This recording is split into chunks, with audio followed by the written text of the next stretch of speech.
Good morning, everyone. Good morning. Good morning. Knicks Real Talk. It's the Knicks follow-up post-game morning show. It's your man Divine. I'm in the building, man. About to go over every last night's game at the world most famous arena between the Knicks and the New Orleans Pelicans.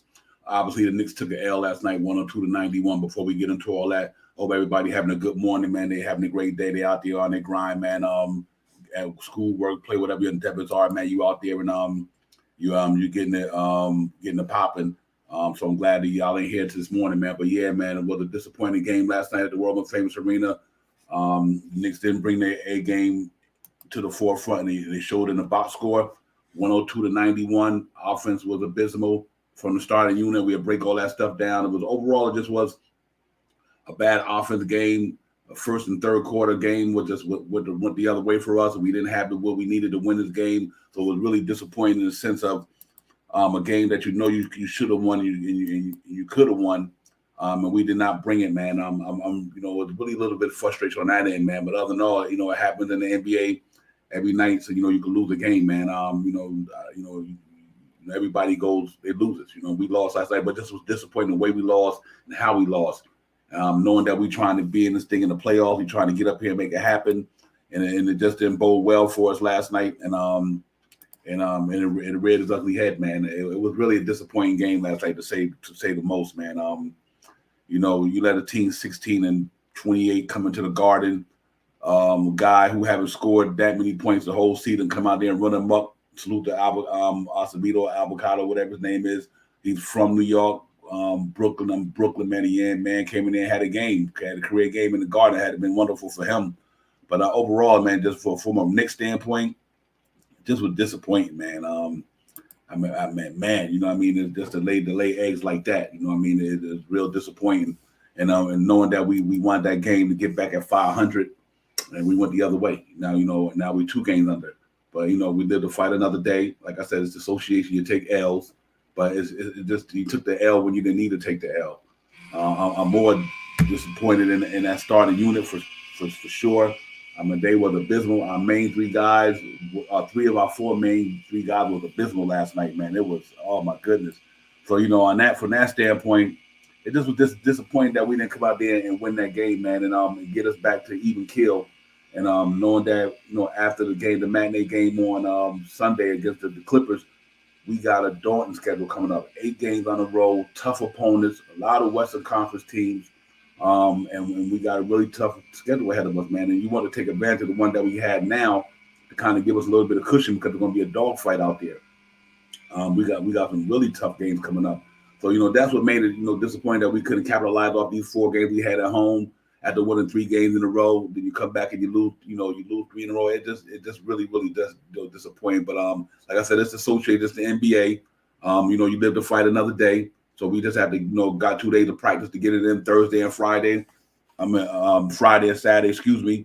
And maybe we got that matinee game coming up, and maybe we can make some things happen. But overall, man, we got to talk about some of the negative things that happened, man. And like I always say, man, them turnovers, killed 15 turnovers. Listen, our shooting number was abysmal. We shot 37% from the floor, 23% from the 3-point line, and 66% from the charity stripe. And granted, the charity stripe thing, you got to kind of contribute that to Mitchell Robinson. He's been shooting around 50% from the 3-point line. But I got to give Mitchell Robinson his flowers. Mitchell Robinson went on Twitter yesterday and owned it. Mitchell Robinson went on Twitter and owned that. He said that the way he put out there, it showed me that that's what you're supposed to do, man. You're supposed to take pride in what you're doing. If you know you're not doing something good, own it. Mitchell Robinson went on Twitter and owned that his foul shooting need to get better. Now, and I appreciate that from that young man, because he played hard last night, man. That man really got down for the Knicks last night, man. He's one of the few bright spots in the game last night. But he had a real all-around solid game. Mitchell Robinson had 17 points, 15 rebounds, 1 block. He was doing his thing, man.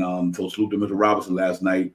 He was only a -1, but still he was one of the. He went up against Valanciunas. They went even kill, and that was good to see, because I thought Valanciunas was a handful. I really did. I thought Valanciunas was a handful, and Mitch went mano a mano with him.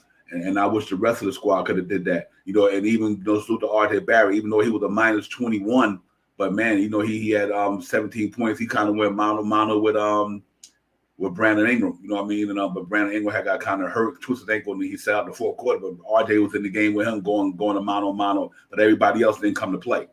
Julius Randle didn't come to play. Evan Fournier didn't come to play. Kemba Walker didn't come to play. Now, here's the disappointing thing about that, guys. Them three dudes combined scored 15 points. Evan Fournier, Julius Randle, and Kemba Walker scored 15 points together. So that wasn't an all-shoot night. There is none. And it happens. I get it. It happened. But, man, the score only 15 points between three of your top guys. Sometimes when you fighting out, when you playing like that, you gotta dig down deep into yourself and say, I gotta get this thing going. You know what I mean? And you can't give up. You gotta keep fighting. And that's what I was disappointed with, man, that they didn't go fighting hard and finish fighting. It wasn't really about the energy and the effort. It was the fight last night.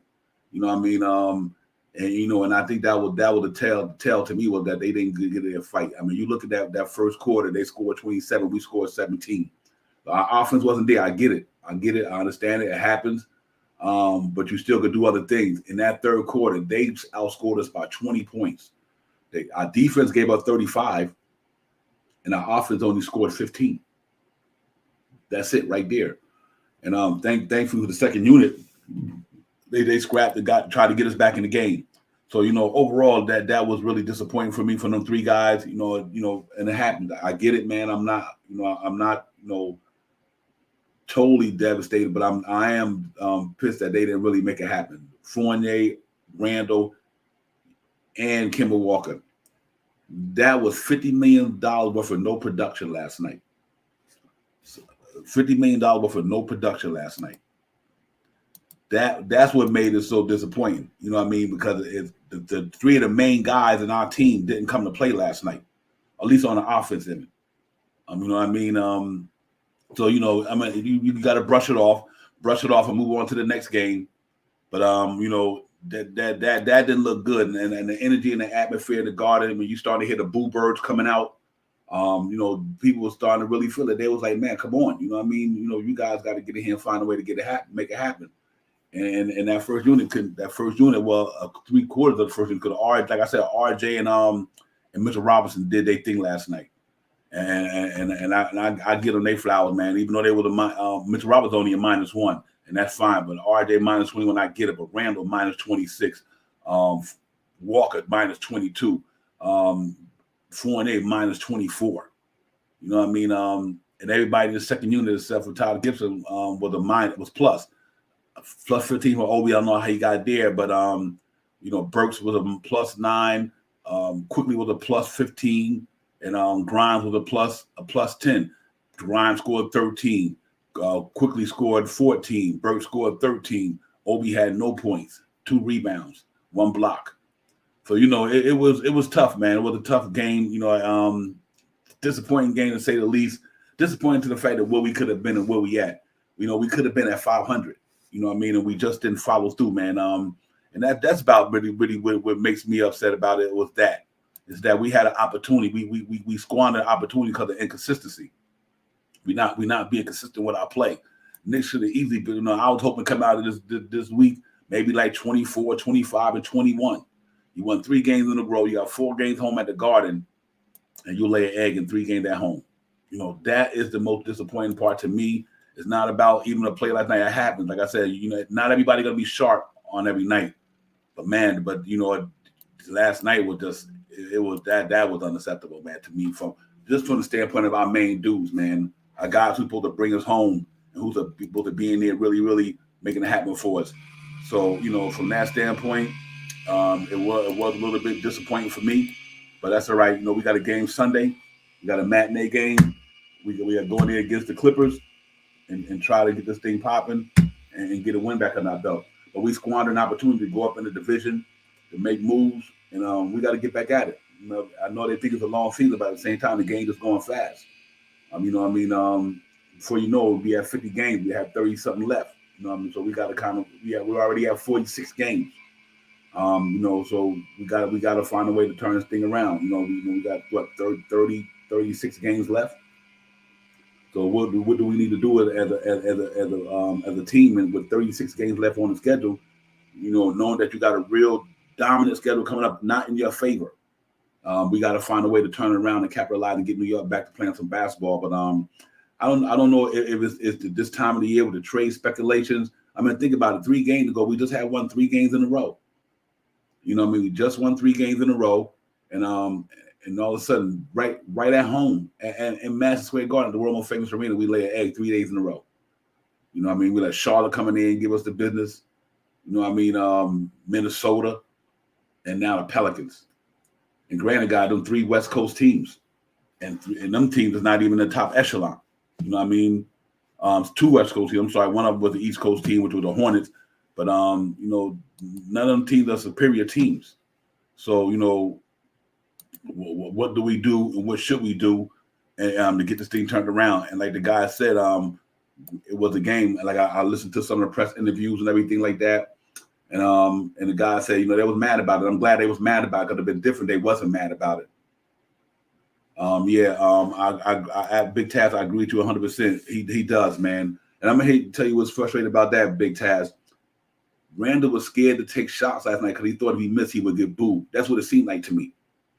It seemed like this dude's both. He had a chance to take 1 3, and I seen it in his eye. Like if I miss this shot, I'm gonna get booed. And that was kind of frustrating to me, man. You don't, hey, let them boo you all you want to. The only way you can stop them from booing is doing your thing. Yeah, man. You're right, Will. We do got the big boys coming our way, man. We got some hard games coming up, and this is supposed to have been a chance where you take advantage of that. But I'm hoping that might bring out the best in them. They got 2 days off. They get to try to recoup and sit down and soul search and look deep into that stuff. What is who are we? Who are we as a team, and what are we as a team? You got to find that in these next 36 games, because if not, it's not going to look good, man. Right now we're not even in the play-in. We're not even there. You know what I mean? And we expect a bigger thing from this team, man. I know they expect bigger things for themselves. So I think they got to find a way to go down there and do, like I said, do some soul searching and get it popping. But like I said, we take it for what it is, guys. We took an L, and that's what it is. We 22-24. Like I said, we got a game Sunday at 1:00 matinee game against the LA Clippers. Let's see if we can respond. But they got 2 days off to get this thing together. But they need to be in that gym, breaking down film, shooting foul shots. Wondering why you keep turning the ball over the way you're turning the ball over. In the last 3 games, man, we almost got like 50 turnovers. 18 one night, 15 and 15 again. And it really supposed to be it shouldn't be that way. So yeah, absolutely, man. I agree, man. I don't know if I hope Randall Wayne just lost his edge, man. I hope not. I'm not trying to want to beat up on him. I don't believe that, because I think the man plays some good basketball for us. He's a good player, but it seemed like ever since that debacle with that, the quote unquote negative talk that he said, STUP, whatever, he hasn't been the same. He played a good game the other night, but we lost. But Kemba came back, and I don't know, guys. I need y'all guys to answer a question for me. What is the Knicks record with Kemba Walker starting point guard for the New York Knicks? I'm trying to see how many games we won with him starting. Because it seemed like in my mind, it seemed like just about every game we played with him, just about we lost almost. We probably won one. I can't recall because it's been a long season.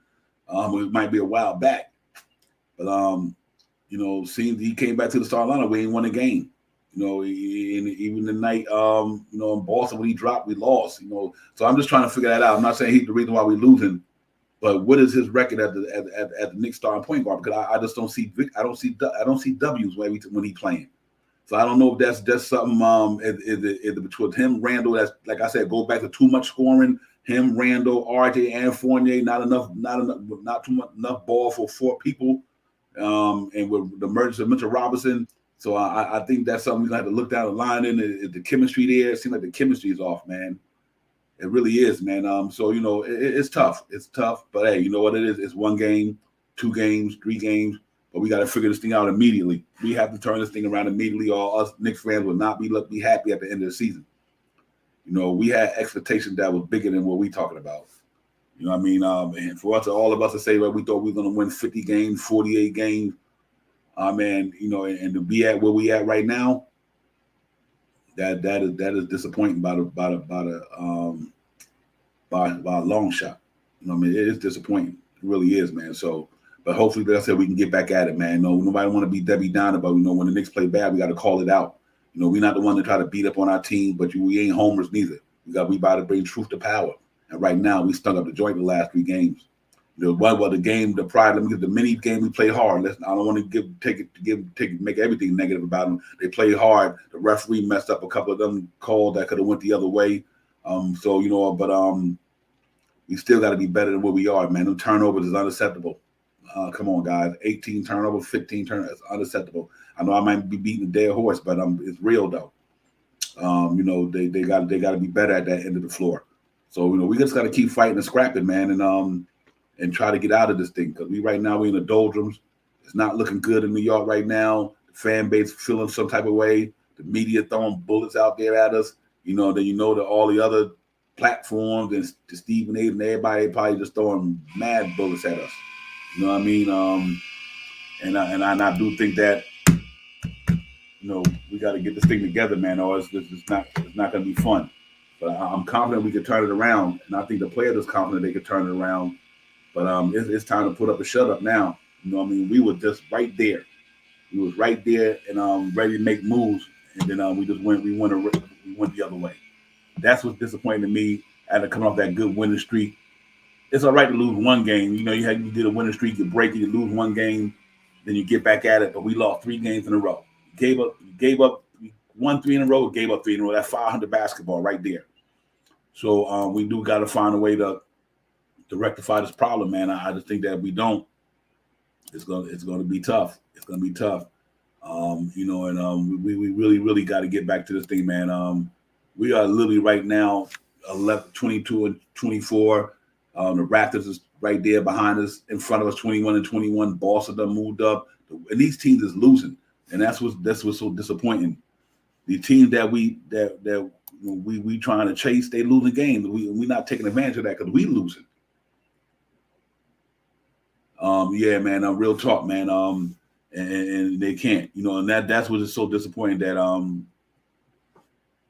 you know, a big task. I can understand how people feel about that because that's going on out there. You know, everybody out there talking about Tibbs, but man, you know, so disappointing that, you know, like to me, Tibbs didn't shoot the ball last night, man. Tibbs didn't go. Tibbs, you know, I'm putting this on Randall, Fournier, and Kemba Walker last night. You got $50 million worth of players, and all 3 of them combined scored 15 points. 15 points. You know, that's who lost that game for us last night. I mean, I think, you know, I just think that it had to do with our major dudes didn't come to play. I just think they didn't come to play, man. And you know what? Like I said, we can get Tibbs his just due when he do wrong too. But last night to me, man, I'm just gonna put this all on the players last night. I'm putting out on them 3 guys. You know, like I said, you look minuses everywhere for the starting lineup, except for and even though Mitch had a -1, Barrett had a -22, but them were the only 2 guys in the starting lineup that came to play last night. The only 2 dudes came to play in that starting lineup. The bench came out. Quickly had a good game. Grimes had a good game. Burks had a good game. I mean, you know, in the other cats just didn't come to play last night. So it's just, you know, but I get it though. He got to take the heat as well. But you know what's tough about that too, guys? What can Tibbs do if his players is not balling? I mean, who can you put in there that's going to do? Who can you put on? Who in that team can y'all take out and replace Randall that's going to play better than Randall? Who can we take out of that team? Because sometimes we got to look at the totality of the team. I don't think any coach. I don't think Popovich could have did a better job last night with that mess. You know what I mean? I don't think Eric Spoelstra or anybody could have because I don't think it's the players. I think who on that team that's going to do what Fournier could do, who could do what Kemba Walker could do, who on that team could do what Randall could do if you just minus them dudes out right now. That's on the team right now. Cam Reddish is not there. McBride can't do it. We don't have the personnel to really to offset what happened last night with our major three guys. And it's nobody on that bench. We can go up and down that bench all night long. There's nobody on that bench who can replace them three guys. So, and that's why I don't want to throw this one at Tibbs. Not last night. I'm blaming this on the players because Tibbs didn't let them outscore them 35-15. Tibbs didn't go 1 for 4. Julius Randle went 1 for 4. Kemba Walker went 1 for this or whatever. It's tough, man. But he can take the blame. He's the head of the snake. So if we want to give Tibbs the coach the blame, then he gets it. Then I just think that he don't have no choice. I don't know because let me go back to Big Taz because that's a great point you made, Big Taz. But if Tibbs is not putting Randle in the best situation to be successful, Tibbs should know the strength and weaknesses of his personnel. I agree with you 100% with that. But I don't know what is Tibbs not doing, Big Taz. Correct me if I'm wrong, because I'm trying to help you out, help each other out. Do you think Tibbs is not doing by putting him in the best situation? Because Randle started off the game passing the ball, had some good assists, but I think Randle mentally, I think Randle feeling some type of way right now. Now I don't know. Do you sit him down? Salute King Ribby. Do you sit Randle down for now and to go in? If you sit him down, his backup is playing just as bad. Obi Toppin had 19 minutes last night, didn't score 1 point. So even if you sit Randle down and give Obi some burn for a minute, I don't know, man. Y'all help me out, man. I don't got the answers to everything. I know we don't, but man, it just looked crazy. It's just tough and it's just a loss. Maybe we just frustrated because of the loss last night, but it's the 3 games we lost, and how do we rectify this thing, man? But you got to remember, man. We paid Evan Fournier $19 million. We paid Julius Randle $20 million, and we paid Kemba $9 million. And guys, 15 points. Hear me out. 15 points between 3 of your starters. That's the ball game right there to me. That's the ball game right there. 15 points from your starters, 3 of your main ones. That's where you lost the game at. In the 15 turnovers. So that's why it's pretty hard to put a finger on a pulse of this thing, because 15 turnovers last night, the night before 18 turnovers, the night before that 15 turnovers. I'm not, man. Guys, I love Obi Toppin. I want Obi Toppin to be more successful than anybody. I was glad when we picked Obi Toppin. But at the same time, when you're not playing good, you got to call it out, though. Julius Randle, you got to call it out. They had a bad game. It's overall. They just had a bad game. It had a bad game last night, shooting wise, and that third quarter defense collapsed and give up 35 points in the third quarter, and you only score 15. That's a 20-point swing. And I think you just got to do something. And with Randle, I really have no problem getting Randle out of here for this reason. Maybe he wore out his welcome with the last incident that he had. Maybe the guy that they brought in, they just not gelling. Maybe the Kemba Walker, Evan Fournier threw the balance off, because when we had Reggie Bullock and Elfrid Payton, them wasn't guys who was taking up shots. They get in where they fit in. Elfrid Payton wasn't looking to be like Kemba Walker, who had to score the ball all the time. Reggie Bullock wasn't like Evan Fournier, who always had to try to score the ball. They played their role, 3 and D and a defense point guard, and who can drive the ball a little bit and do this. But when you bring in Kemba Walker and Evan Fournier, now to me, them guys are scorers. Now that disrupts the chemistry a little bit. We need guys who can score the ball, but we need a point guard who's pass first.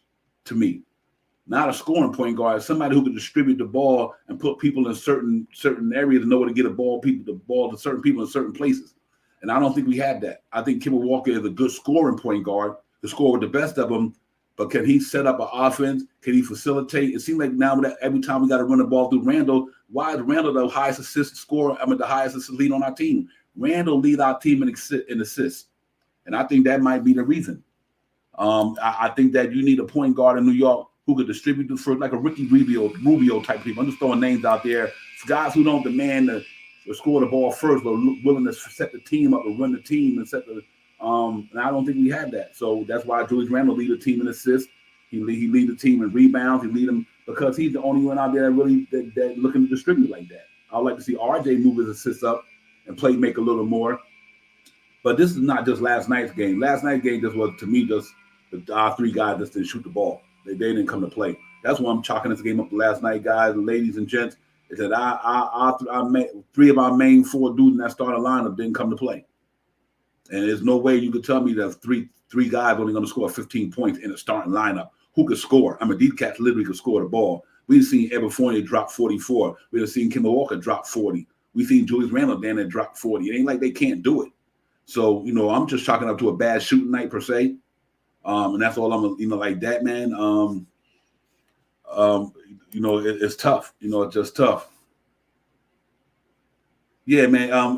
Real talk, Big Taz. I mean, you know what? You gotta get somebody that know how to run an offense, who can put people in certain situations at certain times, know when a defense is doing something, when they about to make a move or a scheme, you know how to see it coming, or you know how to avoid it. You just need we need a quarterback out there. We just need a quarterback.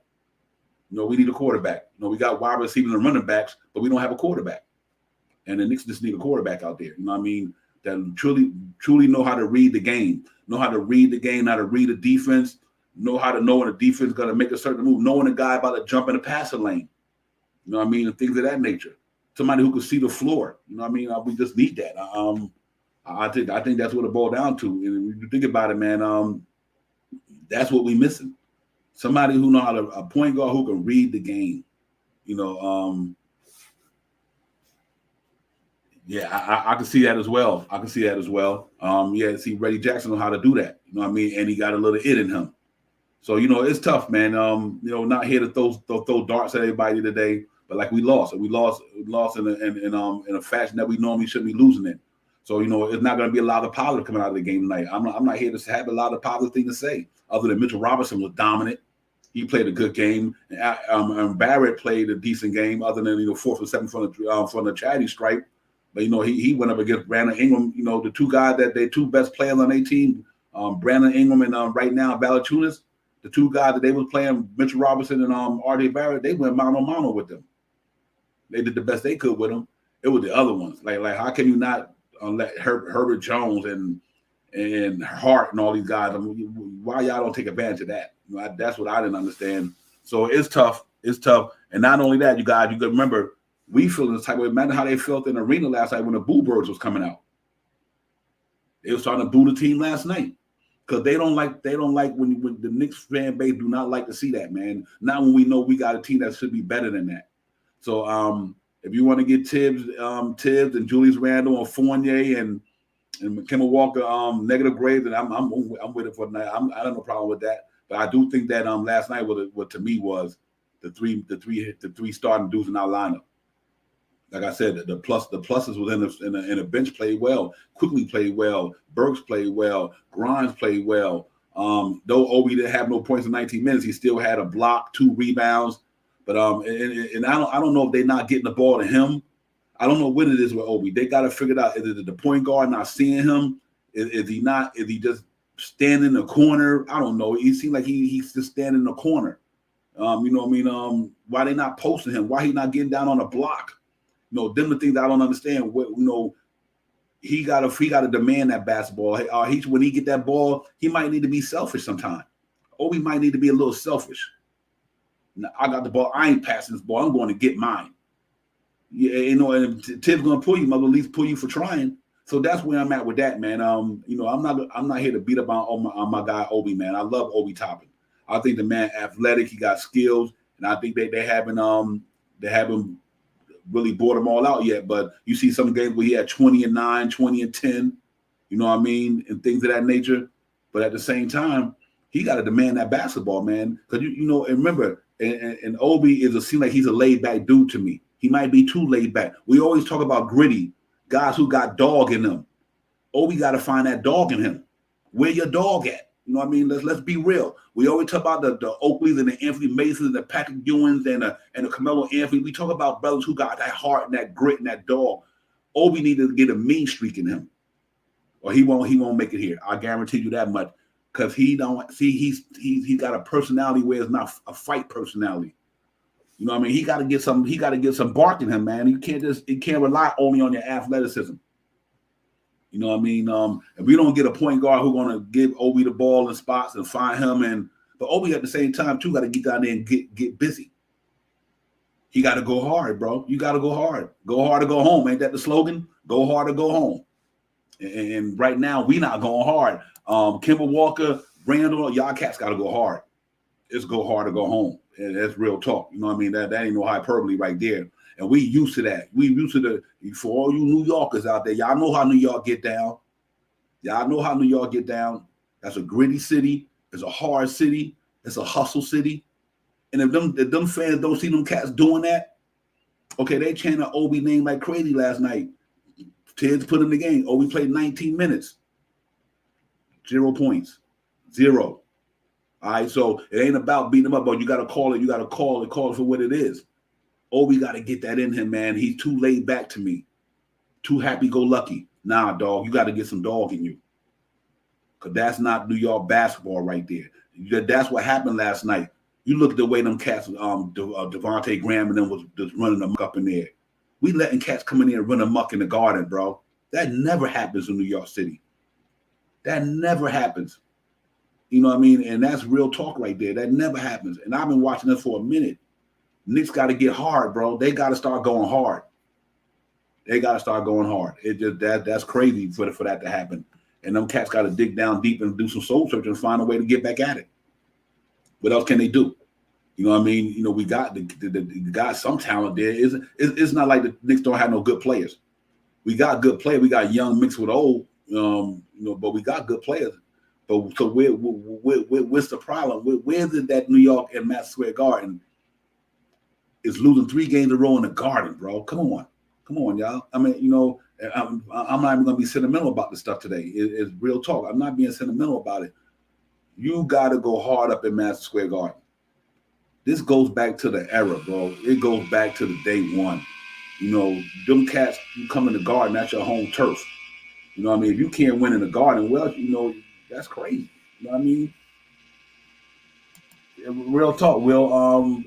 My man, a Brooklyn dude, young man out of Brooklyn, Georgia Tech, play a ball in New York City, coming in and wreck shop. You know what I mean? So we got to get together. Salute my man Kevin Middleton. Kev, salute to you, my brother. Yeah, you know it's tough. You know, and I think that's what's going to happen. You know, I think it's going to happen. Tibbs going to get the blame for a lot of stuff, and it usually does. It usually falls on the coaches. And so I understand how everybody feel about that. But like I said, sometime, man, you know what's a bad thing about that? See, when losing brings all this out. When we went 11-4, we didn't hear Tibbs' name just recently, Kevin, everybody. When Knicks won 4, when we went 11-3, I'm at 8-3 the last 11 games. Wasn't no talk about Tibbs. Oh, the team playing great, they balling out. But see, when you start losing and your personnel ain't playing good, like I'm gonna be honest with you, I have no problem with the sentiment of people talking about Tibbs got to go. But man, Tibbs ain't shoot that ball last night. Julius Randle, Evan Fournier, and Kemba Walker scored 15 points for the Knicks last night. All 3 of them combined, 15 points. So I'm this one game, I'm not even going to get on Tibbs. The other night, we lost by 2 points. Referee blew some calls. You know what I mean? Here or there, 18 turnovers. 18 turnovers against Minnesota. The night before that against Charlotte, 15 turnovers against Charlotte. And last night, 15 turnovers. That's where you're losing the game at. 11 for 21 from the charity strike. 10 for 23 from the charity strike. That's where you're losing the game at. It's tough. You know, it's just tough to, because the personnel is not performing to me.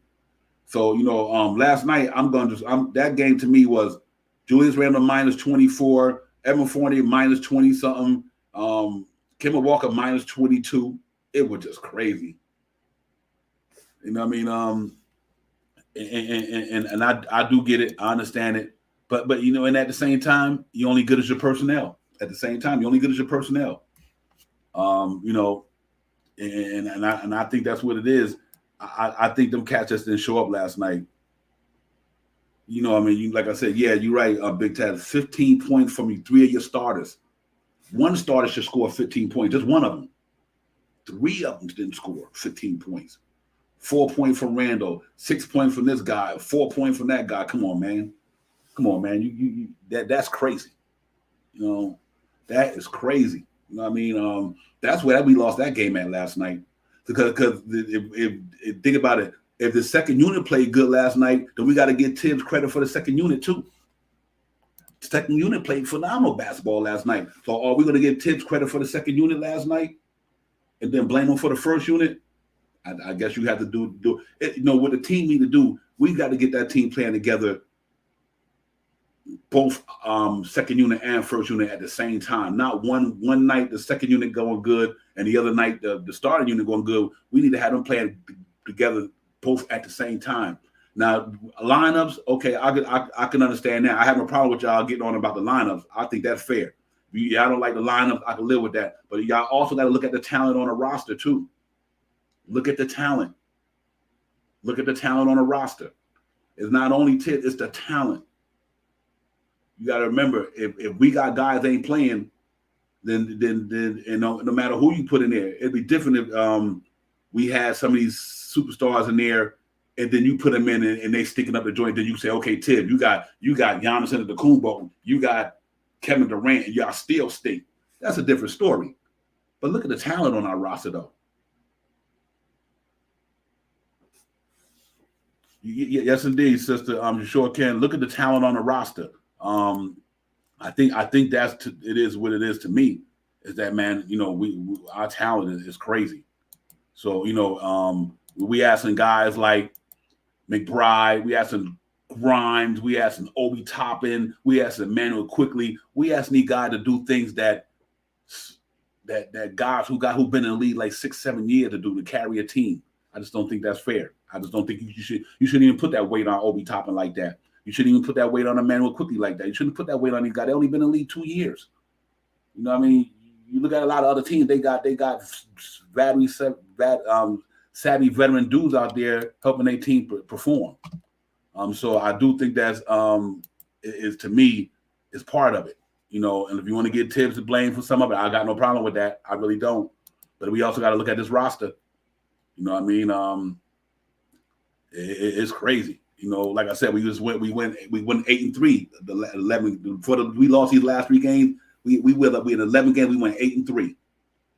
We were playing good ball since Christmas, and then all of a sudden, it goes awry. You know what I mean? Let me bring the Queen in the building with me, man. We get a pop in this morning. Our next real talk. I got the Queen's Court in the building with me, man. Salute, sister. How you doing this morning? Your mic. Yeah, your mic.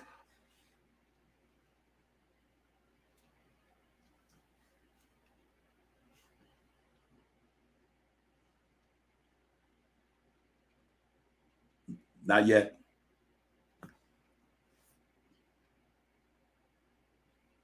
Yep. She'll be back. The Queen will be back in the building. She's gonna get a technology together. She'll be right back up in the building. But yeah, man, that's all I'm saying is like, and I get it, man. I got no problem with you guys getting on Tibbs. That's real talk. But last night, though, you can run all the schemes in the world. If them cats don't put that ball in the hole, it don't even matter. Like I said, you could have had Greg Popovich coaching that team last night. You could have had any coach in the NBA coaching that team last night. I don't just pick the best coach in the NBA and put them on that game last night. And if they main players wasn't hitting them shots, it wouldn't have mattered who coached that team last night. You know what I mean? Sister, good morning. Is it better now? Yes, indeed. Sound loud and clear. All right. I'm doing okay. I'm you know, given what happened last night, I guess I'm doing okay. I didn't catch everything you said, but I came in when you started talking about the talent and the effort at Madison Square Garden. I mean, I think coming off last year, we won a lot. We want a lot, and our expectations are high. 60% of our roster, of our rotation, is 24 years and younger. 60%. Like, people talk about Tibbs not playing the young guy. Mitchell, RJ, Obi, Grimes, IQ, It might be one other, if not 50% of the rotation, is young guys. And like you were saying, we can't expect a lot from them. And our veterans, they just have not been playing well. And this is a shot making league. You have to make your shots. Randall has been inefficient. RJ, who's coming around, I love his aggressiveness, but he's also inefficient. We're not getting a lot from Burks. Noel is, Derrick Rose is out. I mean, no excuses, but the vets are not playing well, and we can't expect a lot from our young people. And the other question I have for you is, chemistry can be so fragile. We were 8-3. We changed the lineup. We put Kemba back in. Now, I'm not saying any of this is Kemba's fault. In my opinion, he's been playing well. In my opinion, the defense hasn't really got worse because he's been back, But I'm just wondering, like, when you got that momentum and a team is clicking, maybe it would have been best to bring Kemba back in that second, unit, and just let that starting unit who was starting to gel just cook a little bit. That's one observation. And my last observation is, I can deal with Randall being inefficient and missing shots. I can't deal with him taking 9 shots. I can't deal with him driving just to facilitate, driving just to pass. We need you to score, brother. Right. Now, if the defense double teams you, then you pass. But a lot of times he's going in just to pass. I thought he was very passive on the offensive end last night. Yep. You know what? You brought a great point about Kemba, because I brought this up early in the segment.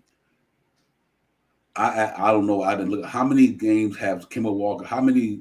What's the Knicks winning record? What's the Knicks record when Kemba Walker start for the Knicks? I'm not even sure. Like, right, because it seems like he since he's been starting, we haven't been winning a lot of games.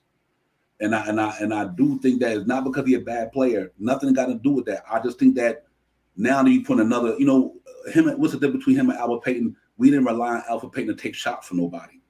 Right. And Reggie Bullock too. Reggie Bullock, he didn't take shots. They got in where they fit in.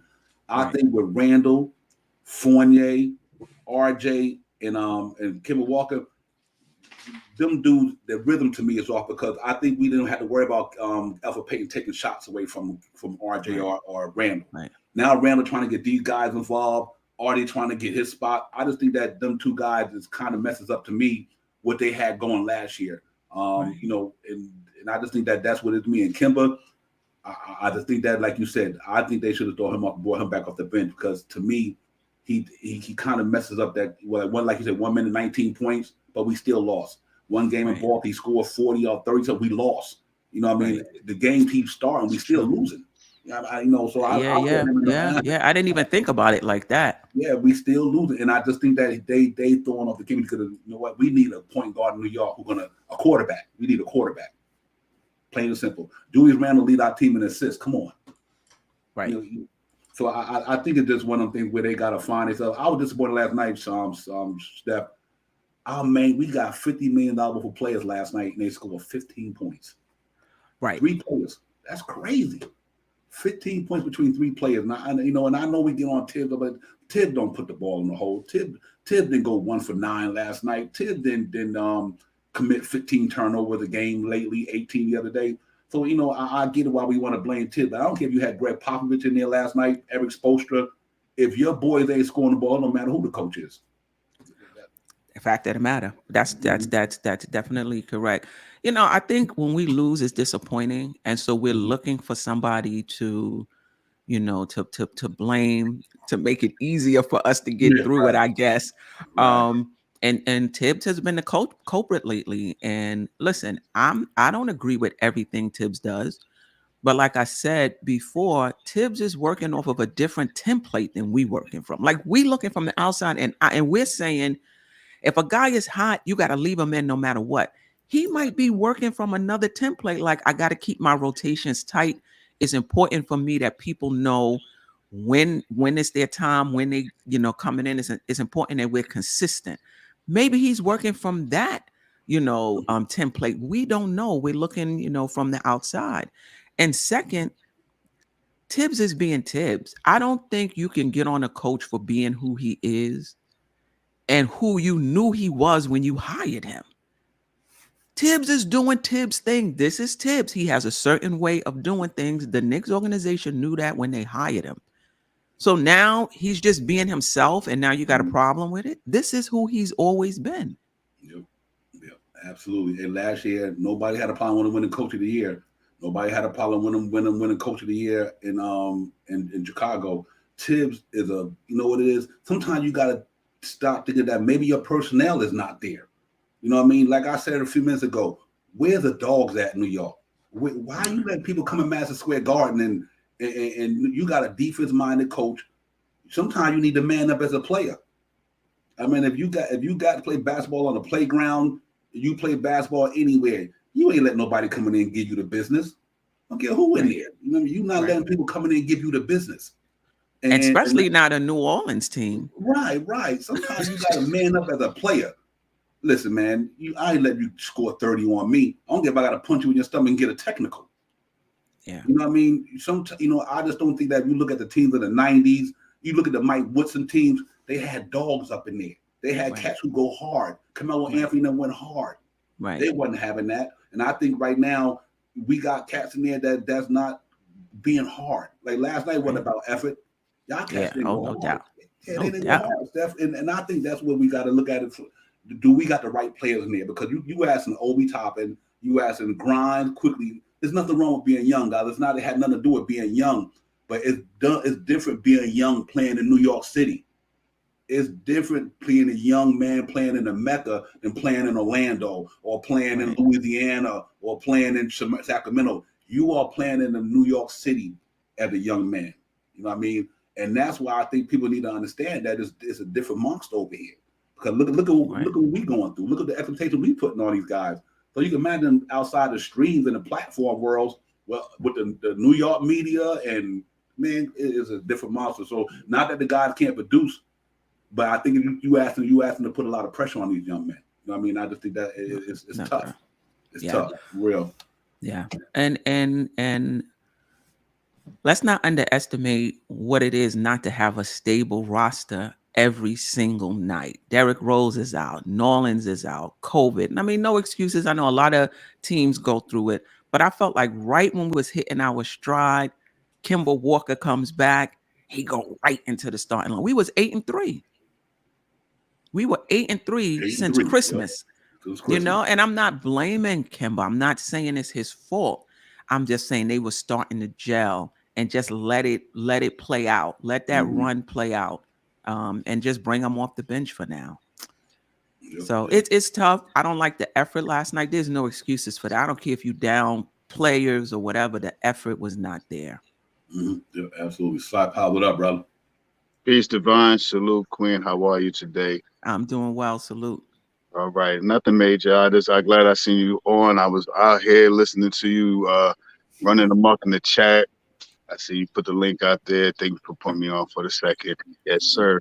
And rough the game last night, man. And I don't know, I was saying in the chat, man, I don't know where we go from here, man, because the next couple of games, I think we got about 7 to 9 games that are really, really tough teams that we got coming up these next couple of games. And I mean, that's the next 3 games are very tough games, man. And where we're going to go from here and what we're going to do with this roster and stuff like that. People harp on Tibbs a little bit for his rotation, and I get it because last night I seen sometimes that he could have supplemented some players and stuff like that. But the biggest thing I took from that, Divine, is what you said. Tibbs didn't shoot those balls. Tibbs didn't get out there and rebound these backboards. He wasn't out there setting screens and stuff like that. And you're right, man. Something has to give with this starting unit that we got and our second unit. We got to formulate a plan, man. And these next, like I was saying yesterday with you, Divine, man, these next couple of games are going to be some major games to know which way we're going to swing in this season coming up, man. If we're going to go all in or if we're just going to stay pat and hope that we could make a play in. Yeah. You know what? The thing that's interesting to me is I don't have a problem. Like why didn't you start the team? And people killed me for this not too long ago. I'm like, just start McBride. Facts. Start McBride. Just start him. If defense is just staple, start McBride. That way he's not demanding to have to shoot the basketball. He just can facilitate the game. He get his shots when they come to him. Because I think them with Kemba Walker, L4, and they're destroying Randall's chemistry, destroying RJ's chemistry, because they gotta sacrifice their shot for some other people when they're supposed to be our two main dogs. You know what I mean? So start McBride, and that way, that at least you got. Because I think I'm up with Steph. Ever since Kemba came back, see, people say Kemba scored 19 points, but Kemba give up 21 points. You understand what I'm saying? So the plus minus is still negative, because if you score 19 and the other dude dropped 23 on you, you really got outshined by 4 points. So you're minus. You're going to be in a minus regardless. I just think that thing, when Kemba Walker wasn't in that lineup at the time, Knicks was winning. He was winning. 8-3 since Christmas. Yeah, since Christmas. We was balling. It's not that we hate Kemba Walker. It's just that maybe he just don't fit what we're trying to do. It's not about the hating the player. Like, man, I love Obi. But right now, Obi might not be fitting what the Knicks might be trying to do. I think the man got drafted to the wrong spot in the wrong time. I just really think that. You know what I mean? You come into the league at the 8th pick, 9 out of 10, you were the team who's in the lottery trying to get up there and rebuild and get back. They brought Obi topping the head to a team fighting for the playoffs. Right. Yeah, and then you ask this man to come in here with 11 minutes, 9 minutes to do his thing. But he's another thing. He also got to take advantage of that too. When you come in there, you got to perform. We can't not be mad at. See, like right there. Like Kevin said, McBride can't start. He doesn't even play 2 minutes. But that's true because the guys that we have there. You know what I mean? So even though that's just my opinion, that he let that one game he played against Houston, I think it was 15-9. It ain't like So I do understand where y'all come from with the Tibbs thing. I do, Queen, but at the same time, man, Thibodeau had nothing to do with last night's game. That was Randall, Kemba Walker, and Evan Fournier. $50 million for ball players scoring 15 points between all three of them. Right. That's what that was last night. You know what I mean? But Devon, would you start IQ over McBride? Because I'm thinking that's a lot for McBride. Just being a rookie on a team with playoff aspirations. We ain't there yet. Don't get me wrong on playoff aspirations, but I can see him being in the rotation and moving IQ up. And I say this. IQ hasn't been playing well either. It's just that this is his second year. His defense is better. He's probably less, maybe more equipped, maybe because he's been in the league longer. But IQ is not playing his best either. Yeah, he had a decent game last night, and that's what I think I'm at with that as well. Because like a lot of the fan base don't like IQ. You know what I mean? I don't know why. You know what I mean? So it's like, damn, you do, damn, if you don't. You know what I mean? But I think even IQ, he's a pass first, he's a shoot first person. Right. And I think that's what only now I say McBride, because McBride probably, one thing about McBride, even if he don't score 5 points, his defense going to be there. Right. And he probably can get you a certain amount of assists. And he got, so I just bring that up because I don't know what to say. New York's point guard situation is so screwed with Derrick Rose not here right now. Right. And Derrick wouldn't even be starting. Tibbs is so stuck on Derrick Rose coming off the bench. Mm-hmm. Start Derrick Rose. You can still limit his minutes. He could play the same amount of minutes. 24 minutes. Just start him. I mean, yeah. Yep. Yeah, it's tough, side power. It's tough, man. I mean, I know right now we just throwing darts, but it's tough. Right. Because we're frustrated because you lost 3 games in a row. But here's my thing: we losing because of 15 turnovers because you don't got somebody who can set the offense up. 18 turnovers against the other night. We had 18 turnovers against Minnesota. Can you imagine we had 7 turnovers? We'd have blown cats out the water. Right. Against and even against Charlotte, we lost 97-87, 15 turnovers. We would have had 7 to 8, 9, 10 turnovers. We probably won that game. And I think that because we putting the ball in Julius Randle's hand, and when he started doing all that turnover stuff, we get frustrated because Julius Randle dropped 21, but he had 6 turnovers because y'all making him the lead ball handler. Until we get a lead ball handler in New York who's a quarterback who know what to do about the blitz this here, blitz the pick and roll, or they know when this guy gonna do this, or they can see the court. We're gonna go through this. We just don't have a quarterback in New York. We got running backs and wide receivers. You ain't got no quarterback. You know, who could put these guys in a position to win the ball game. And I think that's where the ball's down to me, because them turnovers is really killing us. Right. No doubt.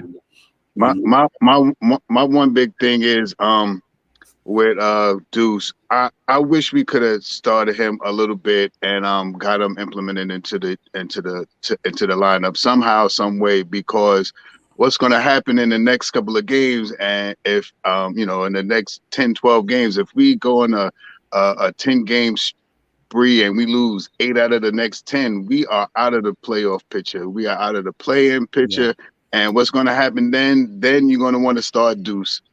Then you're going to want to implement him in, and it's might be a little bit too late to do that now. And I wish he would have started him a little bit, gave him a little bit of burn, even if he would have started him when Kimball was off. If you put him in for 2, 3, 4 minutes or something like that, he may not could get his game going.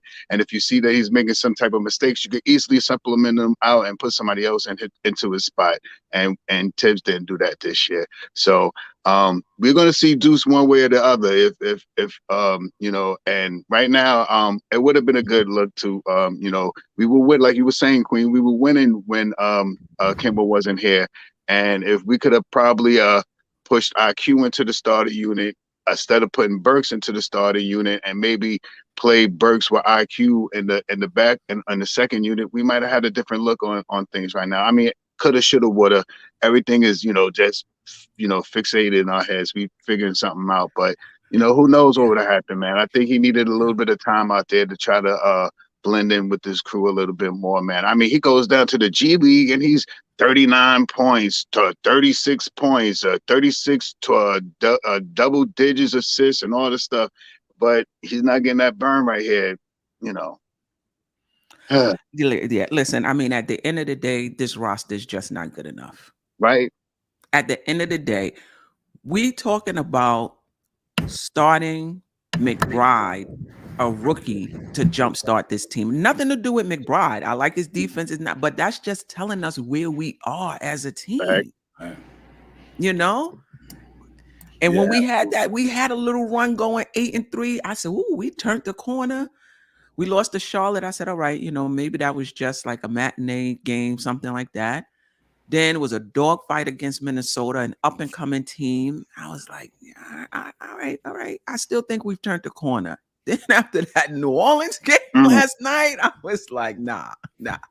We haven't turned the corner. Salute. What up, world? Good morning. Good morning. I said, Divine on early in the morning. I'm jumping on. I'm coming on. With y'all.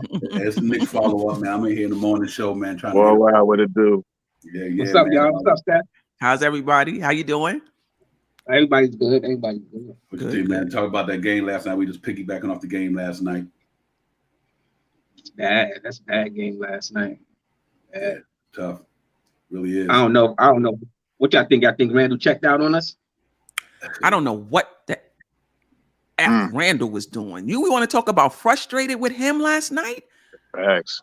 Missed the shot, but you got to take the shot. He just becoming a globetrotter. He just dribbling all around, passing it to people. I'm like, yo, we need you to score. 9 shots is unacceptable. It's just unacceptable. Hey, you know what tripped me out last night? And I seen this one play. Randall's about to launch a 3-ball because I think he's scared of the boo birds. That's scared. Mm-hmm. He's scared of the boo birds. I like, Randall, that's you open. And soon he heard that one echo, Randall passed that ball off. I'm like, that's what I was meaning about. Do we got dogs up in here? Right. We got players up in here who got that heart to not let the fan base and us on the street get to their nerves. Right. I think checking out, you might be right, YYL, because that last night disappointed me. I'm like, Randall, you supposed to knock that ball down. You open. What Tibbs say? Tibbs said, when you open, take the shot. Shoot. And I think that was a bad look last night. He was overpassing. I couldn't get it. I couldn't understand it. Mm. And then when he wasn't passing, he was forcing the shot. Right. That's another issue too, and that's ignorance and turnovers. Yeah. Mm-hmm. Do y'all know that he ranks top 5 and difficulty shots created off the dribble? Say it again. I didn't hear you. He ranked top. Oh, I know my service is bad. No, that I'm was in the me. basement. I'm lying down. Sorry. What'd you say again, L? He ranks in the top 5 in difficulty shots created off the dribble. That means he's taking out of 4 shots, so he's in the top 5 of that. He also lead the league for his position, he lead the league overall, and with 651 ISO and post up plays. So, and also he ranks at the bottom of efficiency with amongst the players that play the power forward position. So he's actually 27 and out of 31 players that so his numbers is real. His play is overall bad right now this season. Right. Yeah. Salute, Soulfinger. Salute. What's up, Soulfinger? That's why I asked the question if y'all think he checked out. Because people like he checked out because I didn't like the fact of when Fournier tried to calm him down. Right. I didn't like his body language. I didn't like that whole sequence between him and Fournier, and I didn't like the fact of how he walked to the tunnel. Yeah, that was a bad look. That was a real bad look. Yeah, definitely. Yeah, that it is. I want to say that with Fournier and Kemba Walker coming in here and throughout the chemistry, that's one part. But I know what it is. I think that situation with that, and that's I don't think he's gonna recover from that. You don't do that to the people who spend hundreds of dollars to come up here and watch you play basketball. Tell somebody shut the what up and start throwing the thumbs down. I get it why he did it because it was in the heat of the game. But I think that left a sad taste in these people's mouth, man. And if it did. Yeah, and if you're not producing, you're gonna hear it. Right. That's what make it worse. That's really what make it worse because he gets out there and do all that stuff and he can't come back in here and lay it down, come down here 25 points, 12 rebounds. When nobody be talking about Randall right now, if he would just took that game, balled it up and shot it back out to everybody, you know what I mean? But right now, the fingers are being pointed. His name is in every trade rumor that he's probably not going to get moved this year. So, I mean, what you going to do, man? What you going to do with Randall right now? And you definitely ain't getting cat for him. If he's struggling like this, you think Minnesota? We got to be real right now. Right? Who's giving up a good player for Randall right now? So we got to be real about that. And I was arguing for him the other day. I was like, nah. He was like, oh, we're going to trade him. They said him, IQ, somebody else, and some picks for Ben Simmons. So I'm like, nah, that's too much to be giving up for Ben Simmons. I'm like, I'll trade him for Ben Simmons straight up.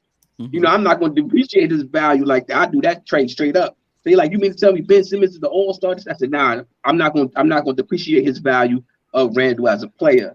But after last night, I don't know. He might be making me look bad on this one. Hey, I'm gonna let Sophia get in. My thing about it. And let me say something real quick. I'm gonna let Sophia get in. I'm gonna tell you what you should do. If Randall checked out, I know a player you can get for him. Go get Christian Woods. Know why? You got one more year left on that deal. He can play the power forward in New York. Him and Mitchell Robinson, a linkier dude. It's almost like Cleveland set up. Yeah, right. I would say, listen, here go Houston. Here go Randall. Y'all building something with Jalen Green. Man, listen. Because I think Randall, I don't know if he's gonna be able to bounce back from this guy. I think that he opened up a can of worms. He might put back in the can now. I'm with you on that. What everybody said. I've never been one to bash or anything, but I mean, come on, man. If you're playing bad, you in the Garden. Look, the Garden. Look, Knicks Nation will let you know. So my thing is, in your head, you think we're supposed to high five? You give you a pat on the back and be, oh, it's all right, bro, keep going. But you've been like dumpster juice this whole time. I mean, seriously, you've been playing bad, and you living off what you did last year. Last year was last year. We're talking about this year. Your number. Look, they say men lie, women lie, but numbers don't lie. The numbers don't lie. Your performance. You can use the eye test and see what's been going on this season. You have been playing bad, and on that stretch, you've been throwing that stretch. You threw a thumbs down to everybody in the Garden because they were booing you. You should have been throwing 2 thumbs down at yourself the way you've been playing.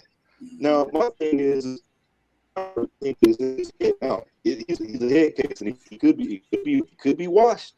I don't know. I was hoping he's gonna come back, but that look at after halftime, and then you got a tech on top of. Granted, he missed, but it didn't matter with the outcome of the game.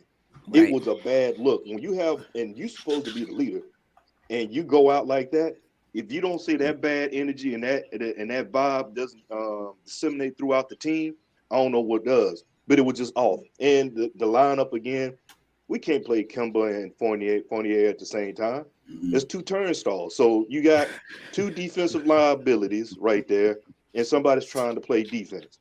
And then Randall got to give you more than 4 points. But if you look at it, Randall had 4, but Kemba had 5, and Fournier had what, 4? 15 9, points something between like the 3 guys, man.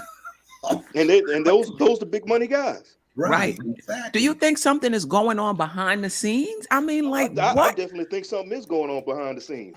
But how do you explain when we went 8-3 since Christmas before this 3-game losing streak? The energy was good. The defense was better during that 8-game stretch.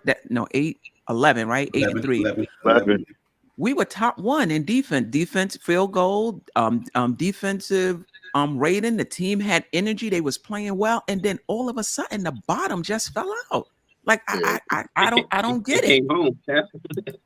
They came home. They playing at home. They playing at home. They got lazy on us. But they have won. Remember, they have won 4 or 5 straight at home. Hey, you know, so I don't get it. It's Kemba Walker. You think that's what it is? It's Kemba Walker. I do believe I'm with you on with that, Devon. I did the same thing when they brought him back. All right, I gave them the game against Charlotte. Charlotte. Yeah, Charlotte. Right. I gave them that game. I said, all right, you know, it is what it is. You know, Charlotte, they had a lot to prove. They came in a little bit more hype coming off that loss from Orlando. So I said, all right, you know, I brushed it off. I said, I'm gonna give them a pass. But I said, ain't no way you're gonna come out there and lose in Minnesota. But the Minnesota game was better, right? We just lost down the stretch, you know, bad plays here, whatever. But to come out there last night and to do that. See, one of the things why I felt like Kemba Walker, I thought he should have went with the second unit, not the first unit. I thought the first unit was cooking, and that second unit is because we're not getting no production from that second unit right now. Them guys is all over the place. Yeah, they scrambled back last night game, but they still shot horrible. The game was they were just throwing up threes and scrambling all over the place. But that second unit has been our Achilles heels for like since Rose went down. Really, I think IQ had one good game in that stretch where he kind of went on fire. But outside of that even Obi numbers is down. Everybody numbers in that bench is down. And I thought that they should have brought Kemba back with that second unit and left the first unit the way it was, so they could have a point guard out there with them. Yeah, you know? El, can I ask you a question? Do you think Kemba coming back, do you think it's him himself and how he plays offensively or defense, or do you think it was just it broke the chemistry that first starting team was gelling and kind of had chemistry and changing it up kind of broke it? Yeah, the second part, the chemistry, because he plays, they went with him. You know, they got to win a record with him. I just thought they found the little niche and it worked for them. You know, it was with Burks bringing up the ball, not even him bringing up the ball. Running the offense, do RJ during that whole time kind of helped everybody out, including Fournier was playing better. Everybody was playing good during that stretch. So he just disrupted the chemistry of that part because now Burks is coming off the bench with that second unit, you know, and that's not looking too good. And you got IQ, who's not a point guard, who he just look like he don't know what's going on right now. IQ don't know what he coming or going, y'all. I'm sorry. Right. Yeah, it's to me, it's a tough situation. And the reason why I put it on, why I say Kemba Walker, is when Noel and Kemba Walker shouldn't they wasn't playing. The Knicks were doing all right. He ain't been there, and we need Noel. Noel should be backing up Mitch big time right now. Right. But I notice every time Kemba Walker plays in a Knicks uniform, it's too much offense in that first unit. It's only one ball, man. I mean, you know, you're telling Randall to get 20, you telling RJ to get 20, you want Fournier to get 20, and you want Kemba to get, that ain't gonna happen, man. You know, so it's too many shooters and not enough facilitators. We need a pass first point guard in New York. We do, you know, because what Kemba do when he get the ball? He looking to shoot first. For everybody else BSing around. Then when Fournier get it, he don't never pass the ball. Mitch could have 20 points the other night. Mitch could have had 20 points the other night. He don't pass the ball. He does not. He come off that pick and roll to shoot. Even the pick and roll with Randall. Randall is wide open. He will pull up and shoot. You're right. You're right. It's crazy. So yeah, and I think we need a quarterback, man. We just got to find a quarterback. And we might have to overpay, and I'm okay with it because that's just how dire our need is right now. Yeah. Yes, definitely. We stuck on the defense with Kemba Walker too. Like I said earlier, Kemba Walker scored 21. He gave up 25. I mean, it's nothing against him personally. I just think that he don't fit what we trying to do. Right. Tibbs is a defense-minded basketball coach. Let's not get it twisted. His first identity in New York is defense. And Milwaukee and Evan Fournier cannot give us that. They just can't give it to us. And maybe Tibbs don't want the smoke. Yep. But he put Kemba back in the limelight. You know. See, Steph, you hitting the nail on the head on a few things, because I was thinking the same thing. The way you're saying that, I really think he don't want the smoke, because and with Devon, got a follow and pick it back up on what Devon was saying on that. We need a point guard. Period. Point blank. This offense doesn't run. It was running smoother when RJ was able to move the ball. Yeah, granted, he had the other game. He had 7 turnovers and everything else. But when Kemba wasn't in, we had better ball movement, better ball security, and better defense. We did. The second unit is messed up because Derrick Rose is not in. And IQ, you can see, like you said, he's struggling without Derrick Rose, because you're trying to force IQ to be the pass first point guard, a passing point guard. Just keep it. Let's look at it like it is. He is Lemon Pepper Lou 2.0. He's Vinnie Johnson. He's our microwave. Bring in Quickly. Let Quickly do what he does. Let him score, and he can get you the ball in rhythm instead of putting all this on his shoulders like that, because he's not a point guard. We need to shut that experiment down. You know, it's all bad. Yeah. And let me ask you a question. Go ahead, Seth. Go ahead. I'll answer the question after you. I mean, somebody, and shout out to the chat. Everybody's active today. I appreciate the participation. Somebody said that a point guard won't make the team play hard, and you're absolutely right. But New Orleans was really the game that the Knicks didn't play hard. So I don't want to take that game and make it seem like the Knicks haven't been playing hard. The Knicks played very hard in that Minnesota game.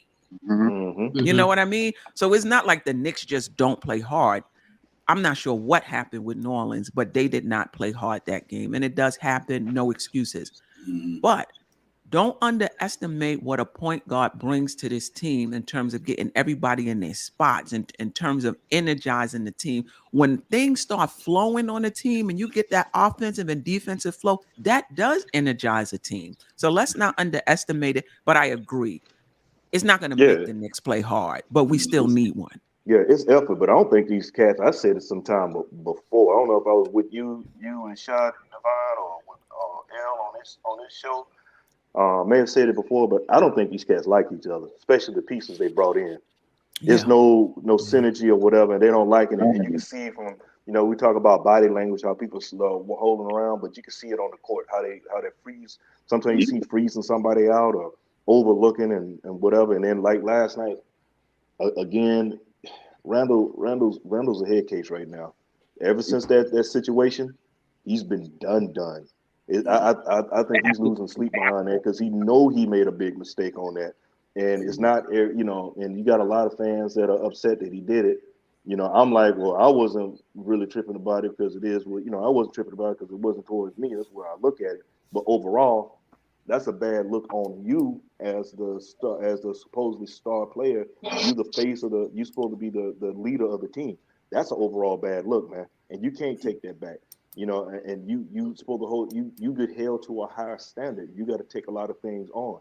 If they did that, if Knicks Nation did that to Pat Ewing, I would beat up on Pat Ewing when he did things, and you nowhere near the ballpark of what Pat Ewing was. What you think what you think we're gonna do to you? Period. Right. I mean, you can even see it on the bench where they sit when they come off the bench, and how they seating arrangements are. Randall's all the way to the left. RJ and Mitch sit together. Fournier is 2 steps down from.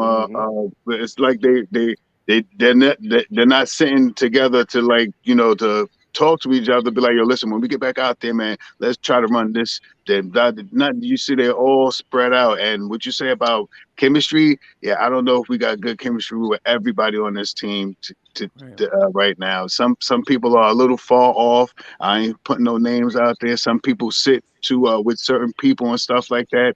And right now, something has to happen, man. If we don't get some people in here that can want to win together, then we bound to lose. Yeah, definitely. And it's funny because you're saying, I was watching it last night when Randall went up the court. He sat in what I consider the Elf seat. Elfrid Payton would sit on that far. He's been doing that a couple of games too. Yeah, I've been noticing, and I looked at that and I was like, wow, he in the Alfred Payton seat. Yeah. But you know what? Randall is too emotional. You got to be steady.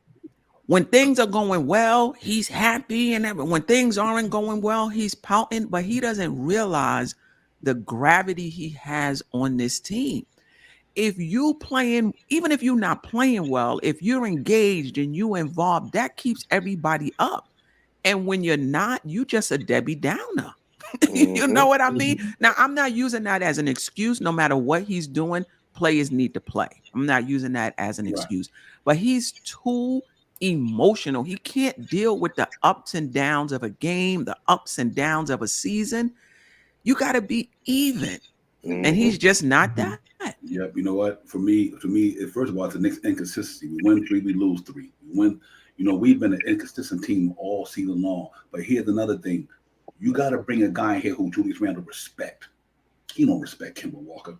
He don't respect Evan Fournier. He don't respect Art. If you're going to keep Julius Randle on his team, you better bring in a player that he respect at the point guard position. We need somebody who, when Julius Randle get ready to do, nah, dude, give me the ball. I'm the man right now. I'm running the point guard position in New York. Let me set this thing up. Because see, we complain about his turnovers, but he's the one that got the ball all the time. You know what I mean? He's the one with the ball all the time. So when he gets 6 turnovers, I get it. Knicks got to get a point guard. Bad. Facts. Get a point guard who can. That falls on Tibbs too, though. That falls on Tibbs, Devon. Him putting the ball in his hand. Like last night, it was like he was bringing the ball up. See, the whole thing just all turned around. It went from a good offense to a bad offense. With pitting Kemba back, you know, him having the ball in his hand, it's wrong. I don't know why Tibbs keep doing. That's Tibbs' fault though, because you keep having him bring the ball up when he's not even a ball handler. And as far as like the chemistry goes, him sitting on the end of the bench says he's disconnected from the whole team. But anybody that's inside the organization will tell you that him and RJ sit together on the bus, sit together on the plane. Now, how their chemistry is, it could be them two could have a good chemistry, but it may not trickle down to the rest of the guys because them two guys been here the longest with each other. So they kind of been through the lows and the highs together. And you know, so I think them two have a chemistry, but it's just like it's hard. And what veteran point guard out there can we get to make Randall respect that player? You understand what I'm saying, Devon? Listen, I would take Pat Beverly right now. I know he only got a few more. I know he only got like 2 years left in the league. I think he's 33 years old. Just as a transition, until we can find somebody. I just think we're just in dire need. And you know, another thing that would help, somebody at Randall's position, that's older. Like, for example, if Carmelo Anthony was on this team, I'm not talking about him in terms of his game right now, but somebody that can be in his ear, like Taj is in the ear of Obi and those bigs, like Rose is in the ear of those. Randall, believe it or not, is still young in his role as a supposedly number one on a team. He needs somebody in his ear that he respects, that could tell him, yo, you're supposedly the best player on this team. This is how you need to do it. This is how, you need to approach the game in and game out. And I'm not talking about him working. He's a worker. I'm not worried about that. His mental approach to the game. And so I think we need a vet for him, believe it or not. Yeah, that was always my problem with Randall. I said that he's not ready to be that prime leader yet. I mean, maybe 2 years from now, we always say experience is the best team because you learn a lot with experience. I do think, like, one thing I want to piggyback off of L, because I agree with L. RJ and Randall got good chemistry. That's why I think the Kemba Walker and Fournier thing screwed it up. Yeah, that's why definitely. I think that screwed up that chemistry, because I think when you had Alfred Payton and Reggie Bullock, you knew what them cats was doing. You knew Reggie Bullock was going to stand in that corner, bringing deep. He wasn't taking nobody's shots. He wasn't trying to score 50 points. You knew what Alfred Payton was doing. I'm going to get in that point guard face. I'm going to play some defense. I'm going to put the dog in them. And that's what I think we're missing. We're missing dogs, and we got too many dudes who need to score that ball in the first unit. See, think about when Kemba Walker wasn't here the last couple of games. Fournier was popping. RJ was popping. Randall was popping, except for the thing he went through. The minute Kemba Walker came back, now you got to get him popping. So that's taken away from RJ. Or it's just too many scores, man. We need that 1 point guard and that's why people thought I was tripping about McBride. I wasn't giving a shit if McBride didn't score no points. But he stopped that defense ball play. He don't need it. If you can get the Julius Randle the ball, you can get RJ the ball where he needed, get Fournier the ball where he can get it at. It don't matter if you score no points to me because you got to be dude there who can get buckets. Right. He can slow down the next opposing defender's point guard, the other team's point guard. McBride at least make it hard on the next team's point guard. And that's what we need because we giving up 30 points in the first quarter, 31 points in the first quarter. That's crazy. You know what I mean? Sorry. They didn't score a lot last game, though, right? I think it was more our offense last game, right, than our defense against New Orleans. New Orleans didn't score a lot, did they? 28 in the first quarter, and they gave up 35 in the third. Okay. They let somebody named Avocado come in the garden last night. Yeah, he was from the Bronx, if I'm not mistaken. They let a dude named Avocado come in there and torch us last night. Shame on the guys last night. I was so pissed off last night. The thing about it, he's a little smaller. He's about the same size as Kemba, maybe a little smaller, and he was giving them the business off the bench. The fighting the dog. The fighting the dog. There you go, Chad. There you go, Chad. See, McBride, we was talking about McBride too, right? The thing with McBride that he put up the numbers in the G League, but it hasn't yet transitioned over to the NBA. I don't know why. I don't know if it's because when he has to defer, but that game against OKC when Randall didn't play, he didn't look good out there when he started that game. You know, I don't know if he need more reps. I don't know what it is. Gunshot when he get in the game. You know, he had the good game against Houston. But even like last night, it's a reason why Tibbs don't play him. It's a reason why. I think it could be because of his Tibbs himself, man. It's the same thing. You know, you hear Obi, when Obi was in his rookie season, Obi. Now you hearing Deuce, or Miles. I told you like before, Tibbs is standing on the sideline like Gargamel, waiting to snatch up the Smurf or something when they mess up. And it's all bad. So if you constantly playing tight, you're gonna make those mistakes. And then we already know Tibbs has no patience for a rookie point guard like that. I mean, granted, you can say he played IQ, but IQ got in. Why did IQ get a chance to play? Somebody got hurt. He was forced to play him.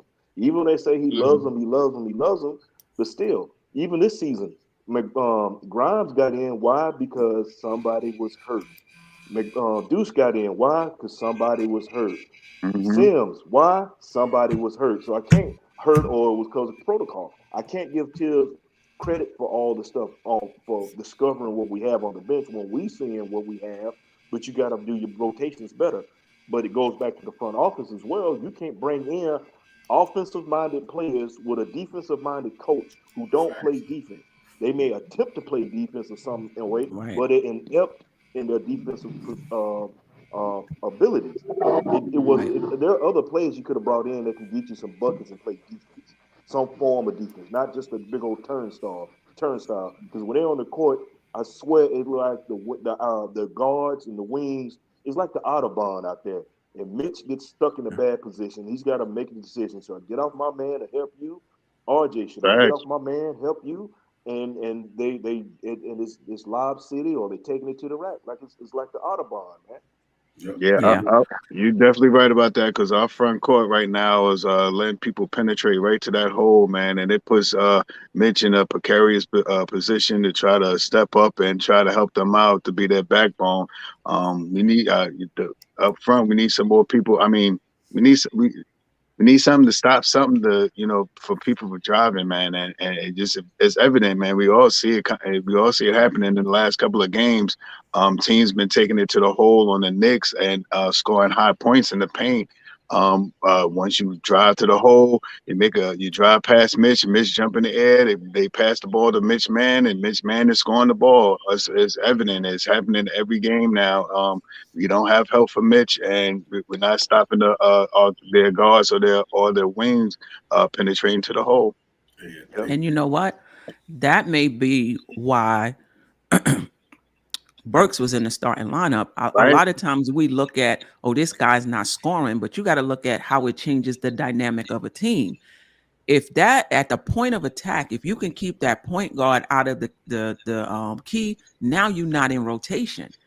When that point guard can get in the key now you got to leave your man to cover him. Then this person got to leave that. Now you in full rotation. And if you're doing that every time down the court, it's tiring and it's demoralizing.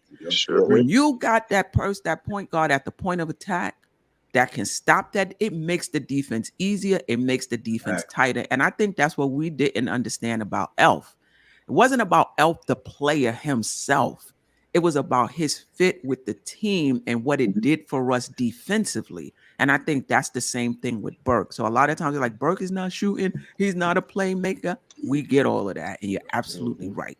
But what he did for us defensively, and also you could switch with Burks because of his size. And it's not a disadvantage. You can't switch with Kemba. You switch Kemba onto a wing. That's a big disadvantage. So it did help us. Barbecue chicken. Right. Yeah. Hey, I agree. Here's the thing for me. I gotta get ready to go. I gotta go back to work, y'all. Okay. Appreciate you, Al. Yep. Thanks for coming in. I'll see y'all later. L. All right. You know, that's the reason why I love the McBride thing, because you know what? Basketball is a game of rhythm. Am I correct? In order for you to get a good rhythm, you got to have time to play. And I think last year we gave Obi Toppin the whole season back up. He had the whole season making mistakes and all. You should have did the same thing for McBride. Same thing. Hey, you throw him in the game. If he go over, so that's still throw him in the next game. Don't sit, because you have a bad game. Don't mean you got to sit it. I don't mean he's gonna play bad the next game. I don't think there's nobody a player in the league that's good every day. Every game. There's nobody in the league like that. You know, not even Kevin Durant. He can have an off game, but just because the man have a bad game, don't mean you take him out. Because there's many rookies playing in the NBA, starting in the NBA right now, that's playing basketball. The Grande team might not be where the Knicks at, but they ain't too far away right now neither. You know what I mean? You know, a lot of bottom feeders. We bottom feeders right now. Bottom feeders right now. So a lot of these teams who got these young boys playing, getting their foot wet, throw them out there. And that's why I said, Memphis got a young team, but think about the Memphis team though.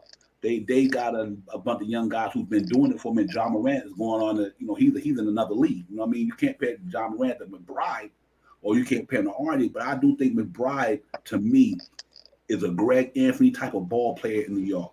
We need somebody he's Alpha Payton with a better jump shot to me. Give him some burn. We miss Alpha Payton defense at that point guard spot. There's nobody on that team in New York right now that's better at the point guard position defending than McBride is. And like Steph said, once that point guard get in that lane, it's chaos. So the only way to me to resolve that is that just start the dude. What can happen? You know, you only starting for 6 minutes. It's not like he playing the whole game. You know, he started for to keep them people from running amok on us in the first quarter. Let McBride start for 5 or 6 minutes and switch him out. You know what I mean? Yeah, like the guy going to play the whole point guard spot for 12 minutes. We got to get somebody there who can defend the point guard spot, because we getting 8, and that's why I keep saying, look at since Kemba Walker came back, we are getting kicked right there. Well, I mean, like you're saying, Devon, what we gonna do? Lose? Take an L? We've been taking L, so it won't hurt to get the guys some experience. But also, I want to throw this out to you. But I think we could put Burke back. Put him back. I mean, you can, and put Kemba and bring Kemba off the bench with the starting line with the second unit. But I was gonna say this here. The other thing is we kind of somewhat addressed a problem we had by getting Cam Reddish, because we need a small forward, a true small forward. Not putting 2 guards that can play that small forward. I think a lot of it is our size as well. We didn't address that as well either. I mean, you had Knox. Knox didn't work out because of all the other stuff. It is what it is. Now we got Cam. Just waiting for him to get healthy. But the problem is, again, when you're bringing in an Evan Fournier, who's really who's playing 2 guard. You move RJ to the 3, who can play some 3, but is really a 2 guard. But now you got Cam. We need a real, actual, factual another wing to come off the bench. So, well, we need some more size. If you really look at it, we are kind of small as well. When we playing these long, lanky, and we don't have enough athleticism either. Case in point, when we played Toronto, you saw those. Hey, they were like greyhounds out there running up and down the court. I mean, these cats got ridiculous wingspans, 6'10", 6'11", 6'9" wingspans.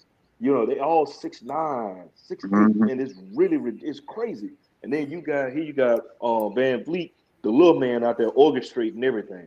So with us, it's a combination of some ugly. It's like a bunch of people singing off key. That's the best way to put it. because we don't have the point guard we need, and we don't have a lot of athleticism and the size we need. But yet, our coach is so dug in, and he's a creature of habit.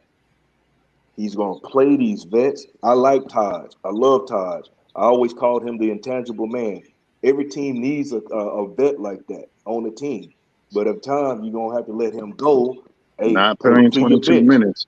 Yeah, put him on the bench. But he's 36 years old. What do you expect to get out of Taj Gibson at the age of 36? I remember when I was 36, I wasn't doing the things at the age of 26. The body don't work like that. Now I'm giving a bionic knee to 50 right now.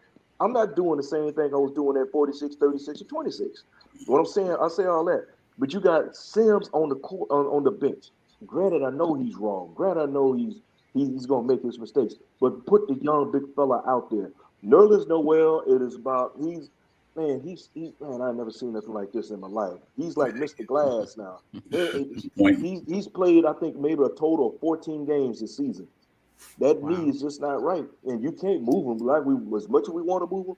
Who's gonna want to take him? Who's gonna want? That's what I say to everybody. Yeah, you can't give Nerlens Noel away with $200 bill strapped to his chest and a gold chain. It ain't gonna happen. You know, he's Mr. Glass, and we're in a bad position. So I'm saying, play Sims, get these young guys their time. Yep, yeah. Go ahead for some stuff. I mean, I think Tibbs is still trying to win. And true.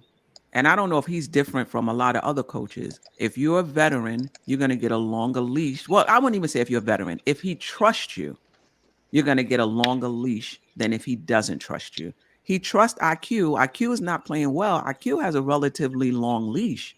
You know, when RJ wasn't playing well those games, he has a long leash. Randall has a long leash. These vets do have a long leash, and that's just who he is, and that's just how he's always been. And the younger guys who he doesn't trust, even if you're a vet and he doesn't trust you, your leash is shorter. And that's just who he is. So when people say, and it doesn't matter whether there's been some young people that's gained his trust. In my opinion, Grimes has gained his trust. Yes, I agree, Soulfinger, that he got in due to injuries. But he putting a lot of pressure on Tibbs that now, even when the team comes to full strength, you got to find minutes for this guy. You know, so you may get your opportunity due to injuries, but now what you doing with it? You know, are you going to be able to, you know, to keep those minutes? And the last thing I want to say is I agree. I do think Tibbs needs to hold Randall more accountable. I think that when you see his effort is not there, sit him down. Like send him the message. Yes, you have a long leash, and yes, I trust you and what have you, but there's standards here. You know, there's standards here. And when you're not playing well and you're not getting back on defense and you slouching, then you got to sit. And I think Randall would respond to that. Yeah, I think that's what it boiled down to. You know, I mean, like I said, the Knicks is losing, so we just going at it. You know what I mean? We lose, the Knicks losing, and you know we had to throw darts today. You know what I mean? You know, we are a prideful fan base. We want our team to win, and people got to understand. I see a lot of people don't understand. 8 years ago, some of you guys in the chat probably wasn't even about the Knicks 8 years ago. We've been losing for a minute. You know, right? We've been losing for a minute. 8 years ago, some of you guys I was 17 years old, 14 years old. Since 2013, we haven't been winning to last year till Tibbs came. But prior to Tibbs coming last year, the Knicks haven't played 500 ball since 2013. So, you know, I say this here that, you know, when we see what's going on, we have a right to feel the way we feel because we've been seeing losing for the last so many years. Let's throw Tibbs out the equation. Before Tibbs came to New York last year, the Knicks was never 500. The Knicks haven't played 500 basketball since 2013. Yeah, that's when we had Woody. Woodson. Right. Tibbs coming 1 year. Turn his franchise around, put us in the playoffs. And prior to that, we didn't do nothing. Nothing. You know what I mean? So you got to give him a little leeway. You know what I mean? He turned this thing around when nobody else could. No Derek Fisher, no Jeff Hornacek, no Fizdale, all these cats. You know what I mean? Mike Miller, yeah. Mike Miller, yeah. Mike Miller. I thought if you didn't get Tibbs, I thought you could have grabbed him and kept developing the young guys. But unfortunately, the Knicks front office said we want to go for the playoffs. And so you gave Tibbs. This is what you gave. You gave Tibbs this to work with. You gave him these players. Tibbs didn't bring these players in New York. The front office did. And the front office ain't getting a lot of smoke, and they should. Right. Yeah. Right. I agree with you on that. They made some good moves, but yet they made some bonehead moves at the same aspect, especially with the free agency this season. Like I said, the two pieces you brought in, they just didn't fit. I know Tip said we need shooting. Granted, you got Fournier for the shooting, but if he can't hit his shot, he's no good. Then Kemba fell in our lap like manna from heaven in a sense, and I was thinking like, yeah, it could work. Right. With he and Derrick Rose, you have to play in those long minutes, and it's just not working. It's not coming together at all. It's the front office got work to do. Granted, I give them their props for for making the move, pulling the trigger on Cam, because like I said, they only wanted a first-round draft pick. I hate to see how Knox was moved out like that, because really he didn't get a true shot. He really didn't, and that was because of how the previous regime was, front office regime was handling things. So, but they're gonna have to make moves, and I got a feeling a move is gonna be happening before February 10th. Yeah, another move. Mm-hmm. Yeah, they got to, man. They got to shake this thing up in a good way. I mean, like I said, it's no disrespect to none of the players. I mean, like people might think that when I throw criticism at the player, it ain't because I don't love him. I love my son, but if you ain't doing the right thing, I'm gonna get in your case. Period. No doubt about it. You know what I mean? Just because you throw criticism at the player don't mean you love them. You know what I mean? You criticize them because you know they could be better. Like I said, people think that I talk about Obi because I'm the biggest Obi supporter probably on the block. But I got to call Obi out for what he is. Obi had 19 minutes last night. And gave up nothing. He threw up a donut. He threw up a donut last night. That's just holding people accountable. We have to hold all these players accountable. I don't care if it's Randall, like Queen said, sit Randall down, hold them accountable. It's about accountability. You know what I mean? And if you're not playing good, it ain't no favoritism. I love IQ. I love Grimes. I love McBride. I love all these guys. But if you're sticking up the joint, then you need to change your pamper. Right. That's all to it. You know what I mean? And I just think that, they asked these young guys to do a lot of work in New York. You ask me guys to take the pressure of the city, the pressure of us, the pressure of the media, the pressure of, and you ask these guys to come out here and be gangbusters. It's just not, look at Knox was here, Frank Ntilikina was here, Damian Dotson was here. The only one still standing is Mitchell Robinson. But you know why? Because Mitchell Robinson is a hard player in a sense. He's funny, but you know what? He's a warrior though. He's a warrior. That kid would get hurt. If Mitchell Robinson could have played last year with that ankle like that, he would have played. I guarantee you that. That cat hits the floor. He gets beat up. He gets elbowed in it all, and he still come out there, and he got the dog in him on the court anyway. And I think that's why I say about a lot of these players. I love Obi Toppin. Obi Toppin got to get some dog in him, man. You know what I mean? He's too happy-go-lucky. No, Obi, you need to get in there, demand that basketball, demand that you get that ball in the post and put your work in. You can't sit there you can't sit in that and because you can high fly up and down the court. Everybody got athleticism. Athleticism don't necessarily win basketball games. Skills does. So Obi Toppin need to demand that ball some more. Like when you give me that ball, don't be having me stand in the corner, Tibbs. Stop smiling. Yeah, right. Stop smiling and clowning around, man. And cats coming up here running. Because you know what? You walk the streets. Y'all from Brooklyn. Y'all know. You walk down the street in Brooklyn smiling, acting crazy. Look at this punk, man. Right. That's how people gonna look at you. In basketball, your opponent, they look at your tendencies. Like I'm like, okay, man, this dude's soft. You know how they call Cat soft? Remember they say, man, Cat soft. The other ball players can feed off to what you do. They see you don't go hard. I got him. He ain't going hard enough, so I'm gonna take advantage. That's what happened last night. That's what happened last night. That New Orleans Pelicans think the Knicks playing soft. So they took advantage of it. They took advantage of it. And they came in hungry. They came in very, very hungry. They got to get hard up in there, man. You can't let people come in the garden and do that, man. Yeah. Come on, man. Yeah. Not Madison Square Garden. Out of all places, y'all letting these dudes come up in the garden. And I know Mason, Oakley, and all these guys like, come on now. Anthony and Rasheed Wallace and all these guys and Kurt Thomas and probably like, come on. Kurt Thomas, that's a throwback. Yeah. Somebody on the telecast one day said Anthony Bonner. I said, man, they going way. I think it was Grant Hill. I was like, wow, they going way back.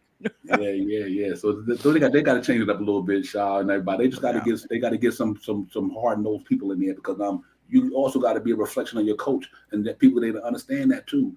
Tibbs didn't want none of these players. Tibbs used to do with grit. He used to do with grit, and when now that he got 19 million, he got to play him. You can't bench $19 million from Jay Dooley, but nah, man, what's wrong with you? So and it's a tough situation with Tibbs too because if you take away Randall, RJ Barrett, or Fournier, that team is not. They don't have a lot of good talent there. I'm talking about superior talent. Burks is he's MJ Burks. He's iffy, up and down. No consistency in that team whatsoever. Even RJ not consistent. No. Randall not consistent. Fournier not consistent. Kemba not consistent. Grimes not consistent. Obi not consistent. Quickly's not consistent. It's just an inconsistent ball talk. Right. Man. Right. Tough. And that's the thing. And I'm not saying Tibbs shouldn't get any smoke. He should. But when you got players that's not performing, like you really think, at 2 minutes, had he made this substitution right here, it would have changed everything. And at 5 minutes, this is a shot making league. And we got players that are not making shots. We have the most inefficient players in the league. I don't think there's anybody on this team you can count on game in and game out. Derrick Rose was that for us, where you can count on him. And not to say he didn't have bad games, but for the most part, game in and game out, you knew what you was going to get. We don't know what we're going to get game in and game out from any of these guys. Any of them. Randall was like that last year. He was like that. He was like that last year. I think the Kemba Walker and Evan Fournier, they threw that off balance. I just got to take that to I think Evan Fournier and them threw that team off balance because now you're taking shots away from RJ in the spots when he need them. But I'm glad RJ took it upon himself to say, I don't care. I'm going to do me. Right. I mean? I'm going to do me. And that's why I bring the Obi Toppin thing up. Obi Toppin need to go do him. Say, man, when I'm in that second unit, I'm only getting but so many chances. So while you out there, you got to take advantage of that. If you got that ball, don't forget passing that ball. You open, shoot the ball, man. Shoot the ball, go through the hole, or do something. And I think RJ, the only one I've seen that he's really takes a listen. I got to do me. Right. You know what I mean? And I think Kemba Walker, my man, just threw off the balance shot. So that's what I think it was. I think they threw off the balance of that team. I'm totally right there with you. I'm totally right there with you, Divine. And to speak back on Obi, man, the things that I see with Obi, he needs to go get it. He has to go get it, but he doesn't. He doesn't set those hard screens. He's not hitting his short jumper. I very rarely we see a mid-range jumper, let alone hitting a 3-pointer. So he needs Obi. I don't want to say Obi's not a go-getter, but he needs someone to facilitate for him. He needs someone to drive the ball to the hole so he can get that lob pass or get that dump-off pass down low in the lower block so he can make a turnaround, a little move to the hole or something like that. Yeah. Obi he got to expand his skill set. Right. He's definitely not doing that. And that's why we harp on Obi right now, and like I said, man, this is only the second year, man. These guys are young players, man. And I mean, Obi's a little older than some of the players, but he's young as well in the league.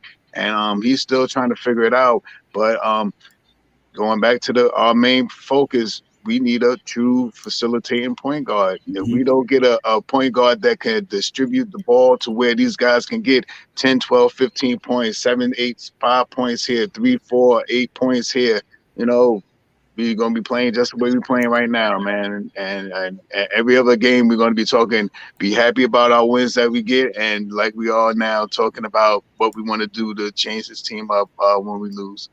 Yeah. And shot powers, to your point, Obi right now is a rim runner. I see flashes of other things that he can do. Like I've seen him put the ball on the floor, hit a pull up. I've seen him hit a 3 here and there. But in terms of what he can do consistently is stretching the floor vertically, being a rim runner, and what have you. Obi needs to be in that gym as much as he can putting up them 3-pointers. Because if he becomes a better 3-point shooter, that changes what you can do for him. Now in a game situation, you'd be like, oh, I'm gonna go to Obi. He can hit the 3, right? If you got a powerful and he can't hit the 3, it just shrinks. It just shrinks the it makes it easy for the defense because he's not he doesn't stretch the defense. He's easy to guard, put it that way. He's easy to guard, put it that way. He got to want it, man. Here, and I'm gonna tell you something. You see how high Obi Toppin jumped?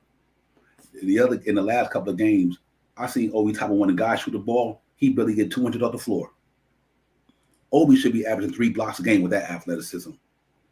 And I think that's what people miss the point. If his defense don't get him, if he don't get that 3-point shot and that defense turned around, it's going to be hard for him to play in New York. It just is, because he's playing behind Randall. His defense is suspect, and his free ball ain't there yet. And Obi got skill. I seen Obi put the ball in the post, spin around, nice jump. He got skills. That's the thing that pisses me off. Obi Toppin got some skills. He just ain't using them. And you listen. You can bring a dog to the pond to drink some water, but you can't make him drink it. You could take your dog, put the bowl of water and food right in front of that dog, but that dog, it's on that dog to eat that food. It's on that dog to drink that water. Obi Toppin, Tibbs is giving the man opportunities. Y'all, we can't be mad at Tibbs because when the Obi Toppin get in there, he stink up the joint. What you want to keep him in there?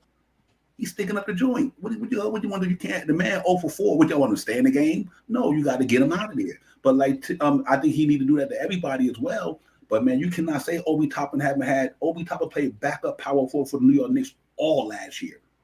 Last year. It ain't like he didn't get no opportunity though. Right. But when he got in there, and granted summer league, no summer league, COVID-19 running them up. I think for all the rookies in the league last year, it was kind of difficult season because of COVID-19 and all that. But even this year, you see flashes of Obi, 20-some points, 10 rebounds, 20 points, 9 rebounds. But then we go back to it again. Then what happens after that? Same thing with Quickly. Grimes too. Grimes had a couple of good games, and next thing you know, Grimes went donuts. You know what I mean? It's the inconsistency with all the guys, man. And like I said, I think Obi got 1 more year on that contract. He didn't do a 4-year deal. He did a 3-year deal. Is the Knicks going to extend Obi Toppin? And he was the 8th pick too, so they only gave him a 3-year deal. He didn't get a Yeah, you know I mean, wow, Divine, you're bringing out some really good points. I think the bottom line is you can't expect these guys, these 1st and 2-year players. Like, people want to play more of the young guys, and I guess what you're saying is you're okay with losing and you okay with going back into the lottery. For me, my preference is not to go back into the lottery because I feel like we did that already. We got RJ out of the lottery. We got Mitch in the draft, so we're finally moving up out of those 7-8 years of pain and seeing some benefit with Mitch and RJ, and the other ones are coming along too. They real young. What's the sense of playing all of the young guys and going back into the lottery to get another young player? How many young players? How many young players do we need? Mm-hmm. You know what I mean? I'm okay. I feel like we need to stay on the playoff trajectory, keep building this team step by step, piece by piece, until we can get that piece to become a championship contender. And so for me, I feel like we need more young veterans that have been in this league a little more, and where you know what you're going to get from them. And I get it. They're hard to find. They're hard to get. And I think we should still bring some of our young players along. You look at these playoff teams, they got young players, but they got young players in a particular role. They running with their vets and they bringing up their young players because they not ready, and you can't expect them to be ready at this point. Obi, this is his 2nd year. He's going to be up and down. IQ, he's going to be up and down. Grimes, McBride. You can't get on these guys for that. That's what you expect for them. And I think it's unfair to tell Tibbs you should play them when you know they're going to be up and down. You think we're losing now? You start riding these young guys against these starters in this league, the Knicks is going to go back 2 years, in my opinion. They're not ready for that. And I don't think the organization, I know some of the fans feel like they're okay with the Knicks going back to the lottery. I don't think the front office is. I don't think James Dolan is. Dolan brought in this front office to get us out of that lottery track we was on for 7 years. The front office chose Tibbs to try to get us out of that lottery track we were on. So I think if you think that we're going to play the young guys and go back to that, I don't think that's where Dolan is. I don't know if I had to guess. I don't think that's where Dolan is. I don't think that's where the front office is thinking. And I know that's not what Tibbs is thinking. Give these young guys some time, bring them up slowly. But if you're going to win in this league, your veterans have to show up and they have to be accountable. Facts. Yeah, absolutely. Yeah. You know, and that's why I think the fan base so finger, they got to realize either you guys want to take the Knicks, develop guys, and then don't worry about the playoffs, or you're going to have to want to deal with the playoffs and get some talent to help you win the playoffs. And I think that's what to me, what a fan base got to make that decision at. Y'all want us to play the young guy the massive amount of minutes, but that means you're going to sacrifice winning. So if you cool with that, like Queen said, then okay, then you go back. But I don't think that's what the Knicks trying to do. Guys, we need to understand something. The Knicks did not sniff the playoffs since 2013. Dolan, man, I got to get up in here and get money in these seats. Because the farther you go in the playoffs, the more money Dolan makes. Can you imagine the Knicks to the Eastern Conference Finals? You know how much money coming out of Square Garden?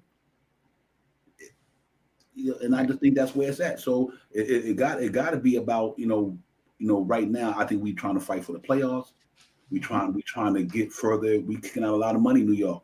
Kicking a lot of money in New York, man. And if you look at it from a business standpoint, you make I think almost like the regular season. Yeah, you make your profits a little bit. Yeah, you break even. You might make a little bit more. But when your team get to the playoffs, that's when you start profiting as an organization. Because you get playoff money, you get revenue from the TVs, you get then you're going up to the next round of the playoff. You get more fan base money from the arena, more hot dogs, more beer money, more this that. So the deeper you go in the playoff, the more money your franchise make. And it ain't only about just going to the playoff because you want to see a team win. No, from Dame Dolan's standpoint, they want to get in the playoffs and go to the Eastern Conference Finals. Look how much money and much revenue they bringing in.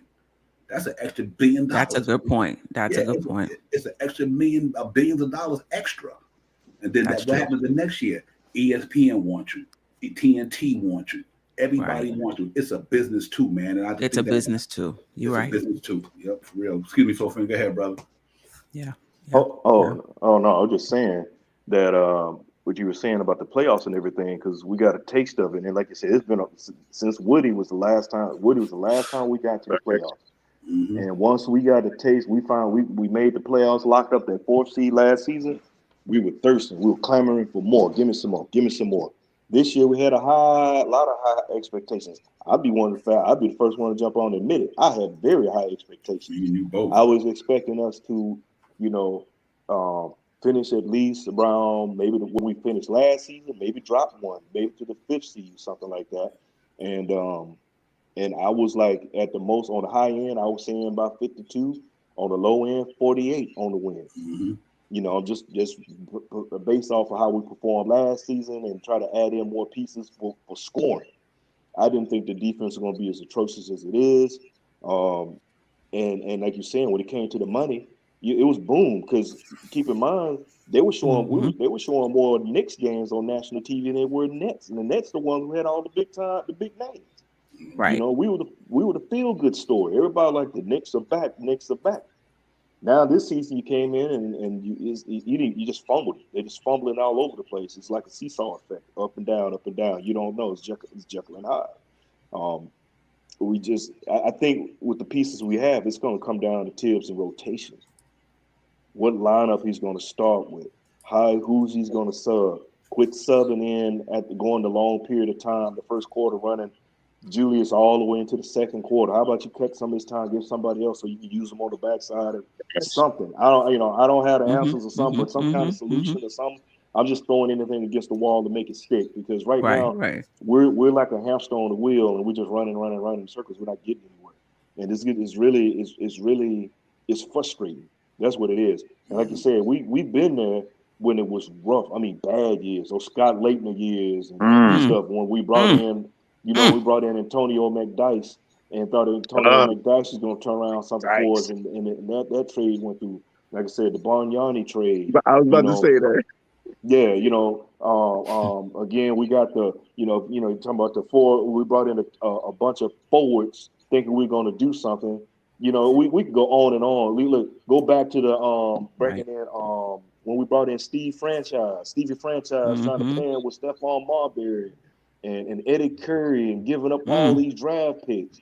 You had a chance to possibly get a Chris Paul, but you brought in Tyson Chandler. Yeah.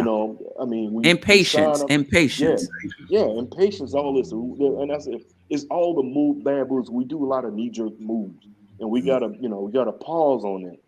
The front office, granted, I'm considering what we've dealt with in the past. This has been a good front office. I'm not gonna lie. I can't take nothing away from it. Considering you look at our previous track record, did they do everything up perfectly? No.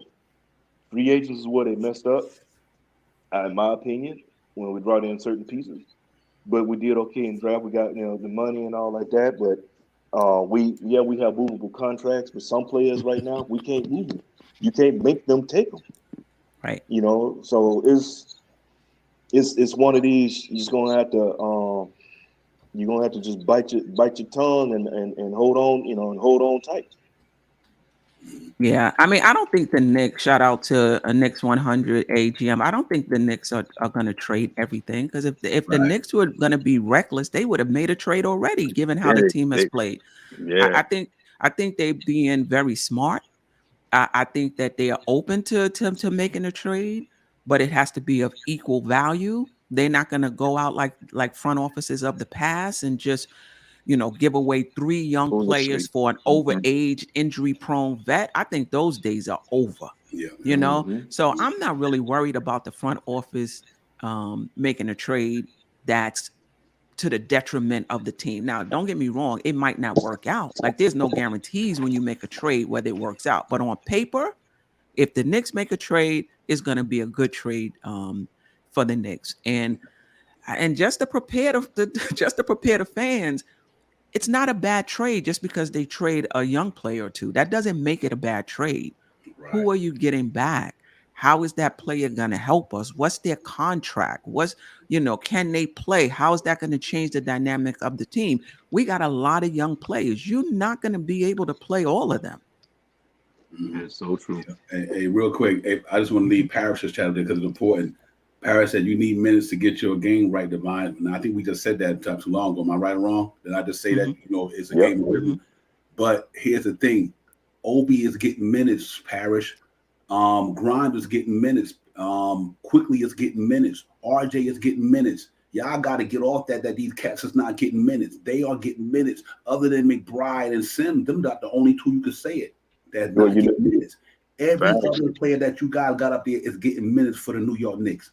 Obi Toppin is getting minutes. Grind is getting minutes. Night. Quickly is getting minutes. RJ is getting minutes. These dudes are getting minutes. I don't know where y'all keep coming up with this stuff at. Y'all must not be watching the same game I'm watching. The only you know what it is? You know what it is, Devon? Maybe it's saying they're not getting enough minutes because Obi's getting down to 9 minutes and stuff like that. And you had a game where Quickly was shut down. He and Obi had the same amount of minutes, 9. But that's Quickly normally gets more minutes, and it's because of the he hasn't been playing up to speed like we expect. And consistency, yeah. But with Obi, his minutes have been nullified, and then too, Obi's play hasn't been good as of lately. Not since he had the 45 minutes. So you got to go the way it goes, and it's a little bit of both on both sides. The player got to do what he has to do, but then also Tibbs has to ease and has to let him make the mistakes to continue to grow and get the right pieces. I like Obi, to be honest, but quite honest with everybody, I don't think he's right for the system, for our system, because he needs to be in a up tempo team. He needs to be with a team like Phoenix, a Golden State, the Grizzlies. Teams, a young team that we get out and run. We don't run. Teams got point guards too. And that's the other thing right there. And it goes back to the thing with point guard. And one more thing, and I'll move off this. I'm just tired. Don't get a point guard. I'm tired of little point guards. Can we get a point guard with some size, please? Can we eventually get some size in New York? That's all I ask. I'm tired of seeing munchkins running around the floor, man. Hey, real quick, how many minutes? I'm just bringing that up to prove a point. How many minutes did Obi Toppin get last night? 19. 19 minutes. Did not score one bucket. Come on, y'all. I mean, it's crazy. No one. Grimes is taking advantage of his time. No doubt. You see what I'm saying? It's Grimes getting the same. He's taking advantage of his opportunity. That's when the the opportunity difference. comes, you got to take advantage of it. That's in life, period. Obi Toppin is given opportunity. He's not taking advantage of his opportunity. Obi Toppin played 19 minutes the other night. He scored 0 points. Right. Grimes played 11 minutes. He probably had 13 or whatever. He had 13. He had 13. 13, right. I guess what I'm trying to say is these guys got to take advantage of their opportunities. You know, and if you don't take advantage of your opportunity, then, you know, that's on you. You know what I mean? Because, listen, I understand that Obi might not get a lot of minutes. We cannot expect him to get a lot of minutes on this type of team who's fighting for the playoffs. You know, you talking about him playing in front of Randall, that's not going to happen. We know that. There's no way in the world you can give Obi Toppin 25 minutes when Randall got to play 35. So what should he do? He need to take an opportunity of his minutes. Say, you know what, man, let me see if I can do this here, and maybe he could throw me in at the 3. Or maybe I could do this. But sometimes we got to hold the players accountable too, man. You know what I mean? It's like I said, Grimes, he's taking advantage of all his opportunity. You know, and Sims, he was the 58th pick. What do you expect for the Knicks to do? He's the 58th pick. You got Nerlens Noel in front of you. Top Gibson in front of you. He's a two-way on a two-way contract. He was really supposed to be in the G League. And the only reason he up here now is because Noel is out. So you're asking the Knicks to throw in some of these players who don't even supposed to be basically on a roster. You know, though they could play, it's different if we was going through a development stage. We was literally taking and say, you know what, we not trying to go to the playoffs. You can get these cats 30 minutes. I don't care. But we fighting for the playoffs. So you can't try to almost develop these guys to give them a lot of minutes when we trying to go for the playoffs too. That's why I say either you just do a rebuild, and you can give Sims and them guys all the minutes. Right. But if you fighting for the playoff, there's no way you can get them cats all the minutes. And I think that's what the dilemma is to me, is that you know, Knox has been here for 4 years. They didn't get that boy no minutes. Because know why? Once Steve Mills wanted to go for the playoffs, start getting Moot Morris, start getting Bobby Portis, start getting Todd Gibson, they want to start fighting for the playoffs. It killed Knox. But if they would have stayed with the rebuild, then Knox might have been a way better player than he is now. And that's the same situation. Good point. Yeah, that's the same situation all these young guys are in right now. Because we fighting for the playoffs. These cats are going to be limited. Now, the only reason they're playing now, COVID-19 and injuries. I guarantee you, if Derrick Rose didn't go down, Kemba Walker didn't go down, Nerlens Noel wouldn't have went down, you wouldn't have seen none of these dudes. That's when the Knicks wasn't trying to do that. They was trying to fight for the playoffs. So I think you got to pick your poison. If you're going to develop them and let them play 30 minutes a game and let them stink it up, you don't care. They lose every game. We don't care as long as they develop. And okay, I'm cool with that. But if you're fighting for the playoffs, you can't do that. And I think that's a dilemma in New York for me. Right. But I think it's a dilemma for us fans. I think the front office has made their decision in terms of the direction that they want to go. Unless they do something drastic to change my mind. But to Soulfinger's point, Obi is not right for this team, which is why Grimes in his limited minutes can do what he does, because what he does is right for this team. Obi in his limited minutes can't really do much because what he does is not what we do. We the 29th or 30th pace team in the league. We play slow half-court basketball. If Obi wants to be relevant on this team, you got to develop a jump shot. He's shooting, I don't know, 20%, or I don't know what he's shooting from the three-point line. I don't want to hear nothing else about Obi. You trying to dunk on the team. Like, you got to be smart. This is the type of game we play. This is the type of game the Knicks play. All right. I want to get more minutes. All right. I'm going to have to become a stretch 4. I'm going to have to be able to shoot that 3 if I want more minutes on this team. I'm going to have to be a dogged defense. Maybe if they see me defending these stretch 4s out on the perimeter, maybe they'll give me a chance at the 3. You know what I mean? That's how he has to be thinking. But if all you're doing, you're not going to be able to run and dunk on this team, because we don't play that type of offense and we don't play at that type of pace. So what he can give us is limited from the start. And he's a good rebounder, but he's not a ferocious rebounder. And he's a right? good passer as well. And he is a good passer.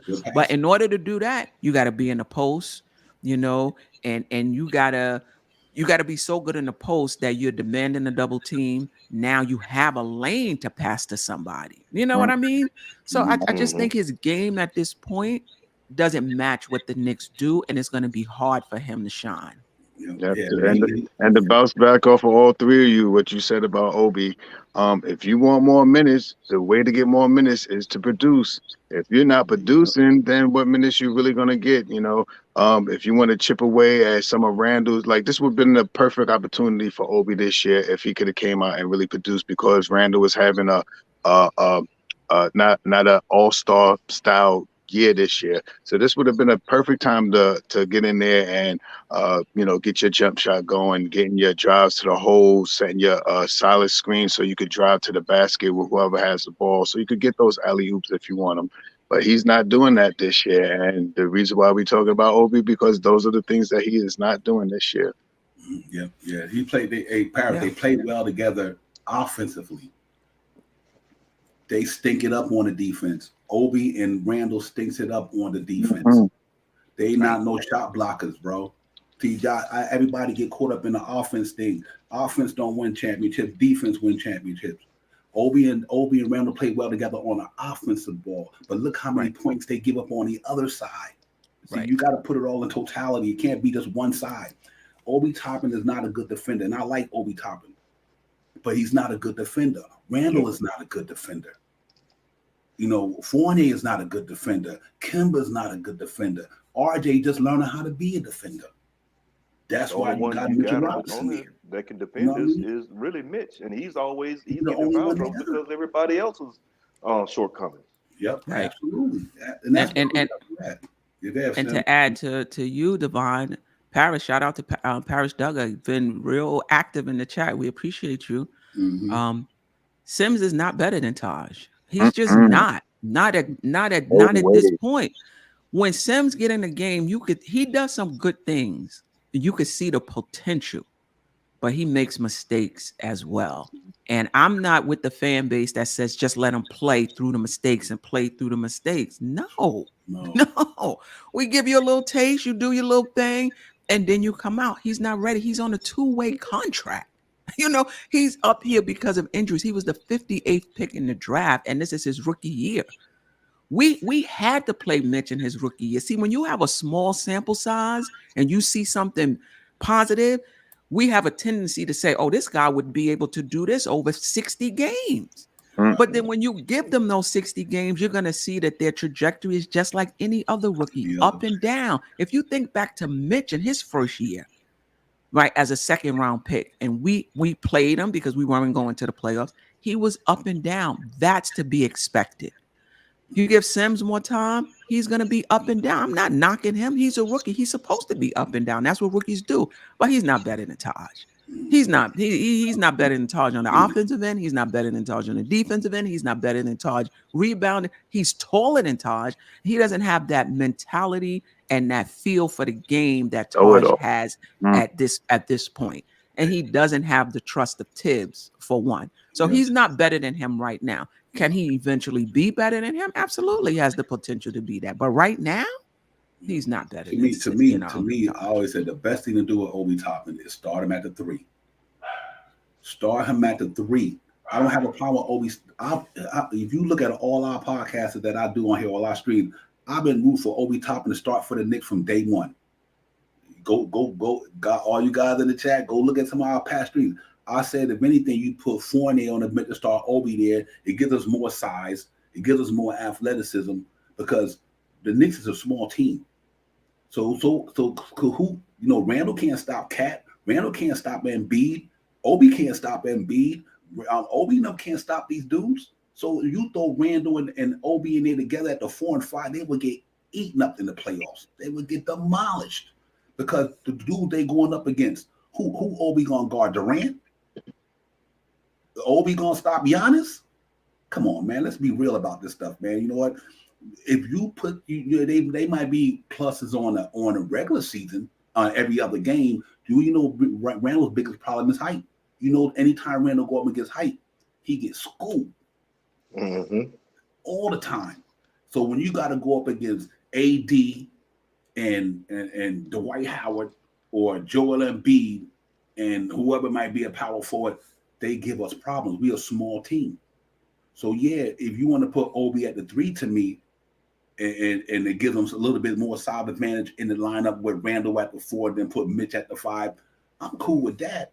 But for y'all to tell me that Obi Toppin and Randall can go through a whole season, not 1 game, not 2 games, not 3 games, no, a whole season when you got to go up against these monster dudes that's in the East, monster dudes.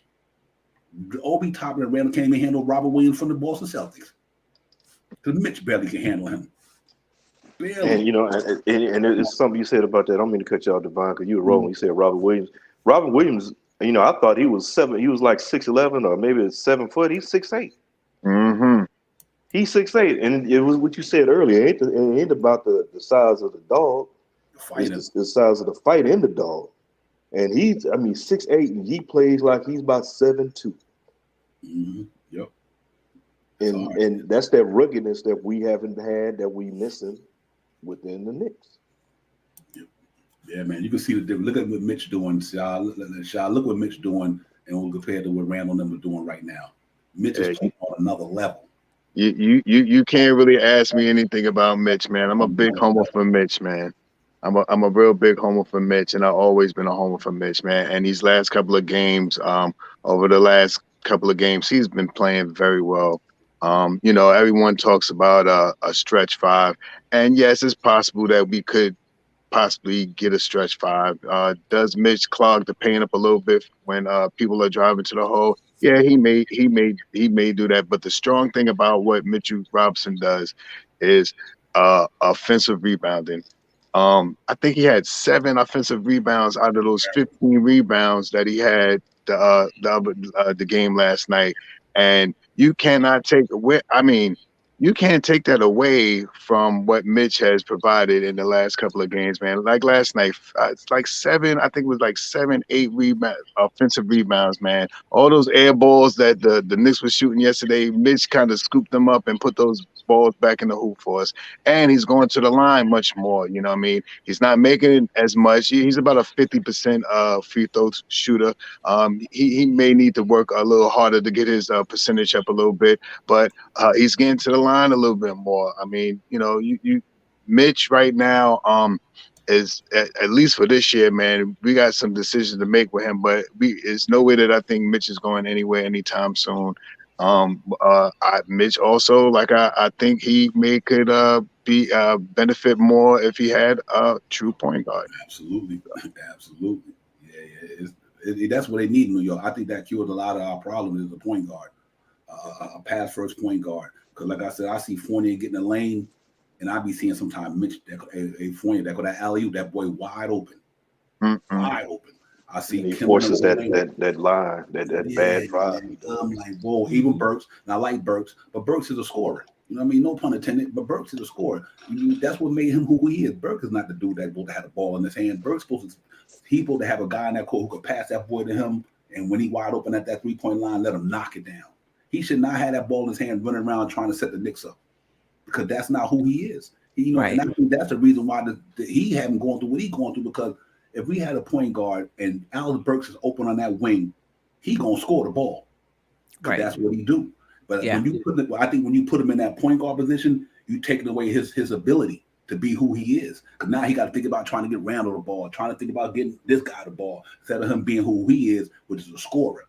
And I think he helps one way with size, because he helps us defend them point guard. But I also think that it hurts us too, because now you're taking out what he do best, and that's catch and shoot. Yeah, so it's like a 2-way. So that's why I do think that a point guard might solve a lot of our problems. Maybe like you said, when Derrick Rose get back, it might help. But right now, I think everybody's just a scorer, man. I mean, somebody got to be willing to sacrifice. That's why you had the Dennis Rodmans of the world. You had the Lambeers of the world. You had guys who did not have the Kurt Thomas, hypothetically, even though he could score.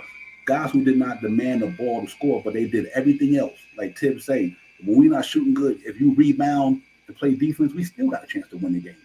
Right. You know, and I think that's what we got to find them guys like that. And that's why I always keep bringing up the McBride thing. Just that because everybody can't score the ball. Because then who's going to defend? Who's going to be unselfish? And, you know, and I think you got to have a player in there who's unselfish because they don't have to score, but they can affect the game a lot of other ways. And I think that was Alfred Payton last year. I just think that was Alfred Payton all day last year. I can't score with the best of you cats, but I'm going to affect this game in another way. I'm going to be your man up. I'm going to be gritty. And I just think that if you're going to play any young guy on the Knicks right now, it should be Deuce McBride. I just think that the man can play. He could dribble a basketball. It ain't like the man can't dribble. Like he can't see the court. Like he's in the pros for a reason. He was a 30-something pick for a reason. But I think if you put him in there, and that way it eases the tension on Fournier, Randall, and Barrett not have to give up the ball to him because he thinks he got to get shots like Kemba Walker. I think one that helps the offense flow better. And I think that makes our defense better. Think about it. Evan Fournier is not a good defender. Kemba's not a good defender. I mean, it's crazy. So we getting smacked around because we don't got good defenders. We getting smacked around because we don't got a point guard. And I think you got to give that young man a shot. Throw him in there. What you got to lose? You're 22 and 24. Everything else you got ain't working. So why not? What are they gonna do? What are they gonna do if you put McBride there? It can't make us no worse than we are right now. But I do think that he'll make us better on the defense end. And I think he'll make our offense flow better because he's not going to demand to have that basketball in his hand all the time to try to make a shot.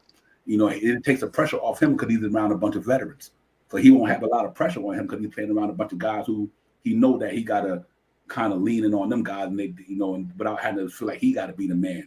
He just got to come in there and just help this team stay stable. And I think you just give him a shot, man, because right now, Kemba Walker came back, we losing. So then you get Cooley in there, we still losing.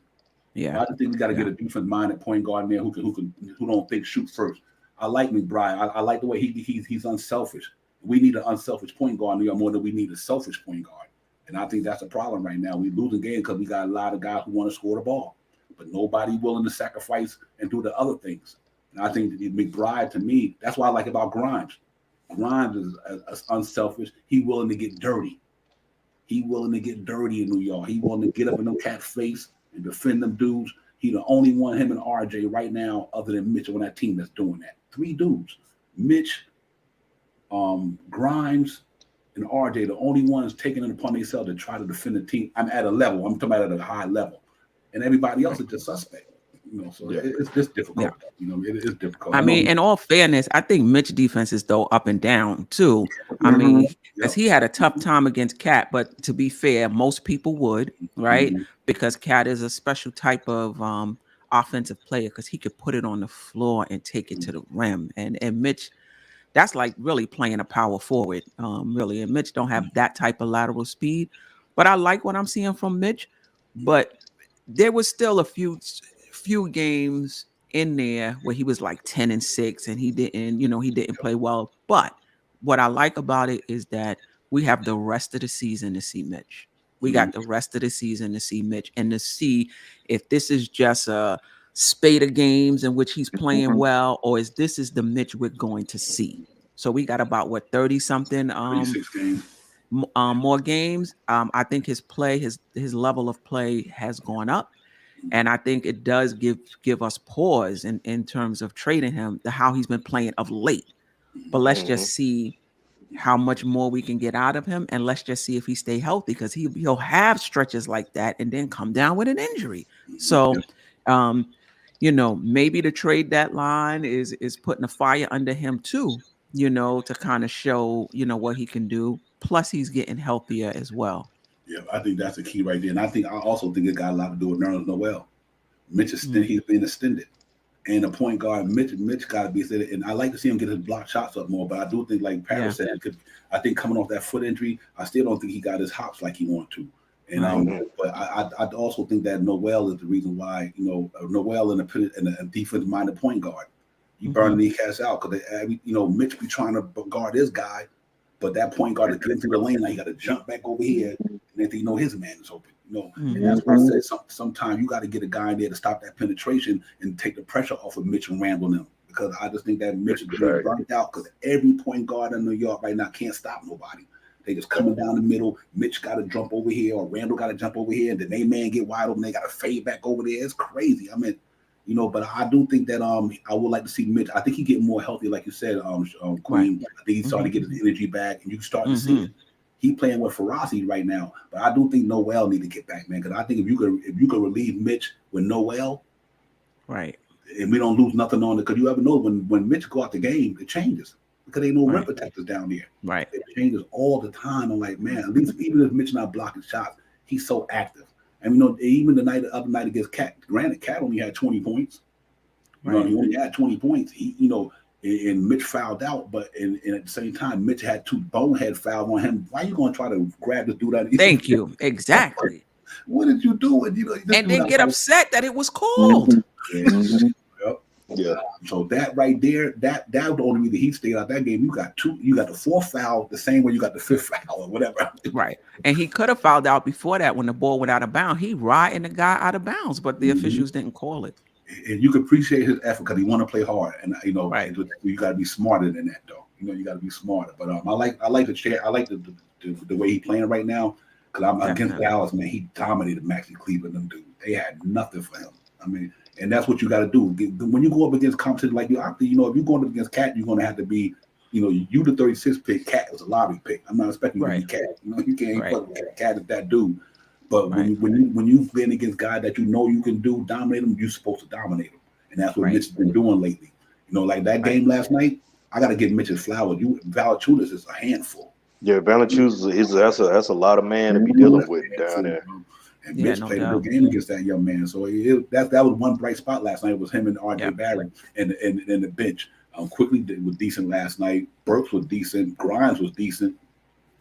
And you know, so like I said, and everybody get their minutes last night. Like Tibbs left them dudes in there. That's why I brought back the Obi thing. That's why I just kept bringing it up because he had an opportunity last night to get busy. He played 19 minutes, so you got to take advantage of your opportunity. That's all I'm saying. When you get that opportunity like that, don't because let's say if Obi would have balled out last night, you know, that would have set him up for the next game. Tibbs, I'm like, okay, you know, you did your thing. You deserve your minutes. But Well, you can't. you know, no, that's I'm sorry about that. No, go ahead. Oh no, I just saying because you know regarding Obi, you notice he's been playing bad lately. Yeah. And I wanted, you know, with all the trade rumors, you think that's affecting him because you're hearing his name possibly coming up in trade You hear rumors? his name? You've been hearing his name in trade. I haven't really heard his name. Yeah. I've heard Obi and a lot of trade moves. Obi, they even a lot of things talking about IQ, you know, IQ and Obi hot commodities right now, you know. You know, Obi and Quickly names. I mean, quickly, yeah, IQ, yeah. If we are looking to go get a, you know, one of these bona fide shooting guards out there, both their names come up. You know, if you really want to throw it out there, RJ. If you want to try to get somebody significant, RJ might be one of the people. I haven't heard much about RJ being moved. I think he's staying here, but RJ might be a big move. You want Cat. You know me. If you want Cat, well, you think you're gonna get Cat? You got to trade for RJ. I mean, you got to give RJ up in some pieces. So I don't think nobody's going to go get Cat this year. But IQ, OB, and then you know you got Burks out there. His name is out there for being one of these veterans that could come off of somebody's bench. You know, that's it. I mean, you hear here and there Kemba things, but you know, who knows what's going to happen with Kemba this year. We might have to fall fast and fall on our swords and hold on to Kemba till at least at the end of the year. But there's some moves out there for Kemba also that could, you know, work out and get him to another team. That there was a big thing. There was, I mean, you know, all this stuff that I see. I don't know how, you know. Yeah, I can't say it's 100, but there was a rumor out there about Kemba going to the Mavericks to try to snatch up Bronson or something like that. You know, how likely is that? I don't know. Would that be a good move? You know, you put Kemba with somebody else and give them their their Mavericks pick back. Maybe that might happen. Who knows? I mean, I think this front office right now, man, they're hustling and bustling right now. And in these next next couple of games before the trade deadline and the All-Star break, man, we're gonna see some things happen, man. There's a couple of trades with a couple of pieces of packages if they're gonna go big and try to get some people here. But see, this is another thing, and I hate to stay so long, but this is another thing about bringing players in by trading players. the good side is seeing what we get in, but the bad side is these guys got to re-gel with everybody, and everybody got to learn how to play with each other all over again.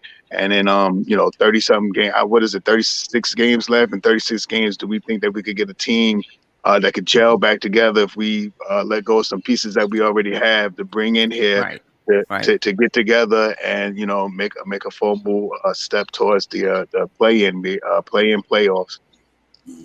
Yeah, you know what? That's Them a good guys, point. a lot of them guys are also Queen and so let's say if you want to trade with Indiana, or you want to trade, you think that they're gonna want guys like Obi Quinn to go with Duarte and them. They gonna want certain type of player to fit their timeline.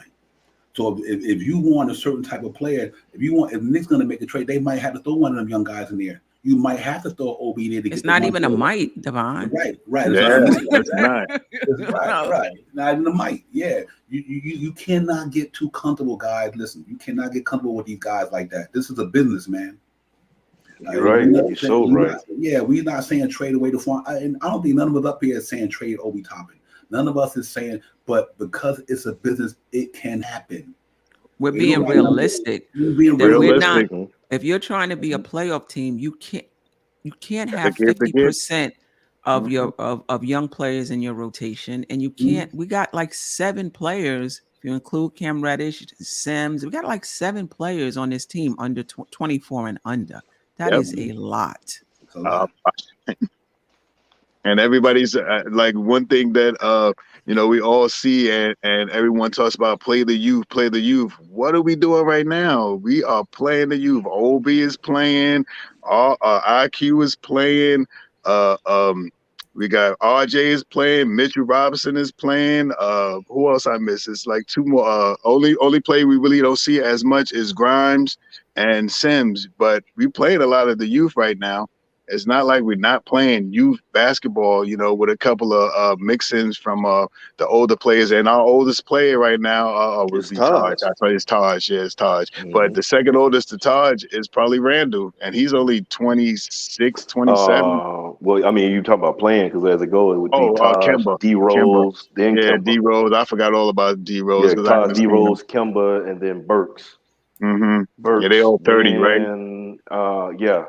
I think Burks is either 29, 30. And then you got Fournier about 28, 29.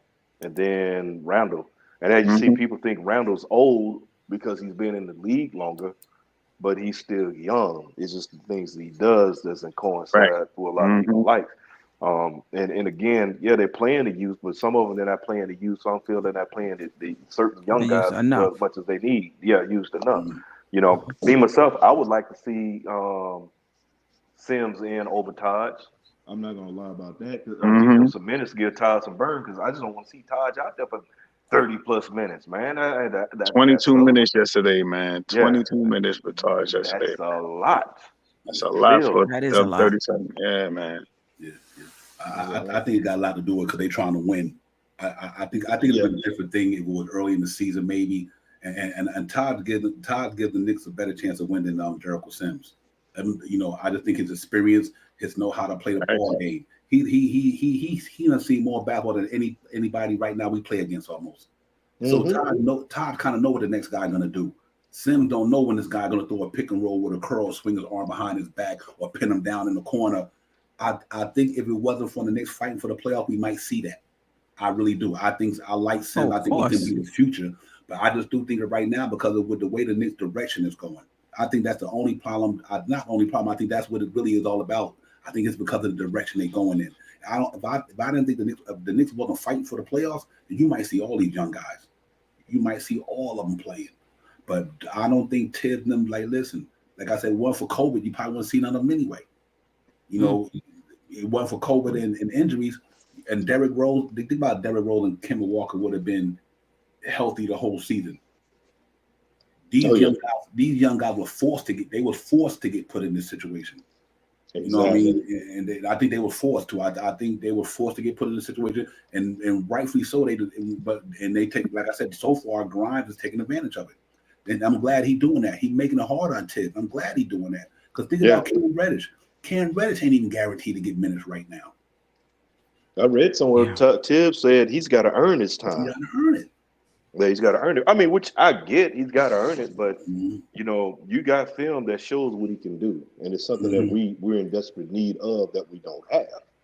You know, and Cam, I was high on the Cam because I was like, you know, we need a wing. Trade. All season I've been saying we needed a wing. We didn't get one in free agency because I was like, Kelly Oubre. I was one of the few that was talking about Kelly Oubre. Shout out to man Delano Steele, who brought up Harrison Barnes. He had been saying Harrison Barnes for a year, and I thought about it. Yeah, Harrison Barnes. I was on with you, Devon, when you talking about Robert Covington, what he could bring to the team. But then also when I saw that I was reading before we made the trade that Atlanta only was willing. They had him up when I found out they had Cam up for trade, and all they wanted was a first-round draft pick. I'm like, well, bump it. We got a first-round draft pick. We got enough. Make the deal. That's next to nothing.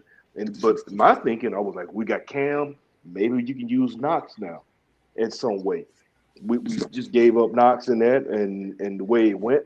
So things happen, but it's the rotation. Tibbs got to use the rotation in his roster, what he got, but also the front office is going to have to make some kind of move to bring in the pieces, better pieces to address the style of the team, the coaching style. But then again, you go back to, well, what is our style? What is our identity? Because we don't even know ourselves. Are we defense? Are we offense? Are we turnstiles? What is it?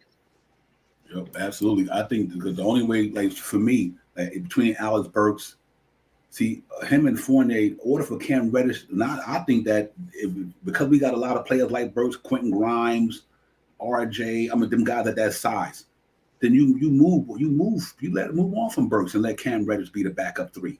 I'm good with that. You know what I mean? Yeah. But you cannot. It's like as long as you got Burks there, and you got Quickly, you got Grimes, RJ, Fournier, them all small wings. Who sits when Cam Reddish come back? What do the Knicks do? I asked the chat that when Cam Reddish is ready to play, who do the Knicks sit down for him to get the minutes? Like, if not, he's gonna be getting Obi minutes. You understand what I'm saying? So we're gonna be complaining about he not getting a lot of minutes. Why Cam Reddish not getting a lot of minutes like the same way Obi not? So who do you move out of the Knicks rotation to give Cam Reddish minutes? Mm-hmm. That's a good point. You know what I mean? So even to bounce off of you, Devon, real quick, what's gonna happen when D Rose come back? You know, what we gonna do with D Rose, because now we put another man back into the second unit, and we still trying to figure out who we gonna play as a point guard. You know, so. It's gonna be tough, man. That means Obi between that does Quentin Grimes go back? Does Quentin Grimes when Derrick Rose come back? Does Quentin Grimes go back to being situational? That's it. You know what I mean? Or so you meant to tell me Cam Reddish, it's possible Cam Reddish Quickly or Cam Reddish and Grimes gonna be situational.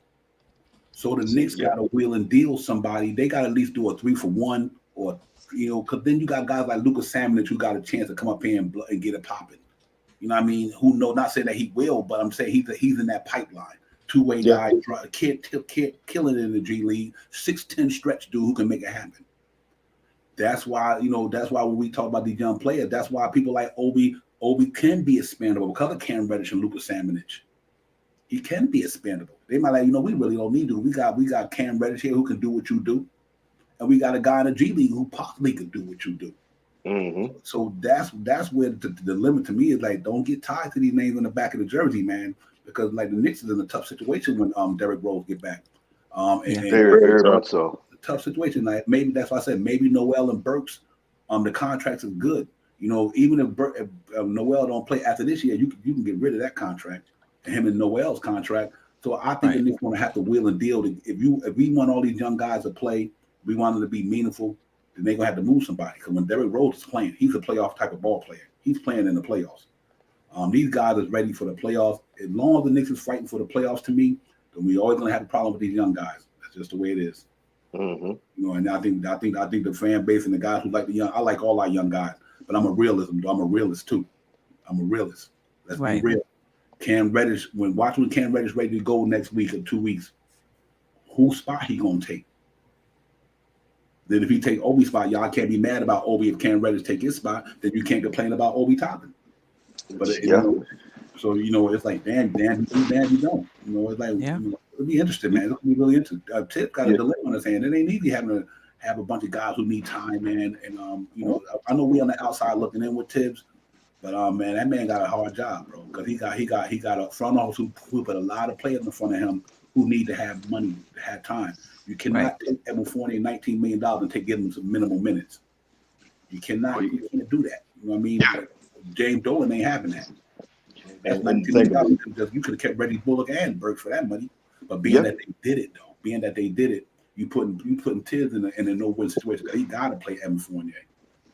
The thing about it is that, like you said, you got to play Evan Fournier because and I think that's where a lot of fans, a lot of us Knicks Nation think that Tibbs and the front office are on the same page because of the style of player they brought in. When you talk about an Evan Fournier, because he doesn't fit the mold of a typical Tibbs type player, and you have to play him. It's the same for Obi. That draft, everybody, you look at drafting Obi, and it's that's Leon Rose draft pick, but then he comes out with Grimes and Deuce.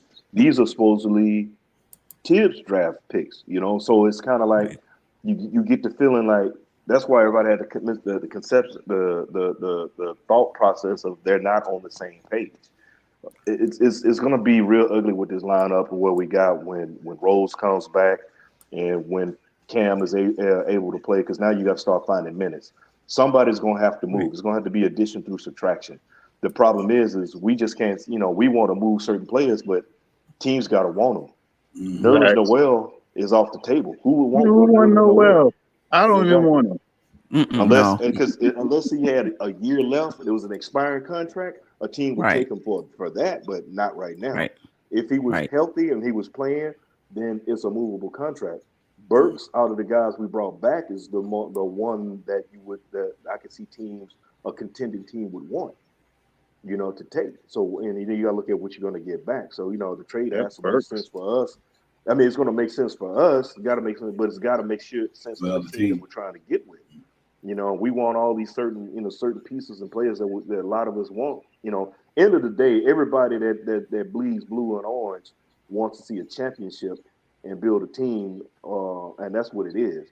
We may have different ways of going about it, but man, it's going to be it's a hard process. I don't envy Tibbs, and I sure ain't envying the front office on the moves they got to make.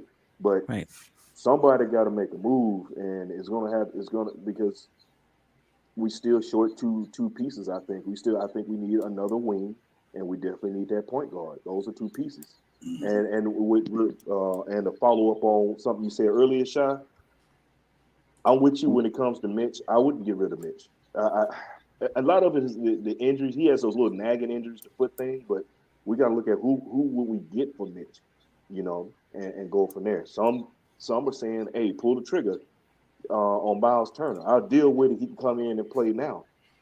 But what are you going to be willing to get? His stock could have dropped because of that, but what are you willing to give up, and which way can you go? And I've said it before, and I say it again. Anybody can get got. It's just that you got to make the right package and be willing to give up things to get. Right. And just they talking. Somebody in the chat said the Knicks are not in the playoff. The Knicks are half a game out of the 8th seed. Excuse me, 1.5. 1.5. Yeah, 1.5 game. Yeah. 3 games out of 4 games out of 6. And 4 games out of 6. So I don't think it's time to pull the plug. However, with this tough stretch coming up, we may find ourselves even further out if we don't get it together. Facts. And you know what is crazy about that? And maybe this loss might shake something up. It might make them players like, okay, we need to get this shit together. You know what? Getting away from the guard, it might be a blessing. Sometimes when you're not like when you home, you're too comfortable. You know what I mean? Like I could do whatever. I'm home. I'm good. My own atmosphere. I can relax. Like I can relax. I ain't got to worry about it. I'm home. I'm good. But when you go to somebody else's house, you got to be on your P's and Q's. You got to kind of be. So maybe that might be what they need. Julius Randle might need to get away from New York. He might need to get away from New York. Go on that West Coast trip and get away from us. You know what I mean? So, and I think and they played pretty good on the road this year. Let's hope that they can get this game against the Clippers. They win the game against the Clippers and win one road game after they back at 500. We back because we got everybody else is losing. Look at Washington, all they got, they losing. You know what I mean? Toronto, they losing. Boston barely been in front of us, man. We would have won that game last night. We'd have been up in the seventh spot, ninth spot. 7th seed, yeah, definitely. Yeah. So we by no means be out of this thing. I just think that the last night's loss was just devastating to me. It was embarrassing. It was embarrassing. It was embarrassing. Really embarrassing. There you go. I'm using the word too strong of a word. For Evan Fournier, Randall, and Kemba Walker to lay a egg like that, 15 points between 3 people. $50 million. Not get it, man. Not everybody's gonna have a good night, man. But when all 3 of them don't have a good night, that's a scary. Yeah. On a game like it supposed to been last night, for us to move back up and clinch something like that, one of those 3 players needed to play well. Even if 2 of the players would have played poorly, let's say Fournier, Randall, or Fournier, or even Kemba, if any of those guys could have contributed last night, we probably wouldn't be sitting here talking about what really happened. Another extra 10, 15 points from these players, we right back in the mix of winning. Right. Well, the other thing too is the bench hasn't been the same since D Rose went down. Because before we had been praying, the bench has saved us in so many games, and now that everything is moved around, the bench isn't the same. That would make the team dangerous because we could fall back on the bench, but we can't do that without D Rose. Now that comes to, I look at it like this, and if I'm wrong or wrong, please correct me. It comes to developing other people to be able to step in that role. Granted, you try and having the right pieces. You're looking at IQ. That's not his role. IQ is he's gotten better in a lot of aspects. But I'm not looking for him to do that. Do the things that D Rose does, but we need somebody else in that position. Obi came up with nothing. He gave us a donut, nothing, nada, zero. Give us something. Give us something. And Burks too wasn't great yesterday. Yeah, Burks, wasn't. And these are the things that's killing us. Other players, our main, the highest paid players on the squad aren't doing anything, but other guys need to step up as well. So, it's overall team, but it was embarrassing, lack of effort. You got a guy, you got cats that you never even heard of stepping up playing ball. And I'm like the little cat that was giving us the blues off the bench. He came off the bench and dropped 7 avocado real quick. Yeah. I can't remember his name. That's funny. Yeah, it's L's called him Avocado. Shout out to L. And you know what? In that Minnesota game, the starters was playing lights out. Yep. And then Tibbs went with the bench like he usually does at the 3-minute, 2-minute mark in that third, and then he plays them on the top of the 4. They came right in giving up baskets. I think I would have brought the starters back in to start the 4th quarter.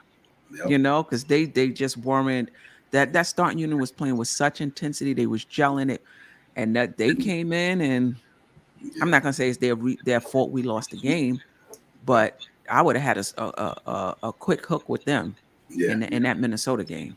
Yeah, absolutely, and especially losing Mitch and Taj. That was a killer. Right. I was like, oh my God, we lost both our centers, and then that last play of the game, Randall wasn't tall enough and had to hit Cat right here because he wasn't tall enough.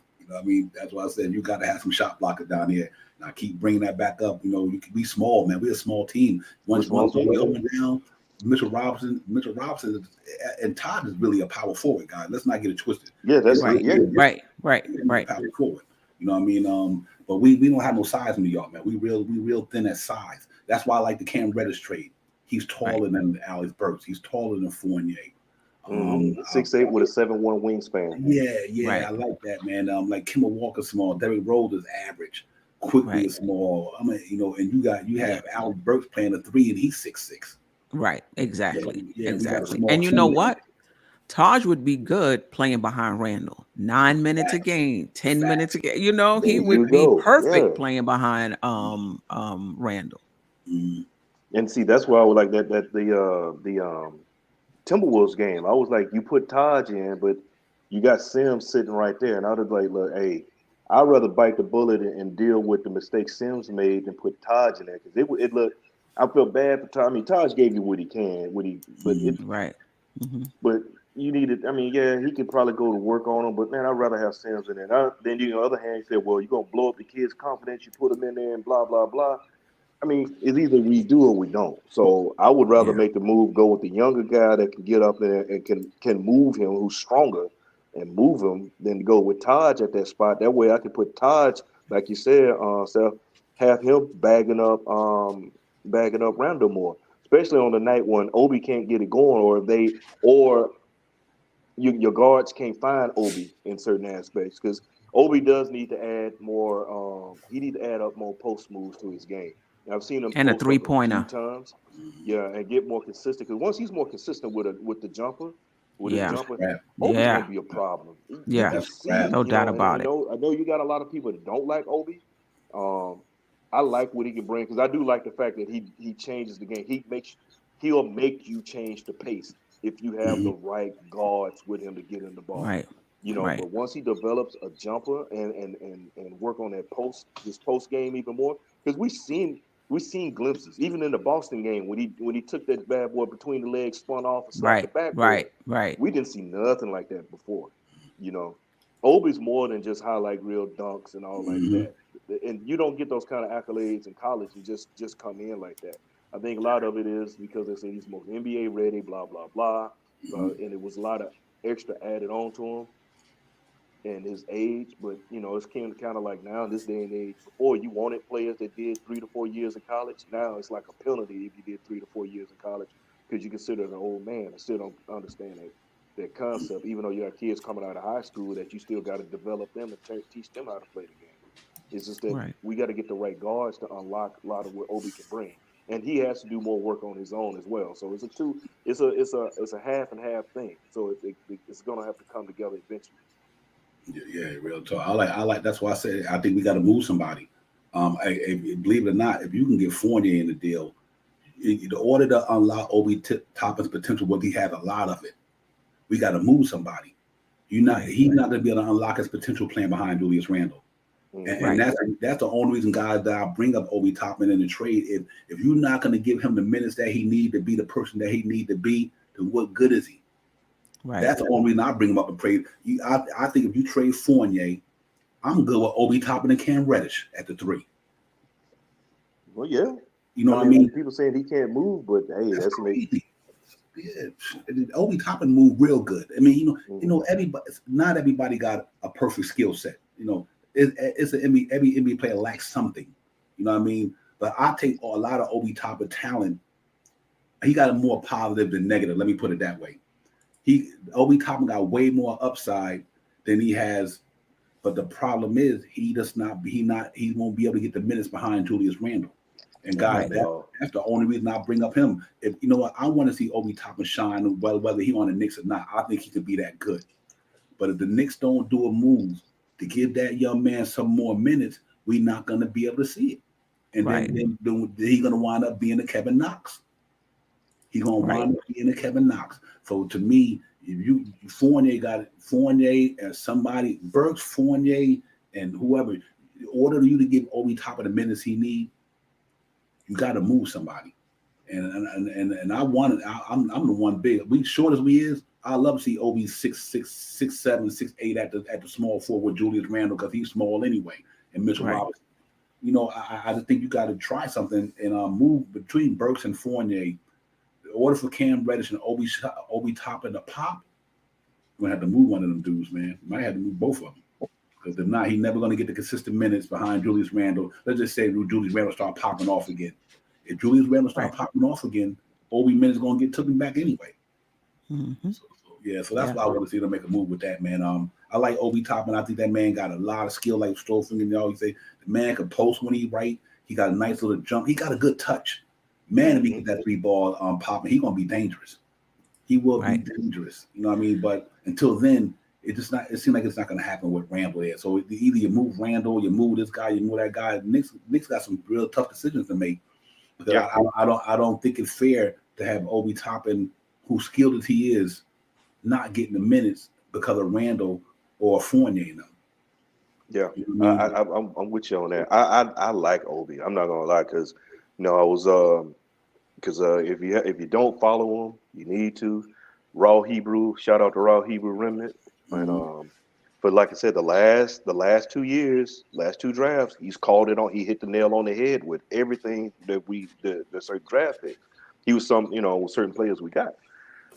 I like Obi, but if we're gonna make a transition or have a player like Obi, we got to have the right tools or pieces around to help unlock his true gifts. But and again, I'm gonna say it. He's got to work on things himself. Like Steph said, he got to be able to shoot. And you're gonna be out there shooting at three. You got to be able to be a consistent. I think he's like 19, maybe 20%. That's horrible. I can shoot better than that. I take my glasses and contacts out. I can hit better than that, man. It's just he's got to do the work. And there's no slight on him. I like Obi. I like the energy he brings. I like the hustle. But as of lately, I haven't seen that type of energy as well, because you can see he's frustrated when he's getting off the court and stuff. And there's been times you've seen him barking back at Tibbs. It's I don't and if he winds up being a situation like Knox, it's not a bad thing. It's not a slight on Obi. That's a slight on the organization. Right. That you that you messed up not once but twice on a young player with potential. Knox, again, that was a different regime. That was front office malpractice, because they should have never drafted it. Should have drafted one of those Bridges. We should have drafted one of them when they were right there. But with Obi, and the whole thing was with Randall playing the way he did last season, nobody saw that, because the writing was on the wall. We knew we were trying to get rid of Randall, and Randall had that one season, and he got the bag early. Even though he left 50 mil on the table for the Suns, still he left some money out there. It was supposed to be over, but he's never going to be the player that he can be sitting behind Randall. Yeah, no doubt about it. And if you're not going to move Randall, and it's funny, I just saw an article, so I got to go soon, but I wanted to ask you guys. There was an article that the Knicks, Sacramento was interested in Randall, and the Knicks haven't come right out and said that they are open to trading him. But I know there was an article by Berman, I don't know how much we believe him, that the Knicks aren't as sold on Randall as they were, months ago.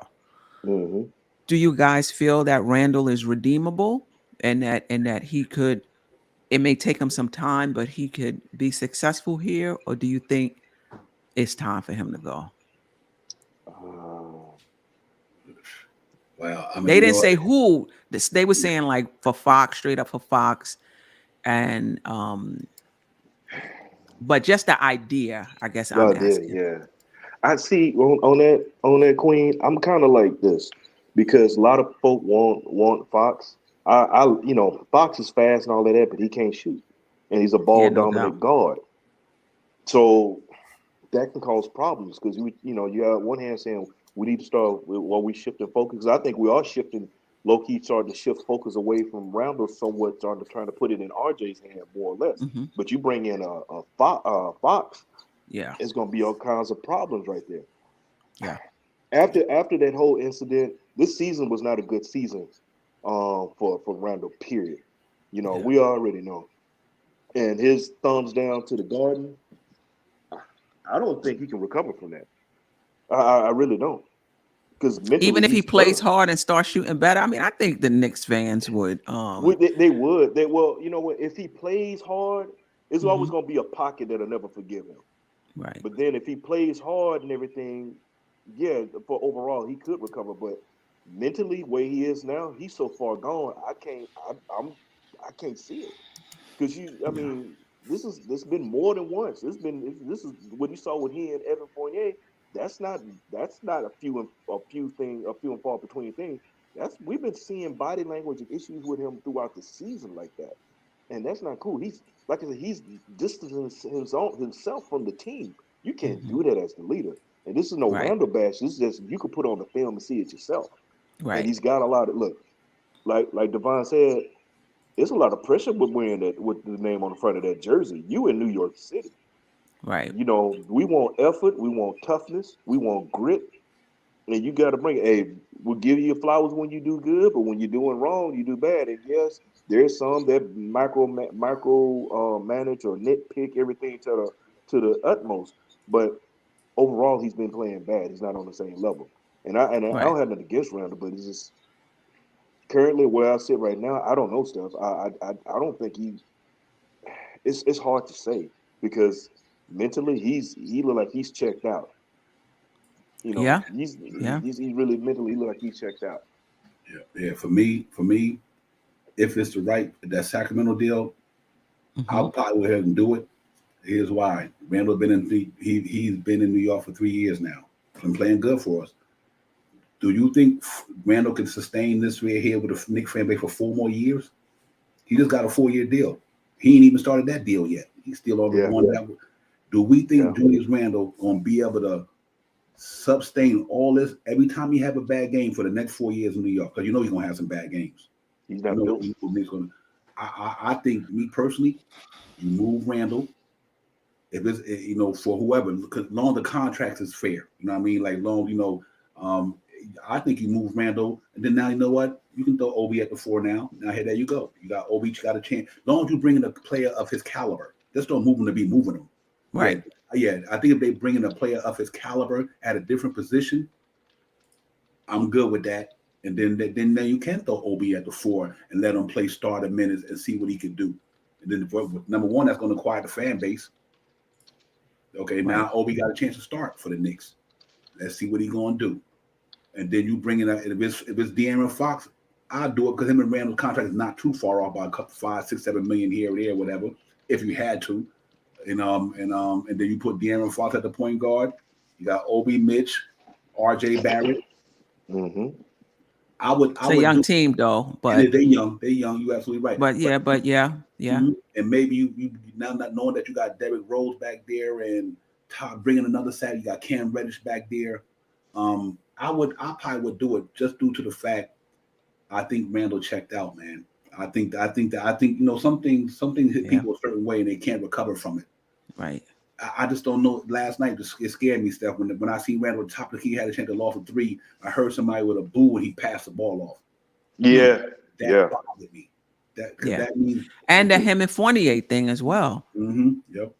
Yeah. That one really bothered me. That really bothered me seeing him because Evan was trying to calm him down and he's going off on him, and I'm like, bruh, this is your own teammate, and he didn't do anything to you. You mad because you didn't get a call. And Shaq, you stopped playing at that. Exactly. To complain about the call. Mm-hmm. Yeah. You stopped to complain. And how many times we've seen it? Look, we've seen the same movie over and over. We heard the scratch record over and over. How many times we've seen him he get fouled on one get fouled underneath. He turns to argue with the ref. The other team is, booking it down the other end, and they get an easy layup. You cannot do that, especially at this level. I understand high school kids do that stuff and all like that, whatever.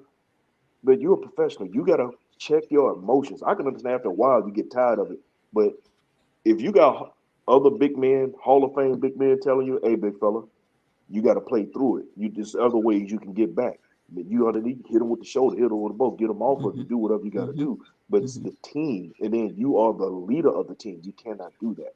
He's not mature enough. That maturity is not there for the role he's been in, because it takes more than just being able to play well, right? Because you could be struggling. You could be struggling for a whole season, but your approach is the same. The aggressiveness, the shot. You think about Tatum, and I'm not trying to compare the two, but the beginning of the season, Tatum was struggling big time. Yep. He wasn't scoring well. His efficiency was down, but he played the same way. Shots wasn't falling. I mean, that happens, But Randall's energy is different from game to game. His approach is different from game to game. Whether he's engaged or not is different from game to game. And I think that's the problem. Be consistent in your approach, even though the numbers may not be the same. Mm-hmm. Yeah. I think now that I think Randall's side at the 4 in today's NBA. I think his side at the 4 is the problem to me, because these teams, it's hard to go up against Giannis and Brook Lopez when you're 6'8". It's hard to go up against AD AD and Dwight Howard, AD and whoever. You know, it's hard to go up against Durant and another 7-footer that's at the front line. Randall is 6'8", top 6'9". And if his offense game on the outside ain't popping, it's a wrap because he can't go down there and post nobody up. Not 7-footers. Yeah, and that's the one reason why I do think that, you know what, I think it might be time for it. I don't have a problem with it. I don't think nobody on the Knicks is untradeable. Right. I don't. Right. I don't care, you know. But I do think that if you can get, like, let's say we wind up getting a point guard who can man that point guard spot and give us the same production Randall give us for the point guard spot, then you took care of the most important position in New York with that point guard spot. Yeah, definitely. Yeah, we can turn him into a point guard. But see, for Randall, I want to say for Randall, I would want more than Brunson, but Randall is not playing well. Like his value is down right now. Yeah, because we would actually get fleeced trying to get somebody if we try to put them in there. I mean, it's sad to say because I mean, this is it's like I'm trying to sell you a car with and you know the transmission ain't the greatest in it, but the car, the body and everything is good, but the transmission just ain't right. And I'm on this amount of money. You gonna look at me like I'm sideways, man. Get up out of here. You know, because even last when we drafted Obi, they were trying to trade him then and couldn't trade him. Oh wow, okay. Yeah, you know what? And no, it's not about. See, I think people we get it because we say we want to trade somebody. It's this here. If you keep Randall in New York, right? Let's say we keep him. Let's say we keep Randall. And he keep going through what he's going through. Because everybody always looking at numbers all the time. How many points he scored? How many? But they don't look at all the other things that's involved with it. Right. The little things, man. Everybody get caught up in numbers because he could score 26 points because he can do 11 rebounds. That's the only reason I'm not sold on De'Aaron Fox for this reason. Nah, he's not a winning ball player. He's not a winning ball player. He's been in Sacramento stinking up the joint. He might be scoring, but the team hasn't been winning. You know what I mean? So it's just not about the numbers all the time, man. And I like RJ and Randall. I think that's a good combination. I'm not saying trade Randall, but because of the situation that happened with him just recently, that's the reason why I'm a big Randall dude. I only not say trade him now is because I don't know mentally if this is going to work out. And here's another standpoint people forgetting. I see Randall be lackadaisical on a lot of plays in New York for the last 3 years. And I seen him get lackadaisical on plays where he not putting in the effort sometimes. Like Steph say, he's up and down. You know, so when you're paying somebody that amount of money, you got to make sure they're consistent with what they do. Hey, God, it's real talk. Randall, I think after that situation changed the whole dynamic of how people feel about Randall. Anytime Randall have a bad game in New York City, guys, they're gonna boo the crap out of him. So it's not even fair to him to go through that. It's not even fair for him and his family. Now we got people talking about maybe his family, his son got a big head. I see that in the chat. What his son got to do with that? But that's the part of being in the limelight. That's a part about getting paid mega money. That's what I don't agree with right there. The shots at the family. And they coming at his wife too. Yeah, you're coming at his wife. Go at him. His family don't have nothing to do with it. Keep it about him and what's on the court. You know, that's part of the problem right there. But I mean, he could come out if he can pull his head out his backside and get back to playing halfway like he did last season, salvage the rest of this season, it'll be a different thing. There's always going to be a pocket of Knicks Nation that's not going to like him. This is because there's a pocket of now that never liked him. Right. So it is what it is because he's not the big name that was wavered. He's looked upon as a playing elf. So they didn't, they knee jerked and brought him in. This is it's like, and this is your God. You know, like this is your king that you want to bring us after you couldn't get Durant and Kyrie because it was the media put it out there and we, I knew it wasn't going to happen on that, but still, it's. I feel bad for Randall. I really do. I really do because he's in a bad situation, especially being 28 years old, dealing with that kind of stress and things like that. Right. He's just going to have to play his way out of it, and he's going to have to deal with the consequences of his actions.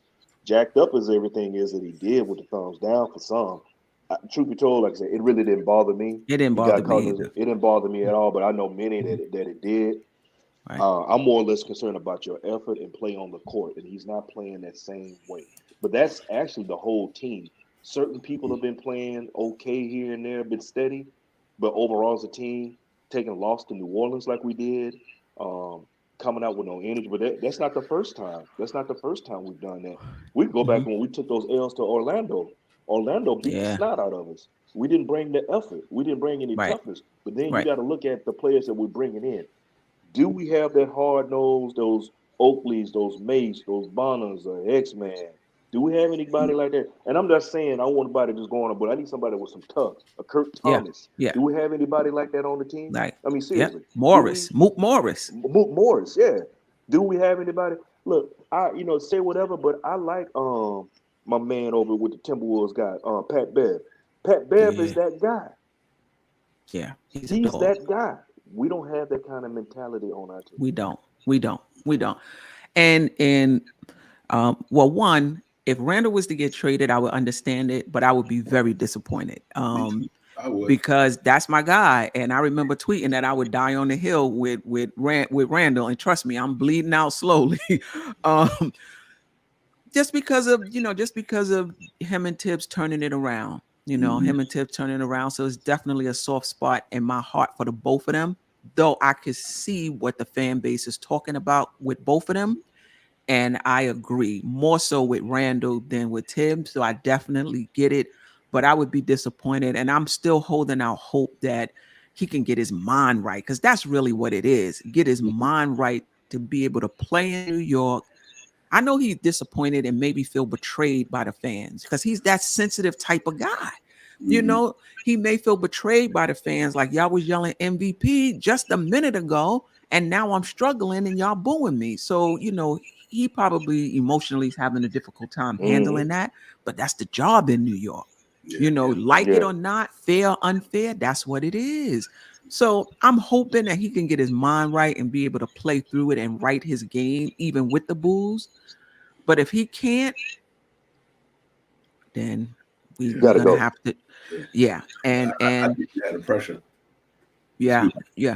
And this, can I just say one more thing? Go ahead. Shout out to this guy is on fire, Paris Duggar. He makes a good point. I'm not gonna say I would trade Randall because RJ wouldn't be able to handle being a number one, but he brings up a good point. As bad as Randall is playing, he still draws a lot of attention and allows other guys to do what they do. He's gone, depending on who you bring back, now they're going to start game planning for you. They're going to start doubling you. And that changes, that changes things. But maybe he's ready. Maybe he can handle it. We're not going to know until the time comes. But if they do trade him, just get somebody of equal value. That's all. The whole thing. And I just want to, my man was a Knicks 100 GM. Yeah, I'm not from New York. Everybody know that. I'm from Louisiana. I'm a Knicks fan, and I may not be from New York. The reason it don't bother me is because why let it bother you if you weren't there at the Garden? And I'm a fan. I'm a true fan. Reason don't bother me is just showing me who he is. That's why it don't bother me about him throwing the thumbs down, because he's showing me who he is. He's sensitive. He's super sensitive. And if he wants to be that superstar and everything, like Carmelo took it, Stoudemire took it, you didn't see them doing it. That's why it doesn't bother me. I just say if he can't get it together, get him up out of here. I'm not gonna sit up and worry about what he let his immaturity and his ability, his being soft like that, get to me. Because there's other things that get to me when it comes to the Knicks, But when it's one of our own doing whatever else like that, hey, bro, if you can't get down with the heat in the kitchen, get out. It's time to go. That's why it don't bother me. Seriously. I'm upset about other things when it comes to the organization, like certain players not getting in, but it's sad. It's sad that he did. It's super sad that he did that, because you got people that were that some feel betrayed by him. But he just proved to me that he's very immature and he's just not ready to be what he was saying he was ready. He's saying we back. Well, you not back. You never came. You're not here. So that's where I'm at on it. Yeah, you know what? For me, I believe me, I'm not wanting to trade Randall because of how good he is. The man could play. I just think that when he did that, shut that, you know what up? Them people pay a lot of money to come to Madison Square Garden. Them tickets is astronomical. And when you tell the fan base shut, whether you meant it that way, you meant it or not, that's the way they took it. Now you put a target on your back. Mm-hmm. Well, I agree with that. Yeah, my main concern is what happens every time Julius Randle New York has a bad game. He's gonna hear this shit like crazy. So why put that on yourself? You know what I mean? Right. You know, and that's my only thing. Not because this dude Julius Randle came here and help turn it. He put this Knicks team on his back last year. He put this franchise on his back last year. Not the team, the franchise. Yeah.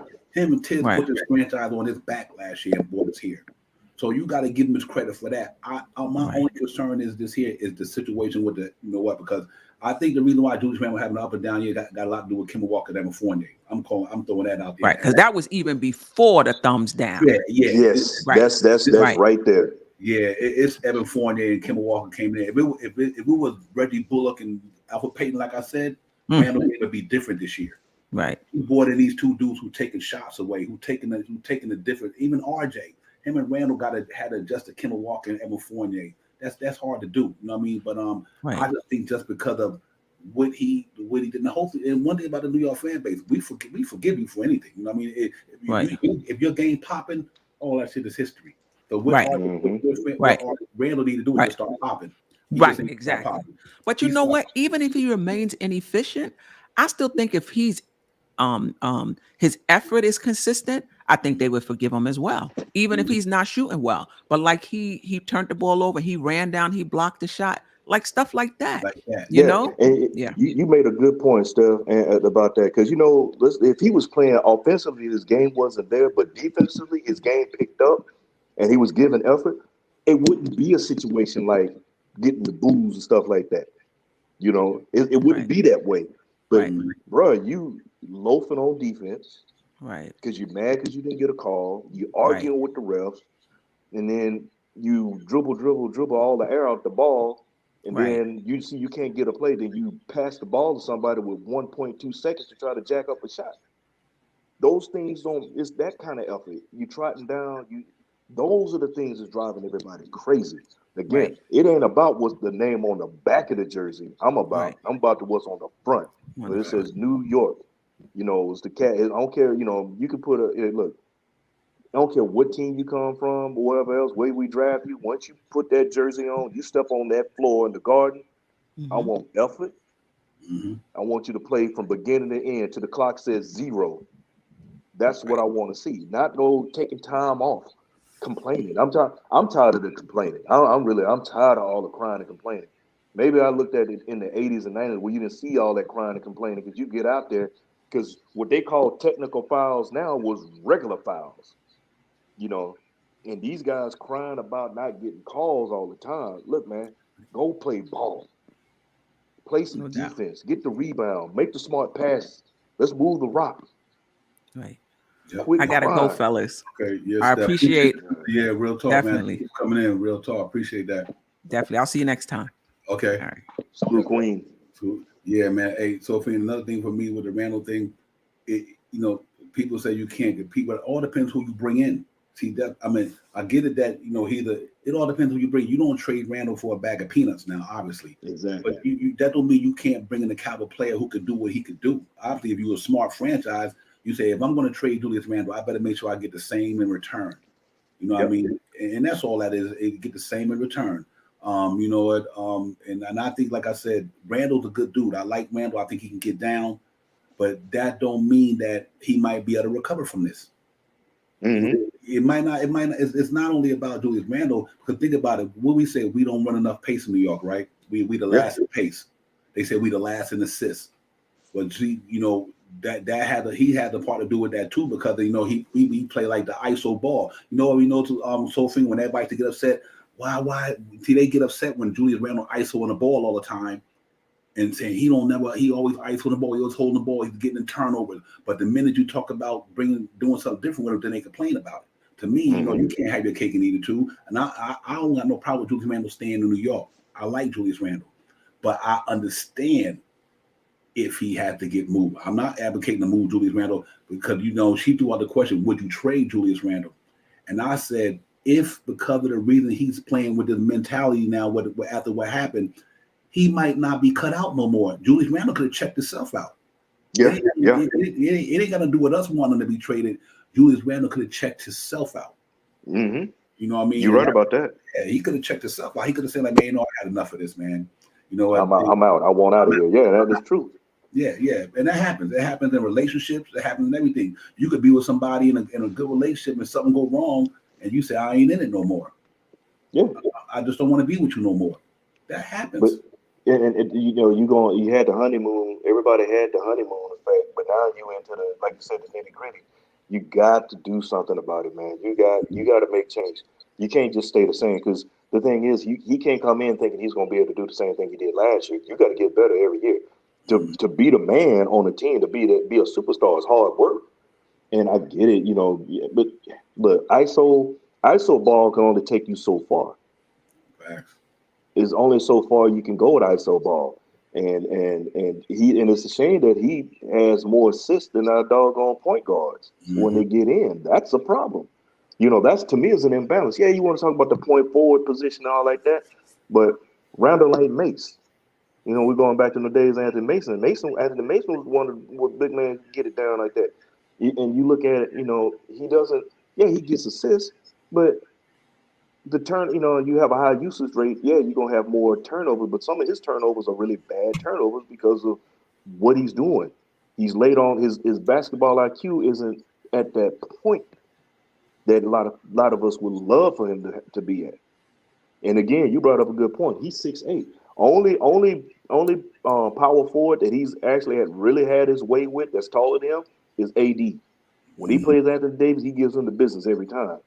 You know, he kind of did. You know, Giannis is a handful for him.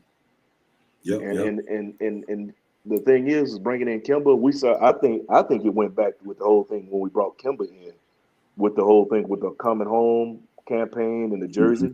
I think he's still suffering from that. He just didn't go over with him because you're like, wait a minute, I'm your most improved player. I'm this, I'm that. But he came in. You gonna do all this for him? That should be me rocking the jersey as the billboard. Yeah. But it was a homecoming because if you know the history of New York players, Kemba was a beloved son of New York. Cardiac Kemba. He had many great games in college in the Garden. Now, if he was any kind of a, you know, if he wasn't so self-absorbed, because I think it's selfishness on his part, you step back and you can share the limelight because this is what you want. You want to have people see that we got a brotherhood here and we want to open the doors. That way I can get more players to come play with me and knock down the misconceptions of him. But he's feeding into all that. That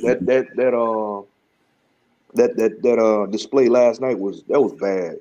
Yeah. And Bridges, you know, Miles Bridges is actually a small forward playing the four, and he went unconscious. And that goes down to what we were saying earlier about rotations and making the changes. Or as L would say, the game within the game. We didn't adjust for that. We did not adjust for that. And every time I see Miles Bridges go off, I just have a tear in my eye because I keep thinking about he should have been a Knick. He should have been a Knick. That's the one we should have drafted. Either him or Mikal. Yeah, absolutely. I like what Brian Woodward just put up there. I don't have a problem with that trade whatsoever, Brian. That's a good one if that could happen. Him for Sabonis, and I don't have a problem with that. Randall need a fresh start. And I want for one, I think he got exposed in the playoffs last year. I think they took away his weaknesses. I mean, took away his strengths. They turned him into a jump shooter. And if Randall almost right now is starting to become one-dimensional when he plays a certain team, because he don't get to the hole like he used to, and he can go bully the best of them. Randall could bully with the best of them. He stopped doing that. You're right. You hit the nail on the head because all those shots he's shooting now were falling last year. Yep. They're not doing it this year. Yep. That's why his 3-point percentage is down, because now he if he can't get to that rack. And then, the worst thing you could do is become a jump shooter all the time. You know what I mean? That's why I want to see Grimes start. I'm glad to see Grimes start going through the holes some more. That way, that makes his three ball even more deadlier. But you know, I'm Julius Randle thing. I'm not an advocate of getting rid of him, but I do think that because of the situation that he put himself in, it's going to be tough. It's just going to be tough. I know how Knicks fans are. You know, we meet people like us been doing this a long time. We done seen this. This ain't new. I seen Knicks fan boo. I seen New York boo Derek Jeter, one of the greatest athlete to ever play in New York. I seen them do boo Derek Jeter. You know what I mean? I seen Patty Ewing get it. Oh my God, yeah. You seen Pat get it. Pat got it. I mean, and still, yeah, Pat got it really. And see, that's why I was saying when it comes to Randle, bruh, you are not on the level of Pat. Nope. You nowhere near the level of Pat. And he got booed in New York. And you think that they're gonna give you a pass? No, partner. No. Mm-hmm. You gotta be stronger than that. You gotta be able to brush that stuff off. And that it's not about his game. Julius Randle's a walking triple double. He's a skillful dude. He can get it. It's that mentally, can he handle the pressure going forward? You know, and I think if you trade Randle, you're gonna have to make sure you get a player that matches caliber or better. I do not advocate trading Julius Randle for somebody who's not good as Julius Randle. I would never do that. I wouldn't trade somebody good to bring in somebody who's not good. That'd be like dumbfounded. But if you do wind up getting a guy who could do what he do and maybe play a different position, and that way all you guys who want Obi Toppin to get more minutes, then you move Obi to the 4. Now Obi Toppin can get his minutes. Mm-hmm. But even long as you bring in a dude that can match what Julius Randle do, if he can't match with Julius Randle, then you don't move him. You know, that's I think that would be common sense. You don't trade gold for silver. You know what I mean? Don't do that. But I do think that if you bring in a player who can affect the game like Julius Randle, then you got to think about it. You just have to think about it. And we might don't want to do it as fan base, but you don't know what's brewing in the back of Dolan and Leon Rose and all these guys' mind right now. Because I'm gonna tell y'all something. It's about the bottom line to them dudes, man. It's about the bottom line. At the end of the day, it's about the bottom line. If the New York Knicks fan base turn on Julius Randle up in them stands, if they do, whether you guys like it or not, you're not gonna let nobody take food off your table, per se. And I do think that had a part to do it, not because he's not good. Julius Randle led this team. He brought us to where we at. But the only problem is when he made that mistake, can he recover from it? And mentally, Julius Randle was kind of mentally not the strongest leader. His skills is there. Yeah, but he never was mentally strong. He never strong because he never been in that position. Right. And you trying to be, and see the thing is okay, you want to have, Kobe, you was Kobe's rook. Just because you was Kobe's rook don't mean you were Kobe. You're going to be Kobe-like. Mm-hmm. You can have that mentality to go out there and go get it, but don't mean that you go out there and try to take it on like you're doing, because you're not that guy. Mm-hmm. That you're not built that way. You know, Kobe was Kobe. And to be on that level of player, to be on that type of level, that he's nowhere near that. So I ain't gonna even try to make a comparison for that. But you can have heart and mentality, but you got guys that they don't even put up big numbers, got more heart than that go out there day in, day out and lay it out on the line. That's why I bring up a Pat Beverly. Pat Beverly, day in, day out, I don't care who's he playing with. He could be with the Singapore Sea Slugs. He's still gonna go out there and bring it. That's just who he is. He's wired like that. Randle's not wired like that. And again, he's too busy shooting jumpers instead of getting down on those blocks on certain teams and taking advantage of the mismatch. He fell in love with that jumper. Yep, facts. Yep, and that's what it's about. Great point there. We just got to make sure that guys, they can handle the pressure of New York. That's what it is. I think Randle was built for this thing. I think he did a good job with it, and I still think he can do a good job. I'm not the one to say Randle's not going to be in New York, guys. I'm not even advocating getting rid of him. But, if you ask me, if the right player come along, it could do what he do, but give us certain things that Randle can't give us from a leadership perspective. Let's say all around, mental game with when the tough get going, y'all give me the ball. Let me get this thing going and get good going. See, Randall can't tap out. If Randall tap out, then the other team gonna feel like they're gonna, and the rest of the players might feel like they're gonna tap out. Mm-hmm. You know what I mean? Because if you follow, you only good as your leader take you. So if Randall start playing a certain way and he tap out, he might set a bad precedence for the rest of the guys. That might think, damn man, our main dude acting crazy. You know how. So let's hope it's not that. But I just think that's so thing that I think after that incident, it changed the dynamic of the way the Knicks front office might feel about that. Like I said, man, you can't mess with Dolan the money. Yeah, money talks. That's the main thing. Because you look at it like this, because what Randall did, he just really opened the door all the way for he opened the door for RJ to walk on through. Mm-hmm. If you look at it, that's what he did. He opened the door so he can walk on through and do his thing. I saw what Chop put in there, and I gotta agree. He did the way he acting, and you talking about you were Kobe's rook. You doing the memory of Kobe a disservice, a injustice. You know, if anything, you would if you want it, if you want the smoke and all like that, you step up. If anything, because you know what, you played bad and you getting booed. At the end of the night, you come in and say, you know what, it's on me. It's on me. I've got to give Melo that. It's on me. Mm-hmm.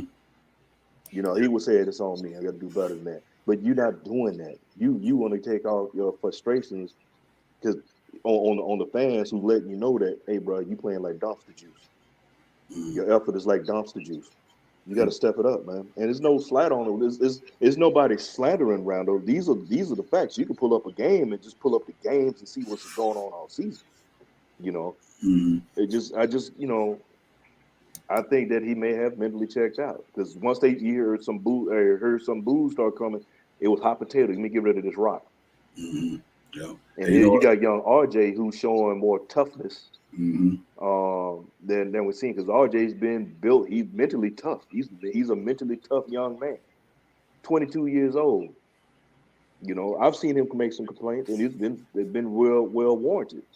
But you don't see him complaining and crying all the time. He come back and get you the effort, and now that he's over his illnesses, RJ's been playing decent. Granted, he had the one night 7 turnovers, but hey, that's few and far. He doesn't do it all the time. Yeah. Hey, Sofa, do you think? Let me ask you guys in the chat a question. Last year we had a good year. Don't get me wrong. Wasn't no fans in the say. Wasn't no pressure last year. Mm-hmm. Right? Wasn't no pressure last year, but the pressure came when we got to the playoffs because everybody back in the stands. Now you're in a pressure situation. Randall didn't handle that pressure that well last year. You know what I mean? In the playoffs.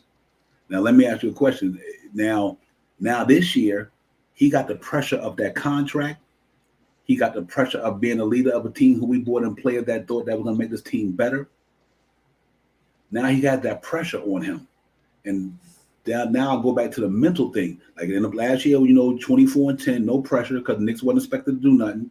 It was, so we didn't have no pressure on it because there wasn't no fans in the stand per se, not that much. And then finally, when the fans got in the stands, but now he got the contract as the pressure on him. He trying to rebound from the bad thing he had in the pressure in the playoffs last year. The pressure's on him. Now you got Fournier, Kemba Walker. They said this team's supposed to win 50 games or whatever. Now you got the pressure on you to try to live up to that. So I'm wondering, it is a mental thing. Can he mentally handle the pressure on top of what you just put yourself through with that negative thing that you got going on out there now? That might be a little bit too much pressure for Julius Randle. Mm-hmm. I mean, that's a real good point, Devon, because you think about it. You think about it, you going in there with no fans in there, it's like you just playing pickup in the gym. You just out there playing with the fellas in the gym, no fans. But once we hit the playoffs and you started getting people in, you felt that energy and the crowd and all like that. It could have been more because since he's been in the league, has he made it to the playoffs? No. You know what I'm saying? He hadn't made it to the playoffs. Since he's been in the league, has he been the number one option ever? You're right. No. Right. Yeah, right. Mm-hmm. This was a whole new experience for my man. Last season, he came out, I was the man. Because even when we had Mook, he wasn't the man. It was Mook's team. Even though he was the higher paid he was considered the free agent piece. Mm-hmm. Mook played, and you saw the leadership that everybody was galvanized right behind Mook. Mook was the man on the squad, not Randall. I looked at me personally. I always looked at Randall as the number two. To Mook being the number one. Mm-hmm. So now you fast forward, here he is in the playoffs. He's the man, and you revert back to whatever it is you think may work because you panic in a panic or whatever. He was shook. I think the fans, being the fans were in there, it just got to him. It was the pressure. And then now you got this contract. Now you got to live up to this contract you got coming because he's still on the old one. It don't kick into in February, right? Right. Yeah. Now you got to live up to this contract. Oh, baby. Yeah, and to Parrish's point, Parrish, I agree with you on a 9 in a row, and we got to 4 seed, but that wasn't Julius Randle by himself. That was the Knicks team. Mm-hmm. That was the Knicks team that got 9 in a row and got to the 4 seed. It wasn't Julius Randle by himself. It was the team. So I'm just speaking about him personally, not the 9 in a row. Don't have nothing to do with only Julius Randle. That had to do with the whole 15 ball players. You know, so. All I'm saying is the pressure mounting on him, not the whole team. Because Julius Randle didn't get us to the 9 in a row by himself. The team got us to 9 in a row. You know what I mean? And that's my point. I'm not here to throw darts at Julius Randle. All I'm trying to say is because of his situation and it was developing in New York right now, how do you think it's going to be going forward? Do you think he's going to be able to handle the pressure of every night when he don't have a good game? He got to hear it.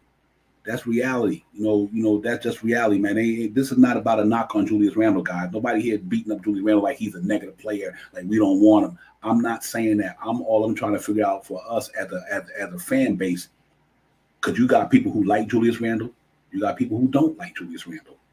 I'm a Julius Randle guy, but I do also know that reality may set in because of the situation that he put himself in.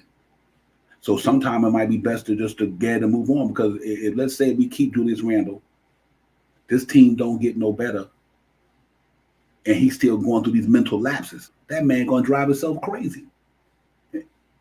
He might be better off getting a fresh start and a clean atmosphere where he don't got to put up with all this pressure. This is pressure playing in New York, man. You know what I mean? I've been watching the Knicks since 1978. It's pressure playing in New York City. It's a lot to go with it. The fans love you when you're winning. They will destroy you when you're losing. They will destroy you. You know, winning cures all. Y'all know that. Before we lost the last 3 games, we thought the Knicks was on the road. We thought we about to make it happen. But the minute we start losing games, you're gonna get this stuff. You're gonna get the negative, the positive and the negative with this stuff when it comes to playing basketball, because that's what it is. When you win, people like you. When you lose, they don't like you, or they feel like you're not worthy. Same thing with Tibbs. Tibbs coach good when the Knicks winning. Tibbs ain't crap when we losing. That's just reality, bro. You know, so do I think Randle is no, he's not a bad player. Either the man is a walking triple double when he right. I just think that this year it might got a lot to do with Kemba Walker and Fournier personally. I think it's Kemba Walker and Fournier bringing them in here affected what Randle was doing. So if you don't change that dynamic, then Randle's gonna go through this, because it's gonna be nights when he need to get in the groove, but he can't get in the groove because everybody else got the ball. You know, so it's not a knock on Julius Randle by no means. All we saying is because of the situation that he put himself in mentally, mind over matter. Mind over matter. Mentally, you're gonna be strong enough to keep going forward with the situation you put yourself in because of that little dilemma. It might not be about him. He might not can handle that pressure. Like I said, it wasn't a lot of pressure last year on Julius Randle because we didn't expect to do what we did last year.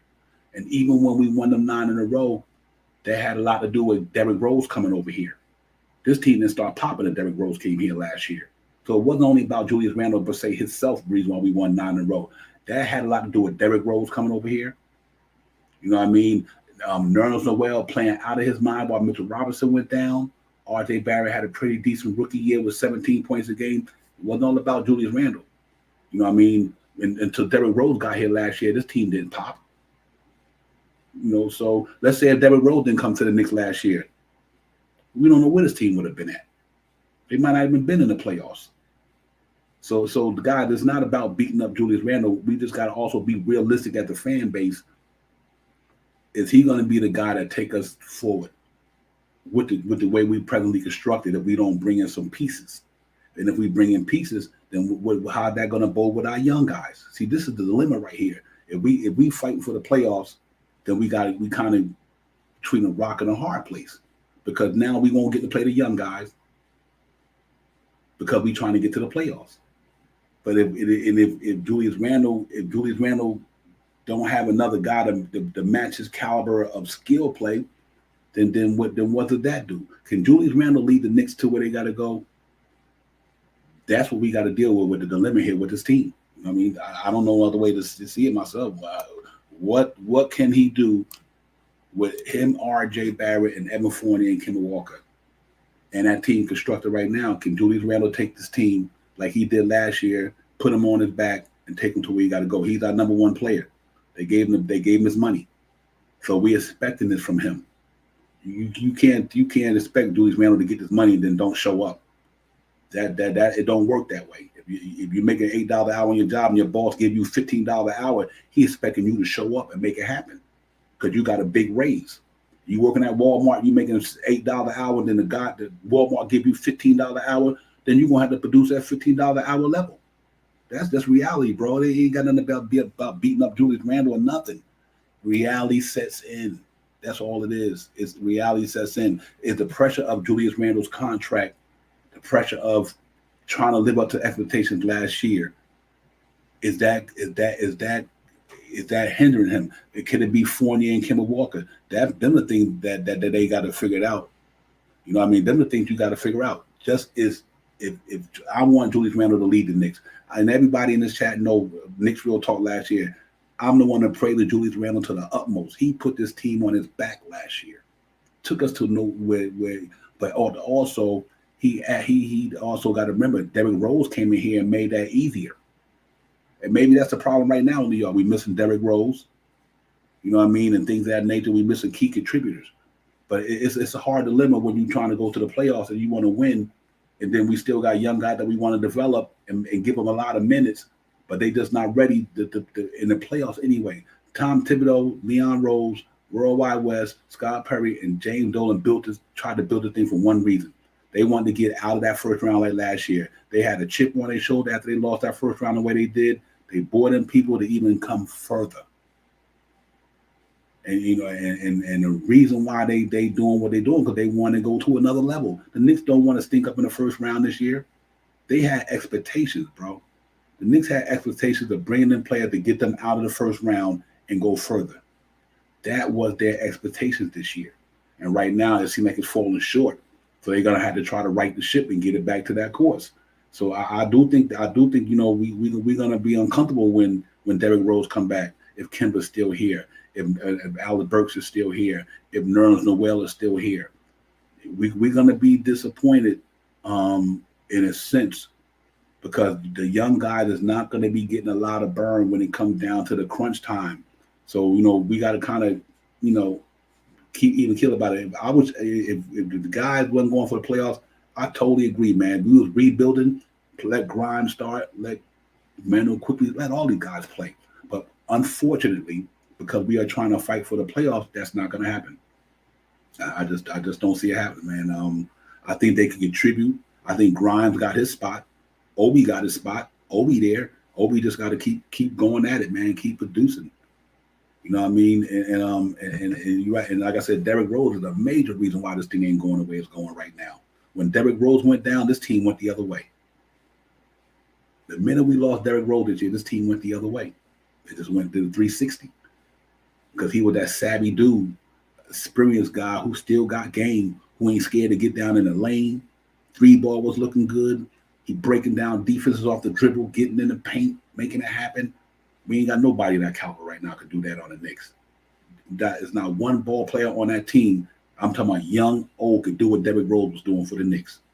Not Grimes, not McBride, not Quickly, not whoever any of you guys want can do what Derrick Rose was doing for the Knicks. So that, and the Knicks wasn't going nowhere last year till that man came here.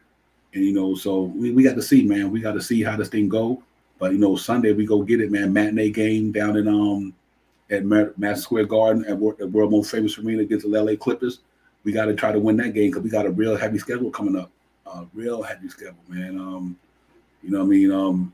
And we gotta do it. Yeah, 500 is 500. 500 wasn't getting you nowhere in the playoffs last year.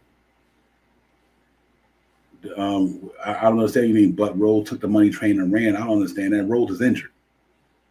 I don't know what you mean by the money train. He took the money train and ran. Rose is injured. Just like AD and a lot of others, just like Kevin Durant, they injured. I don't understand what the money train. The man got injured.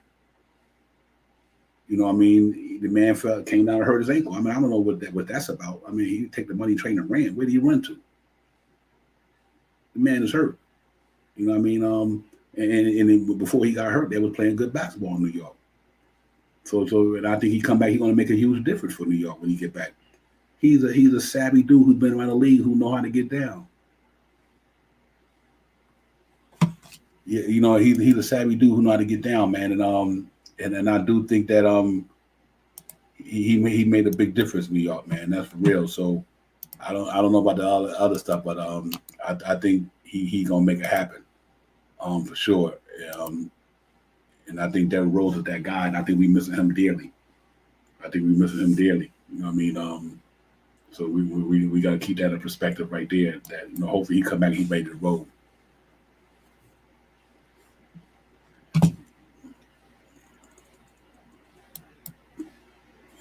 Yep.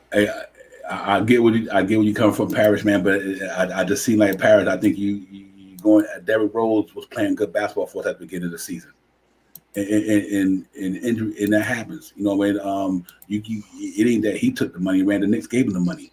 If you don't think that Derrick Rose was the reason, then you could blame the front office like that. But Derrick Rose, man, in the playoffs last year, who were the only two Knicks in the playoffs last year other than Derrick Rose?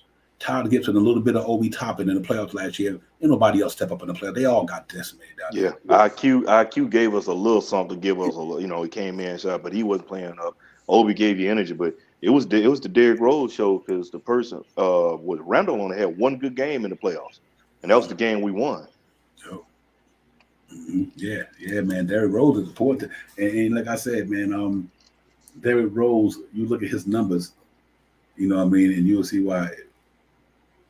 Right. Good one, B. Civilized. You got to say you can't do that at A Parish. You're a good dude. You're a wise, intelligent brother. You be up here with some good crap, but you definitely, I think you're wrong on the Derrick Rose thing. I really do. I think that's more of nitpicking about his knees and all that. Man played basketball. I think you nitpicking when it comes to Derrick Rose on this particular. Yeah, he had to get a debridement in his ankle, so because he went down before then.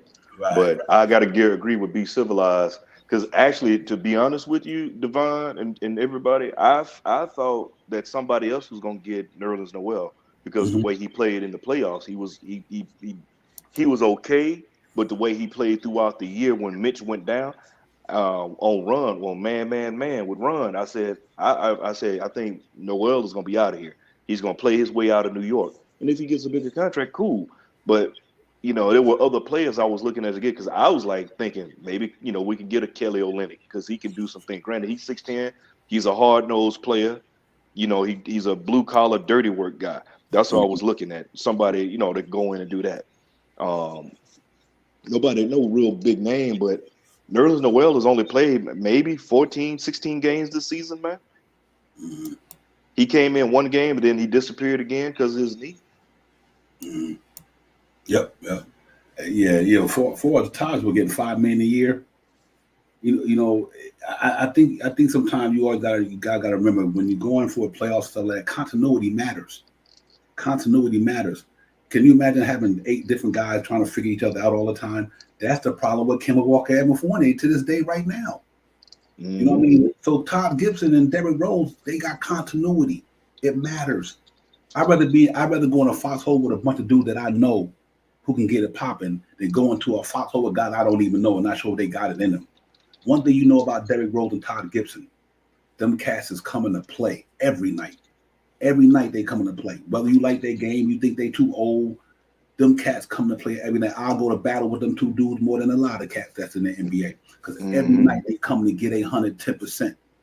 You know, instead of coming here and thinking because of a guy got talent. What about we got talent, but he ain't got no heart and he ain't got no grit? He can't handle the pressure situation. Why you think they popped in the playoffs last year? Because Derrick Rose and Todd Gibson got grit. They've been there before. They know how to get it done. This ain't new to them. So you want experienced guys like that, man. I mean, this Derrick Rose thing is crazy to me. I mean, like literally, this dude is the best point guard on the Knicks right now, bar none. So if you're saying we need to upgrade a point guard, fine. But do you think is a point guard on the Knicks better than Derrick Rose? Yeah, Come on, well, man. we need that starting point guard because I like Derrick Rose at this stage in his career and at his age, coming off the bench against whoever else you got. I like that matchup. I really, really do. Absolutely, bro. And I like that, but we needed to address the point guard situation earlier with a starting point guard, and then along with the wing situation. We didn't need to bring in, Nerlens Noel. He had, and you really look at his career, he's an injury prone player. He just happened to do better last year, and then you could look at it. It was a contract year, so it could have been. Could he play hard for that contract?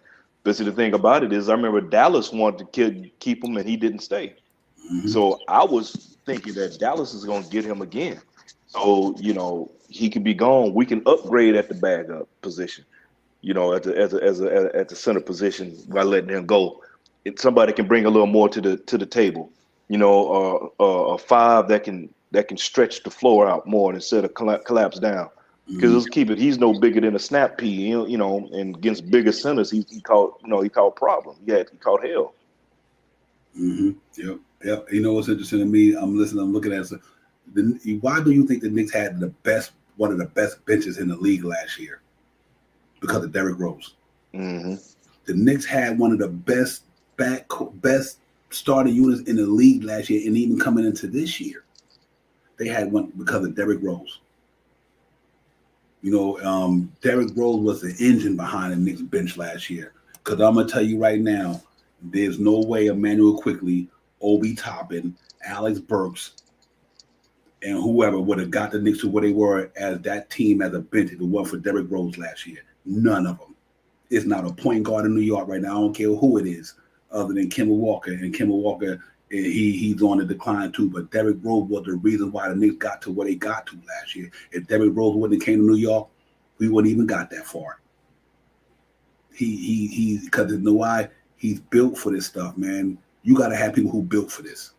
Everybody ain't built for this stuff. Derrick Rose is built for this. He done went through so many trials. He done been through so many trials and tribulations in his life with his injuries, perseverance, trying to get back. And listen, this man, I want guys like that. I want guys who've been through it.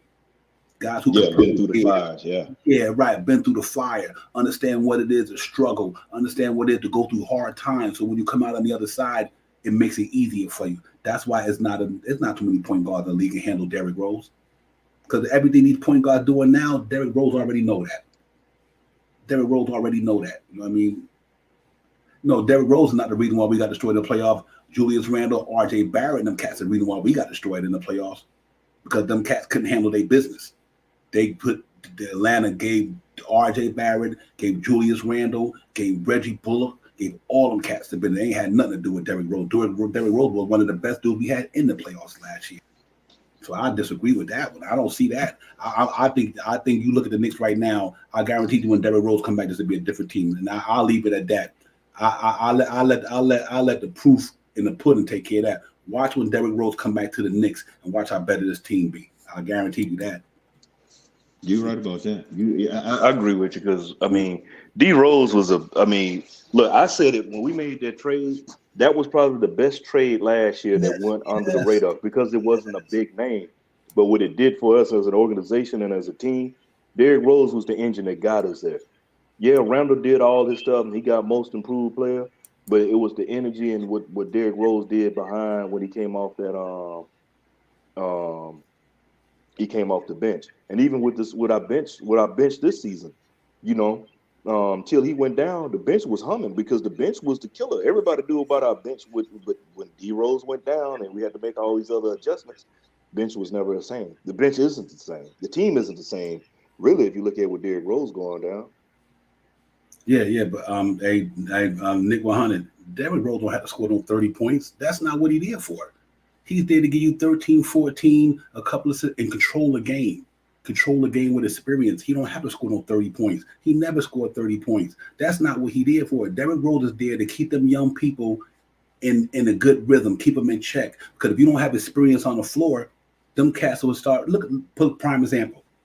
You don't like Quickly now. Yeah, I don't think these cats are playing good down. Look what Derrick Rose did for Obi Toppin last year.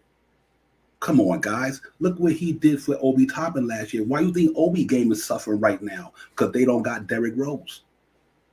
That's why Obi game is suffering. Because they don't have a Derrick Rose type of point guard who can get that man the ball, push him to be better, to make him go out there and get harder and work at it and put him in certain spots. That's the reason why Obi Toppin's suffering. It's because of no Derrick Rose. Prime example. That's why Quickly struggling. No Derrick Rose. That's why them young boys are struggling, because they don't got that dude there who can keep them in order, help them master their game and master the nuances of the NBA and make them better. That's why Obi Toppin going through what he going through right now, because Alec Burks ain't getting the ball, Quickly not getting him the ball, Grimes ain't getting the ball. Only one was getting the ball was Derrick Rose, because we need a point guard who can get these cats the ball. And that's what my man Derrick Rose was doing for the New York Knicks. He got Quickly in a good spot. He put Obi in good spots. He put all of them dudes in good spots. And you wonder why our guys are struggling right now. While we talking about Obi Toppin and what we talking about him, we talking about Quickly because of Derrick Rose. Period. That's facts. Yeah, and I mean, to build right off of what you said, Devon, I mean, I'm just saying, I think if Rose would have been playing, if he never would have got hurt right now, I think possibly we'd probably be at least 4 more games in the win column. Easy. You know what I mean? And I'm being real modest by saying 4 more wins, because there's a couple of games. There's a couple of games that was just we just missed it by a little bit. Yeah, you hit the nail on the head, Shy, because you notice once Derrick Rose went down, even when the first game he didn't play, we weren't playing right. Everything was off. If you notice the way we've been playing, and now with Derrick Rose being out of the lineup was way more significant than having Kemba in the lineup. If you look at how, I mean, because the bench, our bench was better than the starters.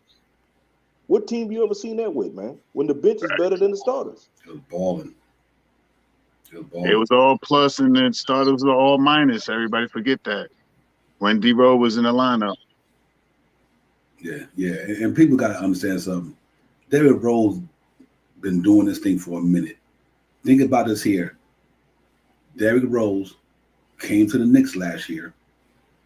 He helped them cats get over the hump. Not by himself. He made it easy on Emmanuel Quickly. Let me ask you a question, because Emmanuel Quickly and Obi Toppin, them guys, they was rookies last year. Mm-hmm. So you expected a rookie to come in there and do the things they did without a savvy veteran like him to show them the way? The reason why Quickly didn't have a lot of pressure last year was because of Derrick Rose. Remember when Derrick Rose, what the first thing Derrick Rose did when he got to New York last year? Took Obi Toppin and Emmanuel Quickly out to dinner. Yeah, the two dudes out to dinner the same night. He called them dudes. I'm going to be in the second unit, y'all. This is how we're going to get down. And that second unit blew up because he took that veteran leadership. It's about leadership, guys. It ain't always about the score and the points and all that. It ain't always about that. We going through that with Randall right now. It ain't Randall scoring his points in this game. It's his leadership. Yep. It's about leadership. And if you're too young to understand that, then maybe you need to have some kids. It's about leadership sometimes. Sometimes you got to be able to teach these kids how to do things, man. Nobody becomes that great by themselves. Mm-hmm. You know what I mean? Everybody got mentors. You know what I mean? Some of the best players in the world had mentors. Kobe looked up to Jordan, or this guy looked up to that guy, or this guy made a difference in this guy's life. That's just reality, guys. Come on now. So Derrick Rose brought that to the Knicks. Him and Todd Gibson brought that veteran leadership, because Julius Randle is not a leader right now. So you needed leaders. They brought 2 leaders in there. Todd Gibson and Derrick Rose are quiet leaders. They lead by example. Yeah. They You lead don't by see them in the example. face of everybody like that. Yes, yes. And I think if one for them two dudes coming to the Knicks last year, bringing them two back, we wouldn't even got that far. Because Yeah, man, Divine, you on fire. so the reason why I say that because when the pressure got tough, young guys can't handle that. They're not ready for it. You are a freshman on the varsity team. You might got skills, but when the tough get going, or you mentally tough to handle pressure situations, you might not be ready for that. And I just think that them guys, man, I think they underestimating about and here's another thing that kills me so much. Oh, Tibbs bring Derrick Rose them to the ground. Well, why Derrick Rose keep following everywhere he go? Say it again, though. Everybody, Tibbs be running the players in the ground. Tibbs be make. Well, why they keep following them? They can go anywhere. They can go anywhere. They go with Tom Thibodeau. They're loyal to him. I mean, I don't like it. I'm gonna be honest with you. I don't like them playing players that long, especially the players that are long in the tooth. But they follow him. They trust him. I personally don't like it. You know, I'll be honest with you. Tibbs wasn't the number one coach I wanted, but we signed him. I support my team. You know, I'll rock with him. I wanted Monty Williams. That's who I was thinking about as a head coach. There was one person I was thinking about if we're going to go that way. If you want to go young and go developmental, Kenny Atkinson. There's some, well, he never won. He never did this. He never did that. But the man developed because before Kenny Atkinson, did you ever hear of Karis LeVert? Yep. Did you hear about Spencer Dinwiddie? You know, look at Joe, what's his name, over there still with the Nets. Joe, oh man, I can't call his name, the shooter over there. But anyway, what I'm saying is because those cats were like G League or something else, they weren't getting a chance. But Atkinson developed that team, and they made the play in without superstars because he coached them up and developed them. Yep. We were young, so I was like, hey, that wouldn't be a bad piece. And even if we didn't, then when we lost Woody, I was like, you know what? I would like to see Atkinson sitting on the bench with Woody to help with development of the youngster. But he's in Utah or Golden State. He's somewhere else right now, Kenny Atkinson. But that's just me. Yeah, it's just me. So, I mean, it is what it is. We got Tiz. I'm support what he does. I don't agree with everything he does because I don't like the fact that he's playing certain players for long periods of time. And then the thing that got me, that had me rather tight, is when we ran a 7-man rotation. 7 to 9 man. That's 7, but he had a 7-man rotation. He had other players he could have played, but I'm trying to remember the game we was, and we got beat up. Boston, 8 games.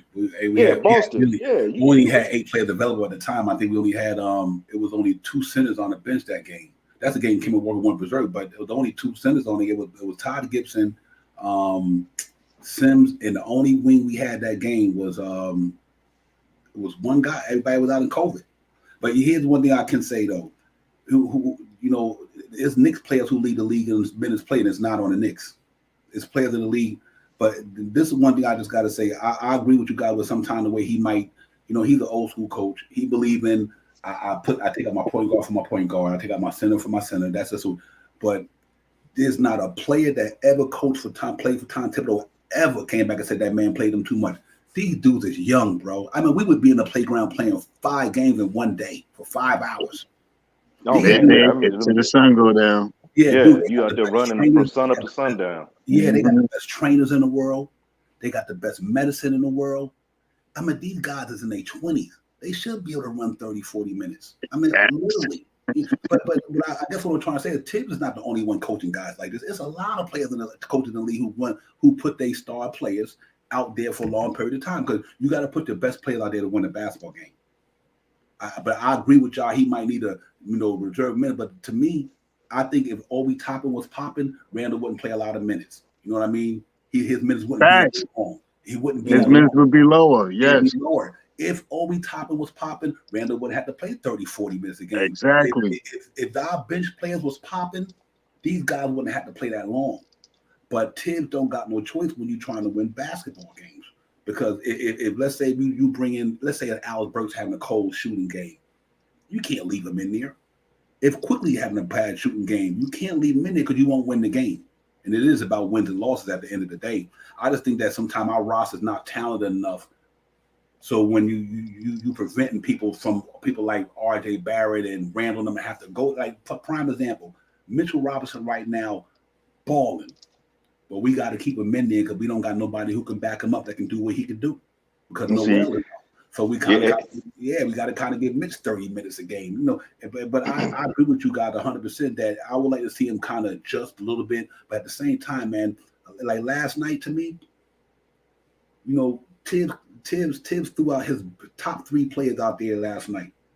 3 of his top 3 players, and they stunk up the joint. But everybody want to get rid of Tibbs. Tibbs ain't shoot that ball last night. Tibbs ain't create 15 turnovers. Tibbs ain't create 11 for 21 from the free throw line. That ain't Tibbs. If your players ain't performing, it's gonna make you look bad. Julius Randle stuck up the joint. Evan Fournier stuck up the joint. Kimber stuck up the joint, man. I mean, 18 turnovers against Charlotte. I mean, against Minnesota. 15 turnovers against Charlotte. 15 last night. You know that. I mean, what can Tibbs do? That's ridiculous, man. Yeah, it is, man. He got to play the guy that he got. I mean, I just don't know. Sometimes I think, you know, our players need to make shots, man. Last night was we just didn't make shots last night. I get it, but yeah, I mean, because you know what, he called the plays. He calls the plays, but the players got to execute. They got and do what they do, and that is a problem, really a big problem. But I'm my whole thing is if you got older players, I wouldn't be running them. Young players is one thing, older players another. Todd's 36. He don't need to be out there long minutes a game. Hey, if I got Jericho Sims sitting there, hey Jericho, I need you to go in there and give me about 6 to 8 minutes. I need to rest some people, you know, rest them, you know, but you got to use it's for a lot. I think we can all agree. There's not one person in the chat or in Knicks Nation doesn't like Tibbs' rotation.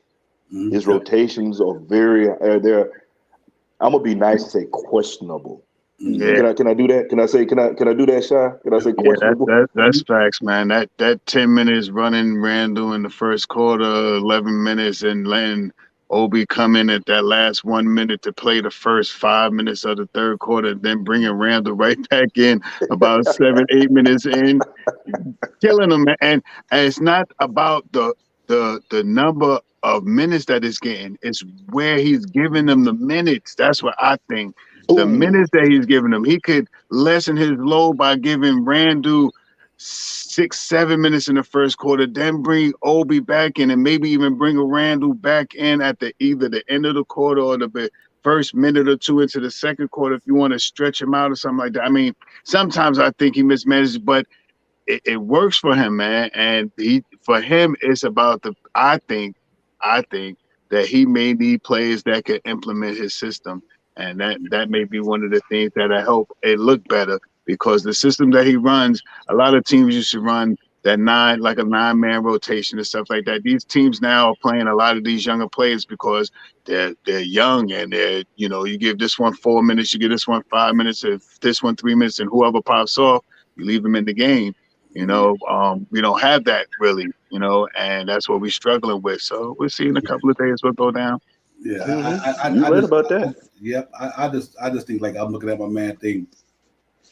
Derrick Rose did not get injured in Chicago because Tom Thibodeau ran him in. Derrick Rose jumped up in the air, came down on his foot, his knee the wrong way. Let's just get that out there. That had nothing to do with Tom Thibodeau running this dude minutes. Jimmy Butler is a max player in the NBA right now, and he ain't ran down to the ground. The man is a max player in Miami. Now, but he plays high minutes in Miami as well. Still. Todd Gibson is still playing basketball right now. I mean, y'all got to get off this craziness about Tibbs running these dudes in the ground. That's bogus.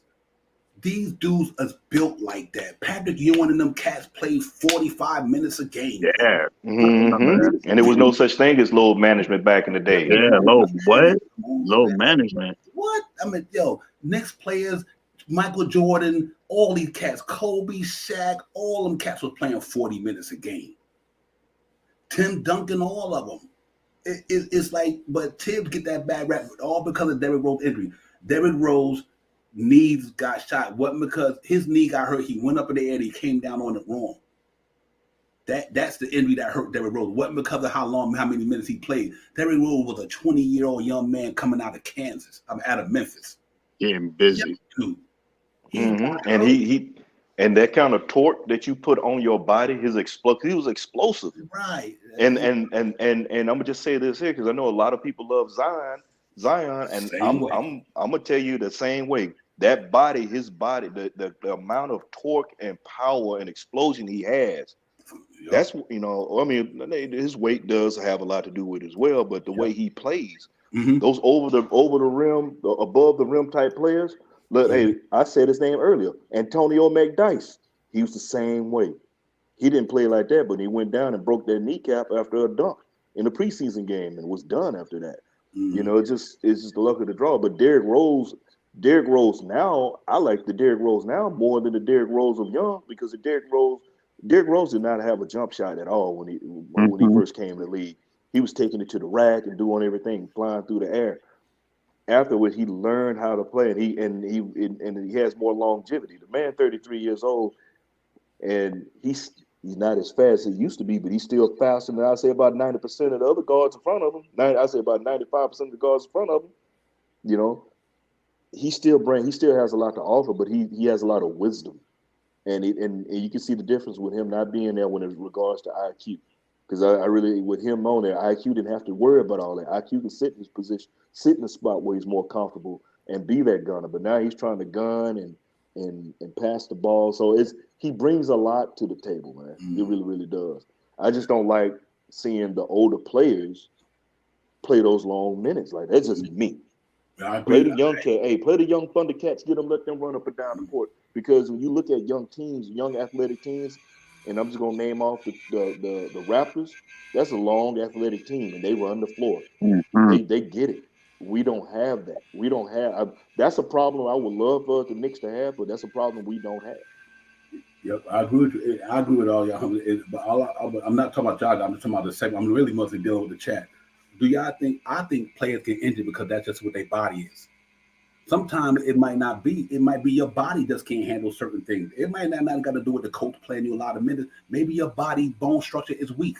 Maybe your ankle bone is not stronger than your thigh bone. Or it might be that your particular body is just not. It's one called that. Look at Sam Bowie. You know what I mean? His body just didn't hold. Look at Greg Oden. Oh man. I mean, they body is sometimes your muscles. Brandon Roy. Yeah, right. It might not have nothing to do with the coach playing you minutes. I'm just talking about these guys who think that Tom Thibodeau is the reason why all these guys are getting injured. No, that ain't got nothing to do. Maybe their bodies is just like you said, Zion. Zion is not going to be able to maintain because of the way he played basketball. He relies on athleticism, and he got to jump off that foot. Ever since that game against North Carolina when he ripped through that shoe. He's 6'6" tops. In order for him to get his thing popping, he always gonna have to be above the rim, just like Derrick Rose and all them guys, because he's not tall enough to go in there and post up people. He can back him down there, but by the time he get ready to go up in the air, they're gonna block it because he's too short. So his jump shot is not good. So I think because of his explosive, like Soul Finger said, the way he played basketball, Zion will be getting injured before you know it again. I'm not wishing that on him. I'm just talking about because of the way he built. The only one who made it through who like that to me that was man to get through it wasn't that bad with Charles Barkley. Yeah, and it's towards the end because even Vince Carter, Vince Carter was a whole league of his own. He still played above the rim, but it was win and it became wisdom. Right. I just think some guys not built that way, man. They body. Everybody's body is built differently, and I don't like I said, I'm just not big on playing players super long. I mean, this new day and age. I agree with you. That's it. And this day and age, things have changed, and you got to roll with it. Because like I said, we got load management. We talking about back in the days of the Knicks. We talking about because we always talking about the '90s Knicks. Those are that Knicks squad right there. It was no such thing as the load management. You played. It was unless you were just broken. I mean, you was in foul trouble. You were in foul trouble. We knew Pat knees were done. Done. But he was still out there. The layup game when he had that whole leg bandaged up. The layup when he laid, instead of dunking it, he laid it up. He was out there playing hurt all the time. Cats don't get down like that anymore. You know, it's just a new day. It's a new day and age. Load management is what they call it. I'm not, you know. Yeah, you know, I agree. You know, that's what's tough for the Knicks this year. So, fingering them with playing Todd and them is because they in win now mode, and it's tough to play them when they trying to win. I just think it's so tough to throw Jericho Sims in front of Todd Gibson. I mean, Todd Gibson's playing 22 minutes, 12, 13, 15 minutes, and like he's playing 40. You know But you know, he had a game where he did play like 38, 40 minutes, and that's not right. And on what Paris Duggar was saying, and I'm with him on some aspects of that, because Todd should never been out there that amount of time. But then this is where I'm a turn it a little bit. I'm going to the front office, because the front office put us in that position by bringing back Nerlens Noel instead of giving us a definite 5 to sit up there and bag up Mitch. Nerlens has played maybe 14 games this season. At one time it was 12. He may be at 14, maybe 15 games this season, man. We need somebody dependable back there to take some minutes and stuff off of Mitch. And the other thing is Taj. You know, when I see Taj playing center, you know what I think about? David Lee. David Lee played center for us, and he was a power forward. He was getting a double-double also, but he was younger. And that should have never happened, man. That should have never happened. There was too many other centers that we could have signed. I mean, hell, I would have brought Dwight Howard in here for the case. Dwight Howard was more durable than that. I know we tried to make a trade to get with LA to get JaVale McGee, but Cleveland stepped in and got JaVale McGee. You know, and then they sent him over to Phoenix. There were other options out there, but we needed somebody more durable than what we had. And I need one of consistency. I like the fact that we're trying to show consistency in everything in New York, because we haven't shown that in years. But you got to look at some changes needed to be made. And I'm with a lot of the cats that has been in the chat talking about, hey, some people took the money and ran in some aspects. D Rose, I don't feel did that. Nerlens Noel is always hurt. That's Mr. Glass right there, man. Hey, you know what? For me, Shop, I'll let you chime in. If it were for COVID, Nerlens Noel injured, you wouldn't even seen Todd Gibson play this much basketball this year. He was situational. He wasn't even getting no minutes. He wasn't even getting no burn. This COVID-19, that game when he had to play 38 minutes, Knicks had 8 ball players, bro. They had 8 dudes available that night. That one night when he played all the minutes, they had 8 guys on the team, period. I know Tibbs playing him a little bit more minutes, but we got to understand the situation the New York Knicks are in. They are decimated. I mean, I think Nerlens Noel, remember, Nerlens Noel was out with the injury. Jericho Sims was in COVID-19 protocol. All of them at the same time. We had 8 players in protocol, and they had to throw it. They had to get the guy that they signed on 10 days. They really wasn't in that position.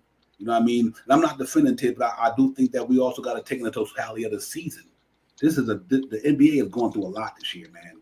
I mean, team playing 8 guys, team guys signing guys who ain't even been in the league for 3 or 4 years, like Lance Stevens and all that. And I think that game against Boston, we had 8 players. And Kemba Walker ramped them up, but we would have beat them and we would have had 3 more players. We had to play Todd. Mitchell Robinson was out. Noel was out. Thinks Jericho Sims was in protocol. Well, I think he just came back. He just came back, right? And then we had 8 players, 1 wing, and two big bodies. You know, it's tough. But I'm 100% with you on don't play the older guys long minutes. I agree to 100% on that. I would never second guess that, because I do believe that, you know, you don't have to play them that long. But one thing I can say is that I think you ask every one of them guys, man, that it don't bother them. You know, they want to get out there and play. If you're a competitor, a true competitor, and you want it, you're gonna want to play. You're gonna want to play.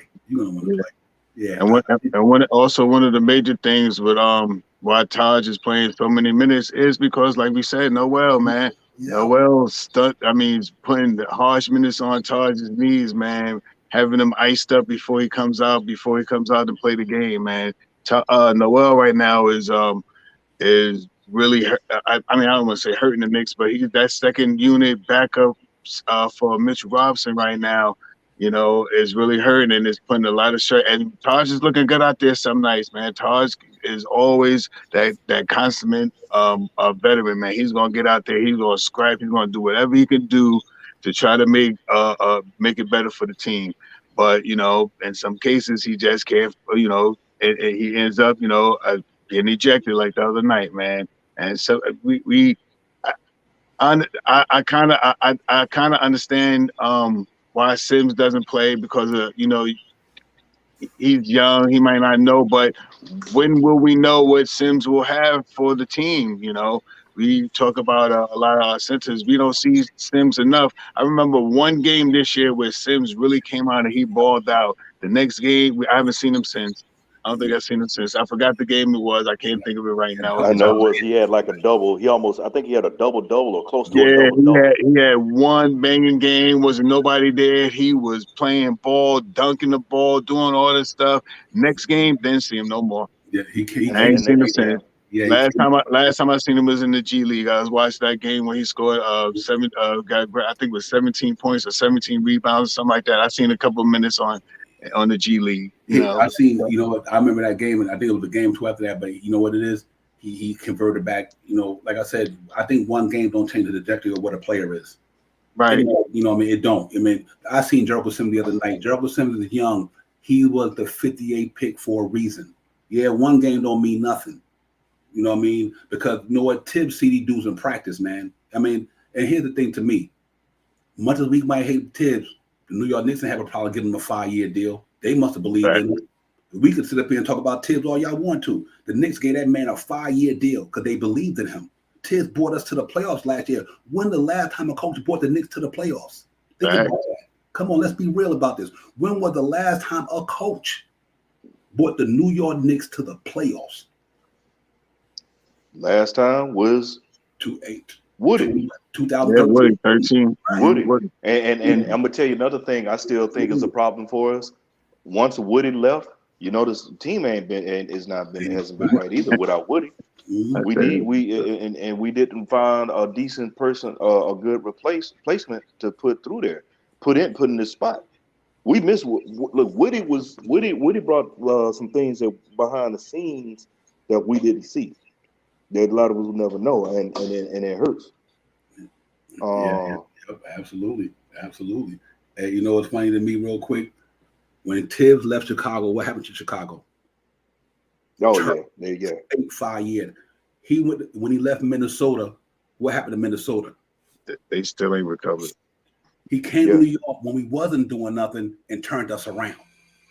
Only thing about it though, Devon, that worries me is Tibbs is known to wear out certain players. He gets on, he kind of grinds players' gears, and he can kind of he's been known to lose the locker room or whatever. And I think part of that was, you know, with that whole thing with Jimmy Butler and everything, the way things ran in Minnesota, it just because it didn't work. And he can, that first year production is way up, and then he starts to taper down, kind of like what's going on now. I'm just hoping to find some way to stay and build it back up. But that's the only thing. Because to me, it's almost, some aspects, it's almost like he's got I think something going on in that locker room, and I think it's some stuff with he and some players are not rocking. And I'm feeling with Paris because I see what Paris Doug is saying, because I agree with some stuff he's saying. I can't overlook that. You can't sneeze at that. I think that the missing piece between front office, Tibbs, and players is that right coach, the other coach. And I think Woody was that piece. It was that piece between the players and Tibbs. Because come on now, think about what J.R. Smith was known as, man, he's athletic, he's this, he's that, but man, he's a knucklehead, and he does this and does that. Under Woody, 6th man of the year. Yep. Under Woody, he got paid, and he became a name the other teams wanted him out there. I mean, you got to give Woody that his props on that. Even when he had Shumpert, he was bringing Shumpert along his own way. You know, he was hard on rookies as well. but he had a way he could talk to the younger players. Tibbs doesn't relate to younger players like that. It's just what from my opinion. My opinion. Everybody had their own opinion before. When I say I don't think he relates well to younger players. I can see that. Yeah, you know, for me, man, I just gotta, you know, like I said, I think if you wouldn't have bought Kemba Walker, Evan Fournier, we wouldn't be having this conversation. Tibbs was coach of the year last year in the NBA. Coach of the year. Mm-hmm. It's 30 coaches in the NBA. He was the top one of the top one. It could have went to my man in Phoenix as well. I'm not getting wrong, but the NBA chose Tom Thibodeau as the best coach in the NBA last year. You know why? He made Julius Randle the player that he is right now. He took R.J. Barrett and helped him get his game to another level. He came in here with, think about what Tibbs came in here with last year with. Players making $5 million, a bunch of rookies, Obi Toppin, Emmanuel Quickly, R.J. Barrett only going into his second year, and took them dudes to the playoffs. No summer league. No summer league, no nothing. He took them dudes to the playoffs, won 41 games. And he had a player who like Randall, who he had to kind of teach him a certain type of to make his game better. One thing about Tom Thibodeau, he's a development coach. That's why Pop loved him when he was in the on the Olympic team. He get the best out of his players. Quickly had a good year last year, 11 points a game, rookie year. Obi was just Obi. I think that had a lot to do with playing behind Julius Randle. Because, you know, I think that was just playing behind Julius Randle. But I do think that Tibbs got the best out of these guys. Look, he had Alfred Payton and Reggie Bullock. And he turned these dudes into, and these guys are mediocre players. Look at all the players he had last year. Look where they at now. They ain't none of them starters. Ain't none of them starters. It's not a player on the Knicks squad last year. It's not one player on the Knicks team last year that started for a team in the NBA. He had a bunch of bench players. Yeah, you know, and the thing about it, you look at it, Elf, and even Elf is sitting on the bench. Yeah, he's not even getting action. None. He took a bench team, bro. He took a bench team to the playoffs. A bunch of wannabe. Alex Burks is a bench player. Reggie Bullock is a bench player this year. Every player that the New York Knicks had on that squad last year in the NBA to this day, except for R.J. Barrett and Julius Randle, are all bench players. All of them. He got the best out of all of them dudes and took them to 41 wins. And we had, and the year before that, the Knicks had Mook Morris, Randle, and they still only won 21 games before they traded Morris. Right. And Bobby Portis. Yeah, right. And all these guys, man. I mean, Tibbs took a bench team, bro. And I say that cold-hearted. A $5 million contract. The only one that had a double-digit contract last year for Knicks was Julius Randle. Everybody else was making $5 million. Tibbs coming here and you gave him the scrap. He worked with the scraps. He made a real pot of gumbo last year. You know what I mean? And I think people can't underestimate what he did with what he had. He had no starter players in the NBA on that team. None. And he still got him here because he held them accountable. You come into practice, you put in the work, you do your job. You go in there and like this year, what happened when RJ was shooting some? What did Tibbs say? He need to do what he did. Like he need to get back in the gym. What did RJ Barrett do 6 games ago? Went back in the gym, started popping. I just think that, you know, this year to me, I think Tibbs getting a bad rap because Evan Fournier stunk up the joint for half of the 3/4 of the first half of the season. Stunk up the joint. He stunk up the joint bad in New York City for the first 35 games. Tibbs was relying on that 17 points a game. Kemba Walker stunk up the joint. You can't blame that on Tibbs. And then that's front office malpractice right there. Yeah, right. And then Derrick Rose go down, and he still got us 2 games under 500. That's phenomenal, bro. We don't got 2 players that was in our lineup last year that was perennial people for us last year in D Rose and Noel, and we still only 2 games under 500. What a better Eastern Conference too. With a better Eastern Conference. And he still got them dudes right there. That's why I said, listen, if Noel get back. And if Noel can come back and play, And if Derrick Rose get back, don't count these Knicks out. I'm trying to tell y'all, don't not count these Knicks out. They only 2 games out of 500 right there. If Derrick Rose get back, and even if Noel can come back and give us a little bit, I'm trying to tell y'all, Tibbs will get these boys to the playoffs. Tibbs is not a losing coach. He won 150 something games over 500 in his career. His career, he won over. His career record winning percentage is he one of the top 5 best coaches in the NBA right now. You want to put Eric Spoelstra, Popovich, Doc Rivers. Look what happened to Doc Rivers since Tom Thibodeau ain't coached with him. He ain't won nothing since Tom Thibodeau left. Ain't won nothing since he left. That last championship in Boston. He went to the LA Clippers. He couldn't get the LA Clippers to the finals. I bet that you would have had Tom Thibodeau there coaching that defense. He would have got him there. I think people underestimated what Evan Fournier and Kemba Walker did to this team in the first quarter of the season. They put us in a bad situation. They made they were horrible. They did. They were horrible. Oh my God. And then RJ wasn't popping. He was inconsistent. Randall was trying to carry as much as he can, but Evan Fournier was the one killed our team because this dude got $19 million, was giving us 10 points a game. Some game he go 0 for something, and then who you going to bring in after Fournier? Who you want to bring in? Grimes? You want to bring in Oden? You want to bring in Quickly? Y'all complain about, some people complain about these young dudes right now that they not good. But then again, we blame Tibbs because if Tibbs play them, they don't do nothing. We want to complain about that. They gave Tibbs scraps. They gave us scraps, bro. You know what I mean? So you look at the good teams and the good coach. You want to know how you wear the good coach. You want to make a good coach, good players. Right, that's what I was saying. You're only good as the players you got. Right. Players you got. If you don't got good players, you're not going to be able to coach the team. Tom Thibodeau had a bunch of trash last year. I don't want to call it trash, but mediocre players. We know what you mean. Mediocre players, bro. So can you imagine if Tom some Thibodeau of them mediocre to subpar? Yeah, I mean, some of them even subpar mediocre. Some of them were below, and they played above. They played above their means. Yes, I agree with you. Got 100% on some of his rotations, but at the same time, sometimes you got to look at what he got. Right. That's the reason why he does it. That's why he do it. Because you can't rely on Obi Toppin to do what Randall do.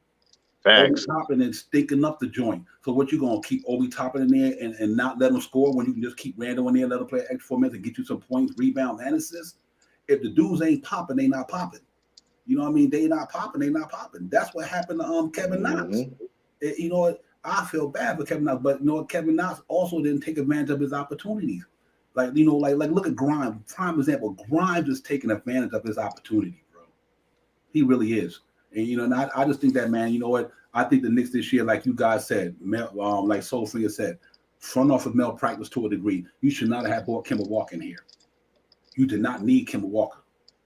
I don't care how many points that man could score. We knew he wasn't going to be able to play basketball on a regular basis. So that destroyed McBride's development. I think they brought Kemba in. Kemba was brought in because of to offset the situation. People weren't happy about giving Evan the contract that he got. It wasn't a total. It's not 70. It's 50. It's 52, 54 that he actually got because you got that 54. 4th year as an option. Right. But the problem is people weren't happy when you think about the other players that we could have gotten. You could have tried to trade for a son. Again, Kelly Oubre was there. You have some that was like, no, I don't want Oubre. Then you have some, yeah, I want Oubre. So, but that would have been something. Because I think if you had a Kelly Oubre or tried to make a deal and try to trade for Robert Covington or try to trade for Harrison Barnes or trade for Cam Reddish, which we got, because we could have got Cam even cheaper last season when he was up on the block when the rumors were coming out. You could have probably made a move to get him then. So and put RJ at the 2. So I'm just saying there are other options if you'd have done other than Evan Fournier. Because yes, could he shoot the ball? Yes, he could shoot the ball when he was in Orlando because he was lighting it up, but the system was set. But then too, I ain't gonna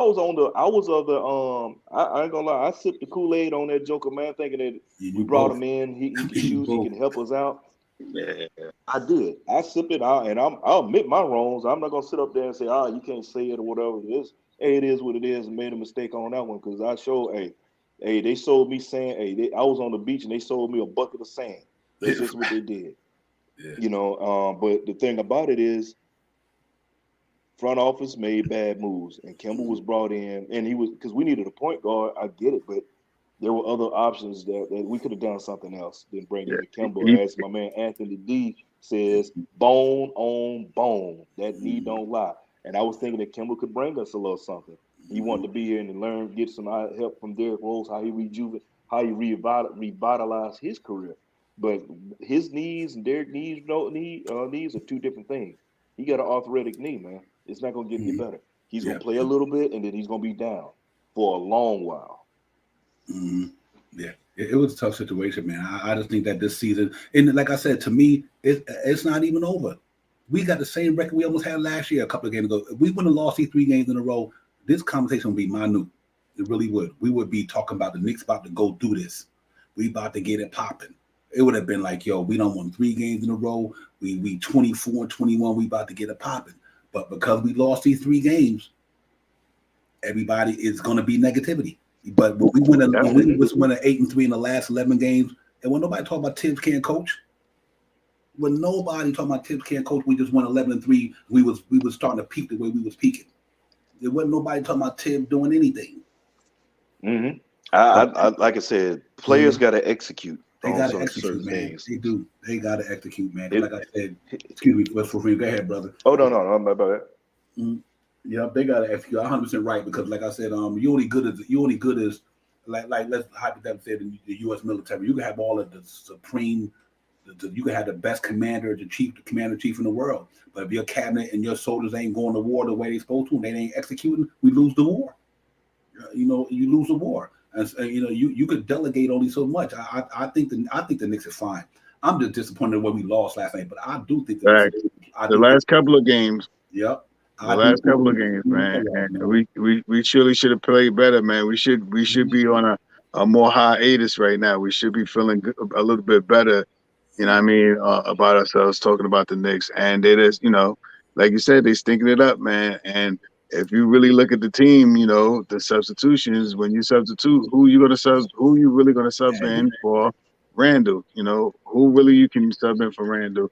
Who you really subbing in for Mitch? Who you really subbing in for RJ? So it's a lot of big things that it's a lot of big things, man. There's a couple of days coming, man. I think they're gonna make something pop off real soon, man. They can't win around, man. I think they're gonna go after something. 3 or 4 more games, the 2 or 3 more losses put us 4 games under 500 is really gonna put some real big pressure on this New York Knicks team, man. I mean, we're gonna be closer to Atlanta than closer to the 8th or 9th spot. Hey, Nick GM said if you want to keep it $150, Fournier has been better than Mitchell Robinson this season. He's supposed to. He's a 10-year veteran making $19 million. And Mitchell Robinson is a 3-year dude, ain't even off his rookie deal yet. Fournier's supposed to be playing better than Mitchell Robinson. We gave that man $19 million. He's supposed to be playing better than Mitch. And I still don't think he's playing better than Mitch this season. And Mitch coming off a 9-month hiatus off an injury. And he didn't supposed to be playing in the beginning of the season. That was supposed to be Noel's job. Mitch was still hurt. But they had to I wouldn't compare those two though. Yeah. I mean, and in essence, you really can't. I mean, Mitch, I don't know what his average is now, but he's doing 9 points and 9 rebounds, maybe 1 block a game. And Fournier is giving you 14 points, 1 assist, and 1 rebound. I mean, something like that. What, I mean, I'm just throwing numbers out there. I'm not sure if that's his real things, but that's what it looked like to me. Fournier doesn't get too many rebounds. I don't think Fournier is more than 3 rebounds a game. Fournier doesn't get that many assists. I think Fournier gets maybe 1 assist a game. He scores points, and I think he's only scoring maybe 14, 15 points right now. That's way under his average. Right, and he get humiliated on defense. That's what I'm trying to say earlier. Man, don't even bring that up, because I keep thinking about that Indiana game when he was sliding around the floor, looking like Sammy Seal. Around him, he started throwing his hands up. Yeah, doing that little move like that, trying to get back on defense. Because the young rook was giving him the blues. Yeah, man, come on now. And here on top of that, we paid Evan Fournier to come in here and score. Here's the problem early in the season: he wasn't scoring and he couldn't play defense. Facts. So you got nailed 2 ways. He wasn't scoring and he can't play defense. How in the world he playing better than Mitchell Robinson? I get you don't like Mitchell Robinson. I get it. I get it, Nick GM. You know, you a big. I respect you for that because you don't like Mitchell Robinson's game. I get that. But to say Evan Fournier played better basketball than Mitchell Robinson did, you got to be out your mind. Mitchell Robinson is the reason why the Knicks in the front line is still. Think about without Noel. Mitchell Robinson got a task that Evan Fournier. At least if Evan Fournier don't got a popping, you can go to Grimes, you can go to Quickly, you can go to the RJ. When Mitchell Robinson don't got a popping, you ain't got nobody you can go to. If Mitchell Robinson go down, you have nobody can come in there and do what he could do because Nerlens Noel is out. So yeah, where we gonna get those offensive rebounds from? Where you gonna get the offense rebound from? Yeah, let alone from what he does. That he and you know the funniest thing about Mitch. I'm sorry to cut you off, Divine, because I like to jump in on Mitch too. Mitch, you know who else aside from the defensive? I mean, aside from the offensive team that he's trying to grab a rebound from, you know who else he's trying to grab a rebound from? Julius Randle, our first person on rebounding. So he's also going against Julius Randle to grab rebounds too. Don't take that away from that. All right, I'm sorry, Divine. No, you fine. Yo, like I said, Mitchell Robinson throwing down double doubles. Recently, man, he's doing it. Listen, it's 46 games into the season. Evan Fournier probably popped in 10 games this season, 11 at the if that. He only popped in about 11 games this season. Not saying he won't pop the rest of the way, but at the beginning of the season. Evan Fournier is really good for 4 games out of the season. Really, 4 games out of the season. That's when we play Boston. That's when you see the money. He just started popping, man. You know, you cannot get mad at a dude making $1.8 million and doing what Mitchell Robinson is doing. Mitchell Robinson had 17 or 15 a night. The other night before that game, even though he fouled against Cat the game before that, he had a double-double. Mitch been playing some of the best. Mitch had about 3 double-doubles in a row because before Cat's game because I won on all 3 of them. And the game that he had against Cat is a different. He had a different beast against him, and he still got about 6 rebounds that night. But he was I don't want to say he was overmatched, but this guy is one of the dominating centers in the league, man, and he took advantage. I don't want to say he took advantage of Mitch, but he got Mitch to make some stupid fouls. Those fouls were stupid. If Mitch wouldn't have fouled out that game, that could have been a different game. Yes, that was a big difference. Cat only had like 20 points. His percentage was way off. He didn't have a high percentage. You know what I mean? He wasn't really, banging him up, but he did hit him once you seen once Mitch got out of the game and Randall had to play him, what happened? What happened then? Yeah. How you do it earlier, Divine? Yeah, right. Let me put that in the camera. Hey man, and listen, Mitchell Robinson is not a top. He's not. It's not a point. See, people get it twisted. Mitchell Robinson is not a top 15. He don't have to be. What's important to Mitchell Robinson is what he does for that team. He offense rebound. He intimidates. He don't got to score 40 points. He don't got to score 20 points. I'm good with Mitchell Robinson giving me a double-double and 3 block shots. And I think now that he's getting healthy, you're starting to see him play better. Guys, sometimes you got to get healthy to be good. Mitchell Robinson haven't played basketball in a minute till the season started. It takes time to get back in rhythm. He put on 80 pounds. He put on all that weight. He had to lose the weight. He had to get that foot together. Even to right now, that foot is not 100%. I still see the way he's jumping up and down when he comes in. He's still not 100%. But the man going out there giving you warrior minutes. Him and Todd Gibson are the warriors on that squad, y'all. Them cats come out there. I don't care how bruised up Mitchell Robinson is, how many ribbed shots he may get. How many times he gets out there, he competes every night, man. He's there. If you don't want to do like that on your team, I don't know what to say. Because there's a lot of cats in the NBA making twice the money Mitchell Robinson making. Don't give you the production Mitchell Robinson giving you. Mitchell Robinson been playing 4 years with $1.8 million. $1.8 million. You got guys in there playing who making $15 million. They ain't doing what Mitchell Robinson is doing on their team. So I think that, to me, I think that's bogus. You know what I mean? I really wished, the setback for Mitch this year was the beginning of the season of that 280 pounds and this coming off of being out of the league for about 9 months. You know what I mean? Now we see a more fit, a more in shape. He's still a little ailing on that foot. but he's more alert. He's getting looked for much more now because people are driving to the hole and you see them passing the ball to him. He's then made a couple of oopsie-doo moves that a big man should make because he's 7 foot. He should be able to throw the ball somewhere towards the rim and make it go in, but he's doing that now. So, I mean, you know, we got 36 more games to see what really Mitch really got. You know what I mean? To see really what if this is how Mitch is going to play. Because, like you said, Divine, if he could give like my thing for Mitchell Robinson this year was 13 points, 15 rebounds, and 2.5 blocks a game. If he could do that for the Knicks, yeah, I mean that's a premier center in the league. Mm-hmm. Yep. Yeah, you're right, man. And without a point guard, right? Without a point guard. Nobody. You watch when watch the next game. Watch the next game when Fournier go down that middle and Mitch is right there open for that lob. Watch what happens. I've been watching this for the last 7-8 games. Yeah, they don't get it to him enough down there. He be open, man. People step right out into right. Him and Alex Burks. Alex Burks, when he get down that lane, Mitch be wide open. See, that's the difference than having a pass first point guard. Like I was saying, we need a pass first point guard who can facilitate. Who could get the ball in the right spot. Yeah, you need a facilitator. We need a quarterback who can put these dudes in the right we need that. right position. Think about it. Fournier can pop even more if he had a pass first point guard. Or RJ Barrett probably could pop if they had a pass first point guard. Because I'm going to tell you why. When Julius Randle got that ball in his hand, right? He's looking to go get it. And he's a good passer. But by the time he get ready to make the pass, everybody's standing around. You know what I mean? It's kind of rough because everybody's standing around, there's no movement. But you notice when you get a pass first point guard and you will see how different it'll make for Mitchell Robinson, how much of a difference it'll make for Obi Toppin, how much it'll make a difference for a lot of guys if you got a guy who could pass the ball first and then shoot second. You will see Obi Toppin game go to another level. You will see Mitchell Robinson's game go to another level. You know what I mean? I just think that if you got to get a pass first point guard, and I think that, but for everybody, the Knicks, I'm good, bro. We still only 2 games under 500.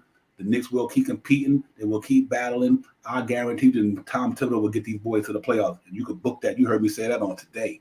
The 21st of January, you heard me say, I guarantee you, Tom Thibodeau will get the boys to the playoffs. Book it. No, we're still in striking distance. It's not over yet. I mean, it's still games to play. A game and a half out of what, 10th, and about four and a half games out of 6, 6 or 7 or something like that. Come on, man. Watch when Derrick Rose get back. Watch. Yeah, man. The 6th place team is what 25 and 21 or something like that. Something like that. Mm-hmm. You get them there, 18 and 21, something like that. So yeah, we get them there. Like I said, not too long ago, everybody was quiet when we was handling our business. they need to work on their consistency though.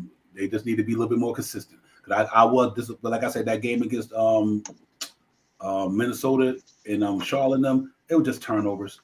It was just turnovers and foul shooting.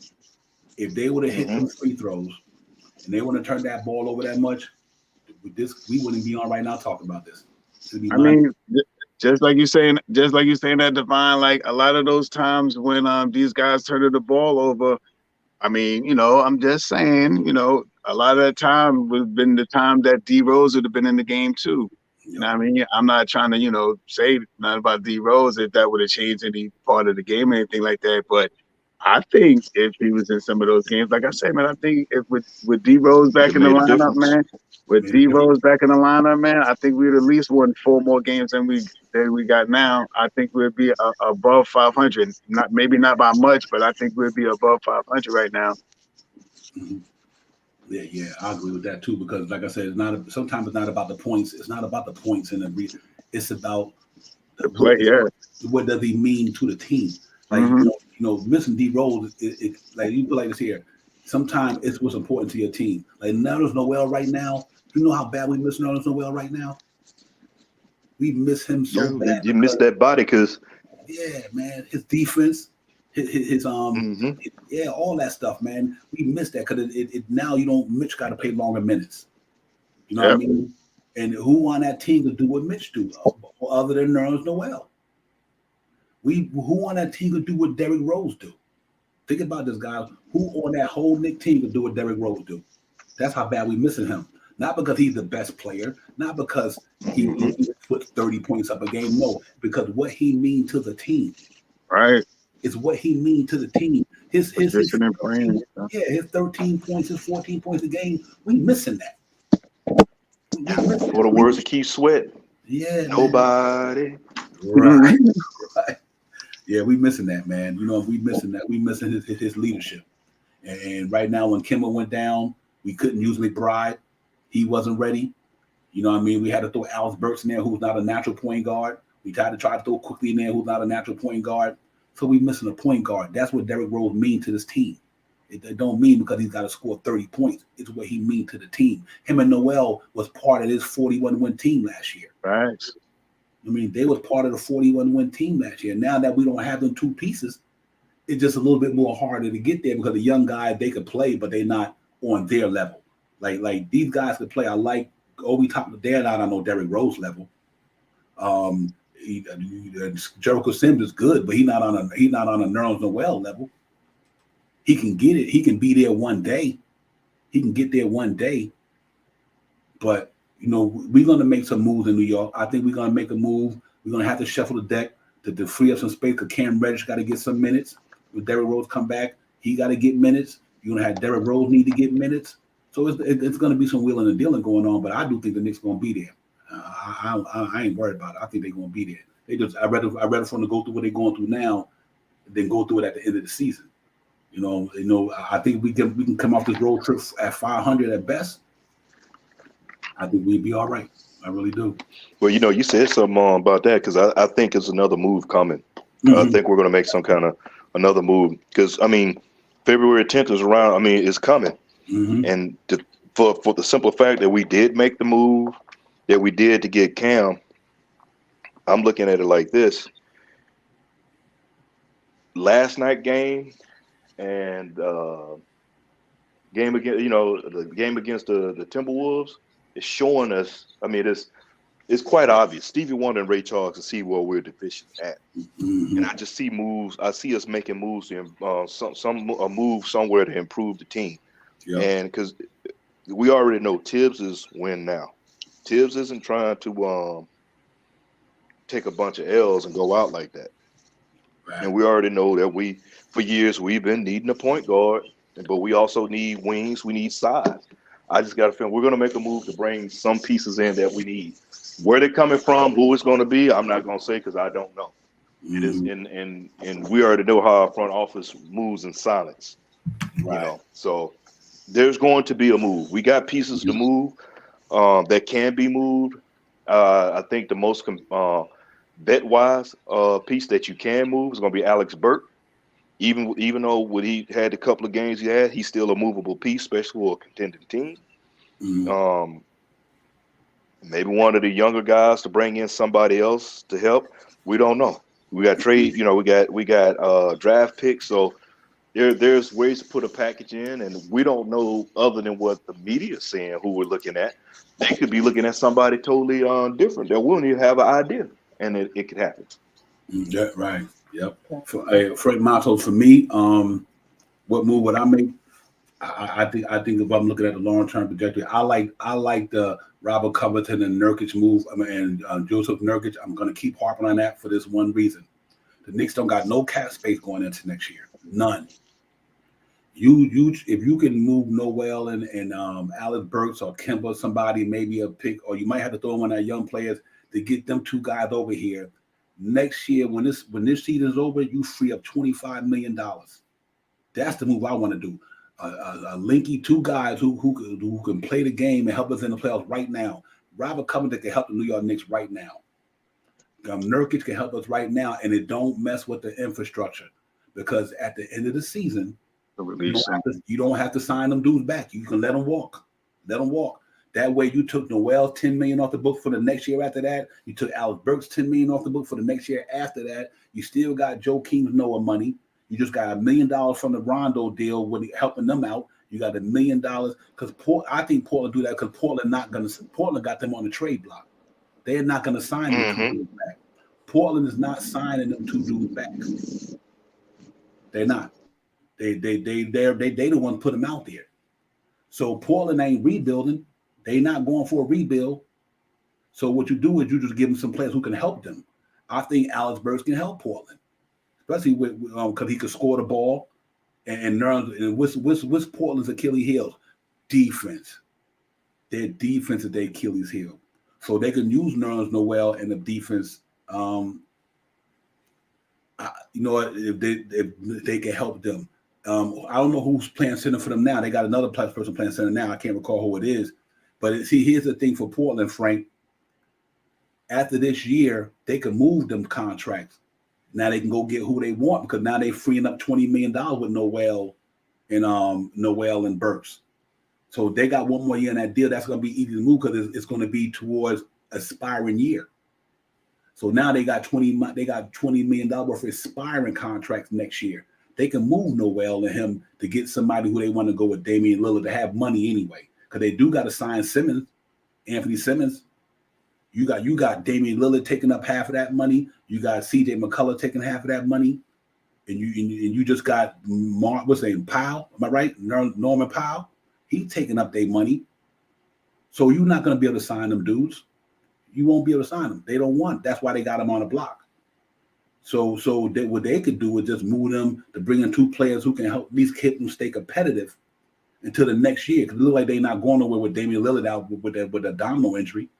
So they could retool that team for next year. You sign Nerlens Noel, you get them, you keep them going healthy to next year. So you go into the season with a healthy Damian Lillard. You got a healthy Alex Burks, a healthy CJ McCullough.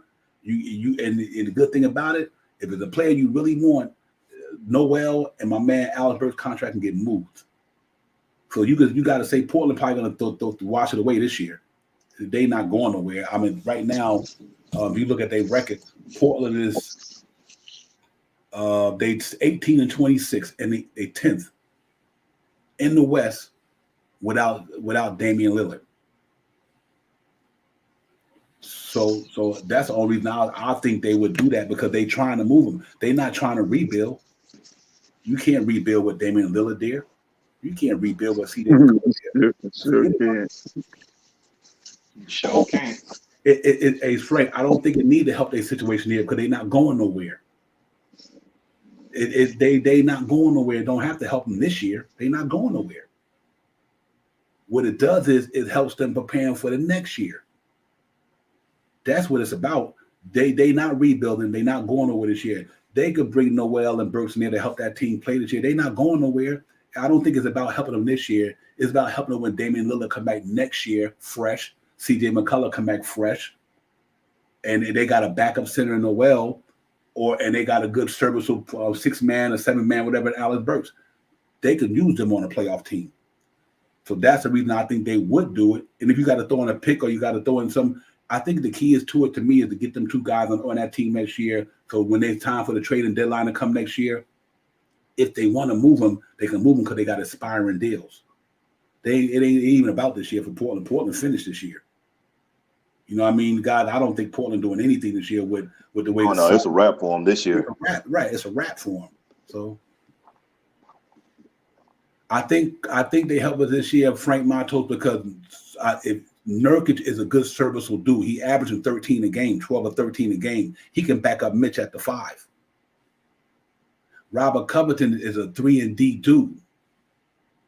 And he can play defense with the best of them. He got size. So let's say we get in the playoffs this year, and a lot of our young guys ain't popping. They ain't just say they not popping. Not mean we get rid of them. Just say they not popping. But we need some experienced guys who've been in the playoffs, who've been fighting in the playoffs, who know how to scrap in the playoffs. Robert Covington has been there, so he can help us because of his 3-and-D status. He's a taller version of Reggie Bullock. A taller version of Reggie Bullock. And let's just say Obi having a bad playoffs. You could slide him at the 4, backing up every now and then. Or you could slide him at the 3. Let's say if Cam Reddish not having a good game. It's an aspiring deal, and he can help us. He's got enough skill set to help us. He's a 3-and-D dude. And the biggest thing for the following of what you just said is they come off the books next year. You know what I mean? So that's a if we could swing something like that, that would work out Beautiful. I mean, it'll help them out. It'll help us out for this year Right. because are we really pushing forward? I mean, we may can get into the play-in and make it to a playoffs, and maybe even get through the first round of a playoffs. It depends. It all depends on matchups too, because I think the Knicks will play a little higher to bigger teams like a Boston or like the Chicago Bulls. I think they'll play up a little bit better with those teams. But you know, is there something to look at? I like that move right there. If we could get that to happen and they come off the books and they just stay here for this last 36 games or something like that, that's what's up. Yeah, and On that note, man, I'm sorry, guys. Salute to you, Divine, man, for running this thing for today, man. Soul Finger, my guy, you be easy. Chat is where it's at. Everybody in chat, salute. Big shout out. Yep. Peace, bro. All right, my man. Peace. Hey, Frank, yeah, if we can get him without giving up the picks or give him a second round, but I just do think that's valuable though, because like I said, what about one of our players go down in the playoffs?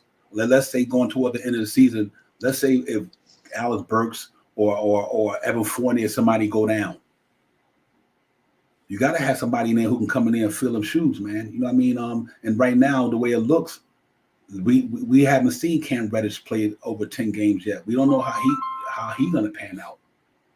You know what I mean? So I think we got to look at a natural tally, man, full swing. But I don't got no problem with that move because, like I said, you get to free up $25 million, and it's about preparing for the future too. It's not only about now. We got to think about the longevity of the franchise. You know, going forward, we don't got no cap money next year. We could even wheel a deal next year if we wanted to, because we don't have no. No, that's a good point. That's a real good point. We talking about the money. The expiring contracts are going to be golden. They're going to be golden, and you know, my thing about it is what I like about Robert Covington. You don't need to add him into the starting lineup. He's coming off the bench. Facts. Now, then the question is, well, what about Fournier? Well, we'll find out how it goes because you never know. There's a possibility he could get moved. We don't know. Mm-hmm. I said him to know, and they said, well, the front office wouldn't do it because they brought him in and makes him look bad or whatever else. But if you can open the door and get something to actually help the team, you know, if Evan Fournier can bring you a point guard, I'm pretty sure we're going to package him up in a nice deal, put him in a box with a beautiful little bow, or better yet, hit him with the run Cleveland. Evan Fournier, this is your captain speaking, and fly him up out of here to get what we need. Absolutely, brother. I agree. Hey, listen, I wish he can go to Portland in that deal. You can get Robert Covington and Nurkic for Noel and Fournier, or somebody. You do that deal too because you know Fournier will help them, and you know he can shoot the ball. He just probably ain't working in New York. But that $19 million, if you get that off the book for the next 3 years, oh my God, that's major. Mm-hmm. And you know, we know that you know, Nurkic does have his injury woes. He's not really big defensively, but man, he's like you said, he's a walking double-double. Mm-hmm.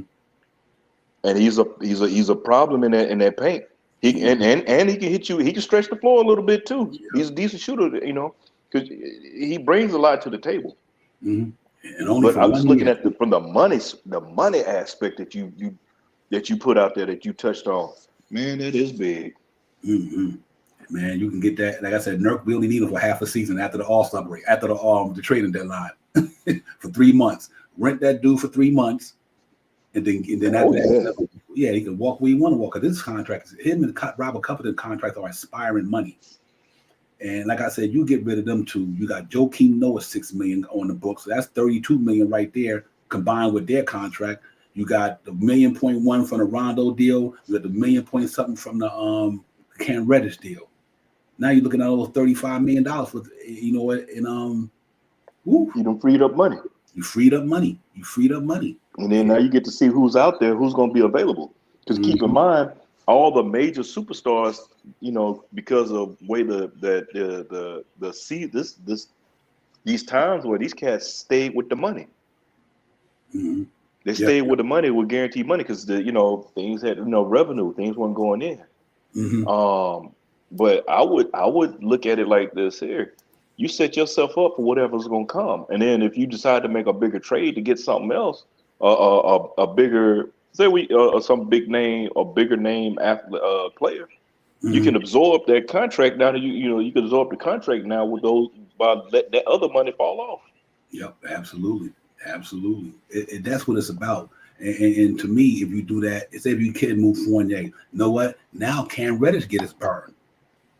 Because if you move Fournier, that means you got Robert Covington and Cam Reddish. Either one start, one come off the bench. It don't even matter. You giving Cam Reddish opportunity to play. You know what I mean? And that's why I think that's why we gotta, if we can get out of the Fournier or Noel, I mean it's gonna be hard, but I think the good thing about it is that the contracts is simple. I mean, you know, like I said, I think Portland, because they're not going nowhere this year, will be willing to take their contract and sit on them until the summer, and then once the summer comes, that's an expiring deal next year. And I think Noel and my man can help them. I think Noel and Burks can help them next year. And then you know what? And I think that might be a good look, man. But so far it's been all good, man. I'm gonna get up at the thing in 5 hours and moving, so it's been fun though. I know, man. Hey, good times.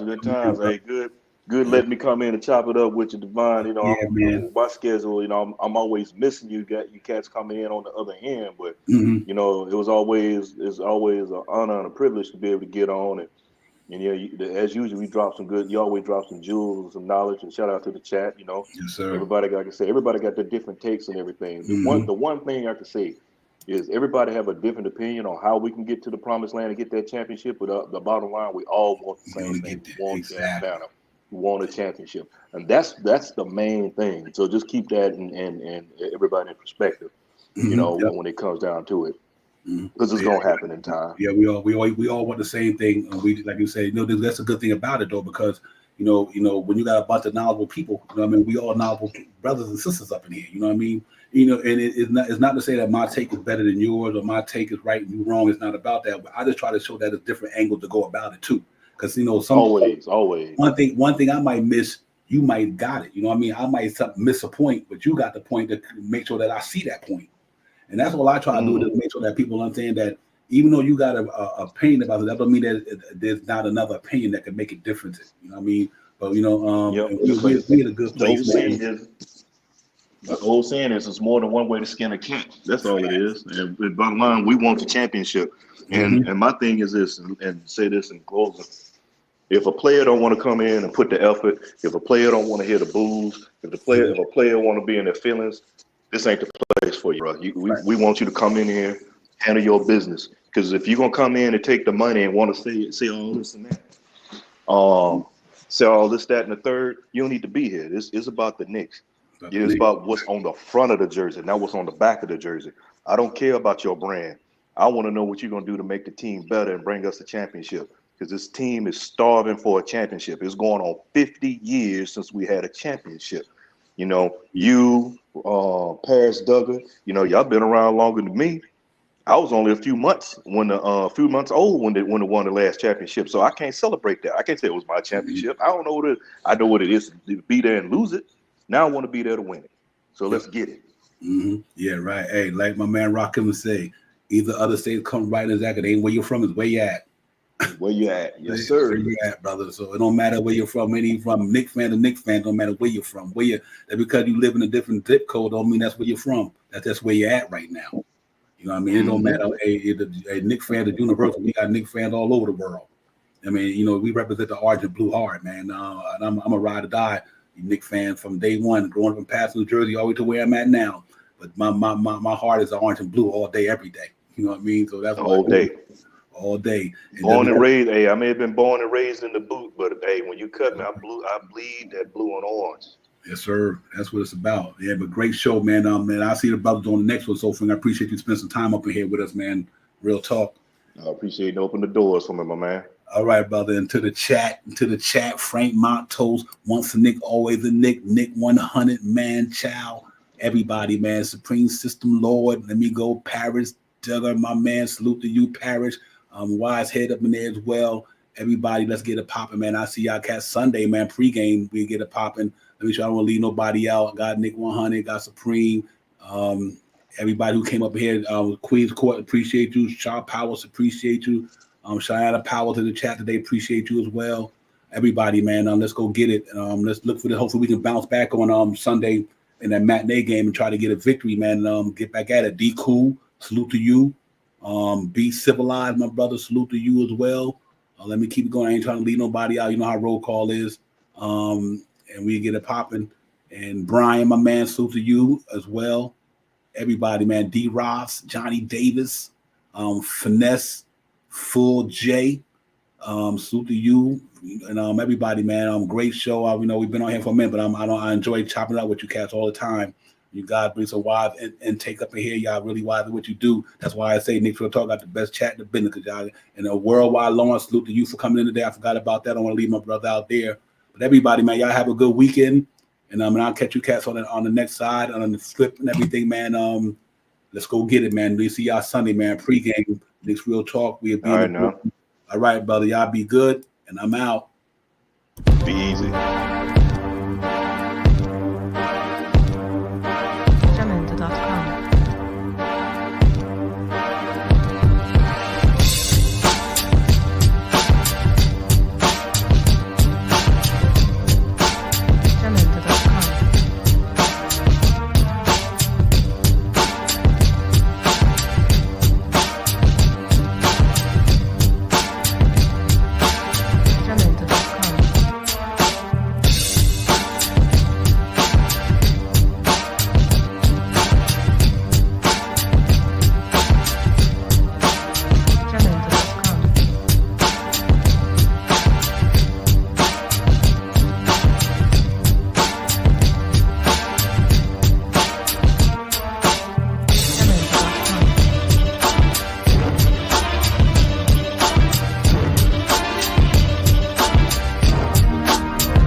Salute everybody.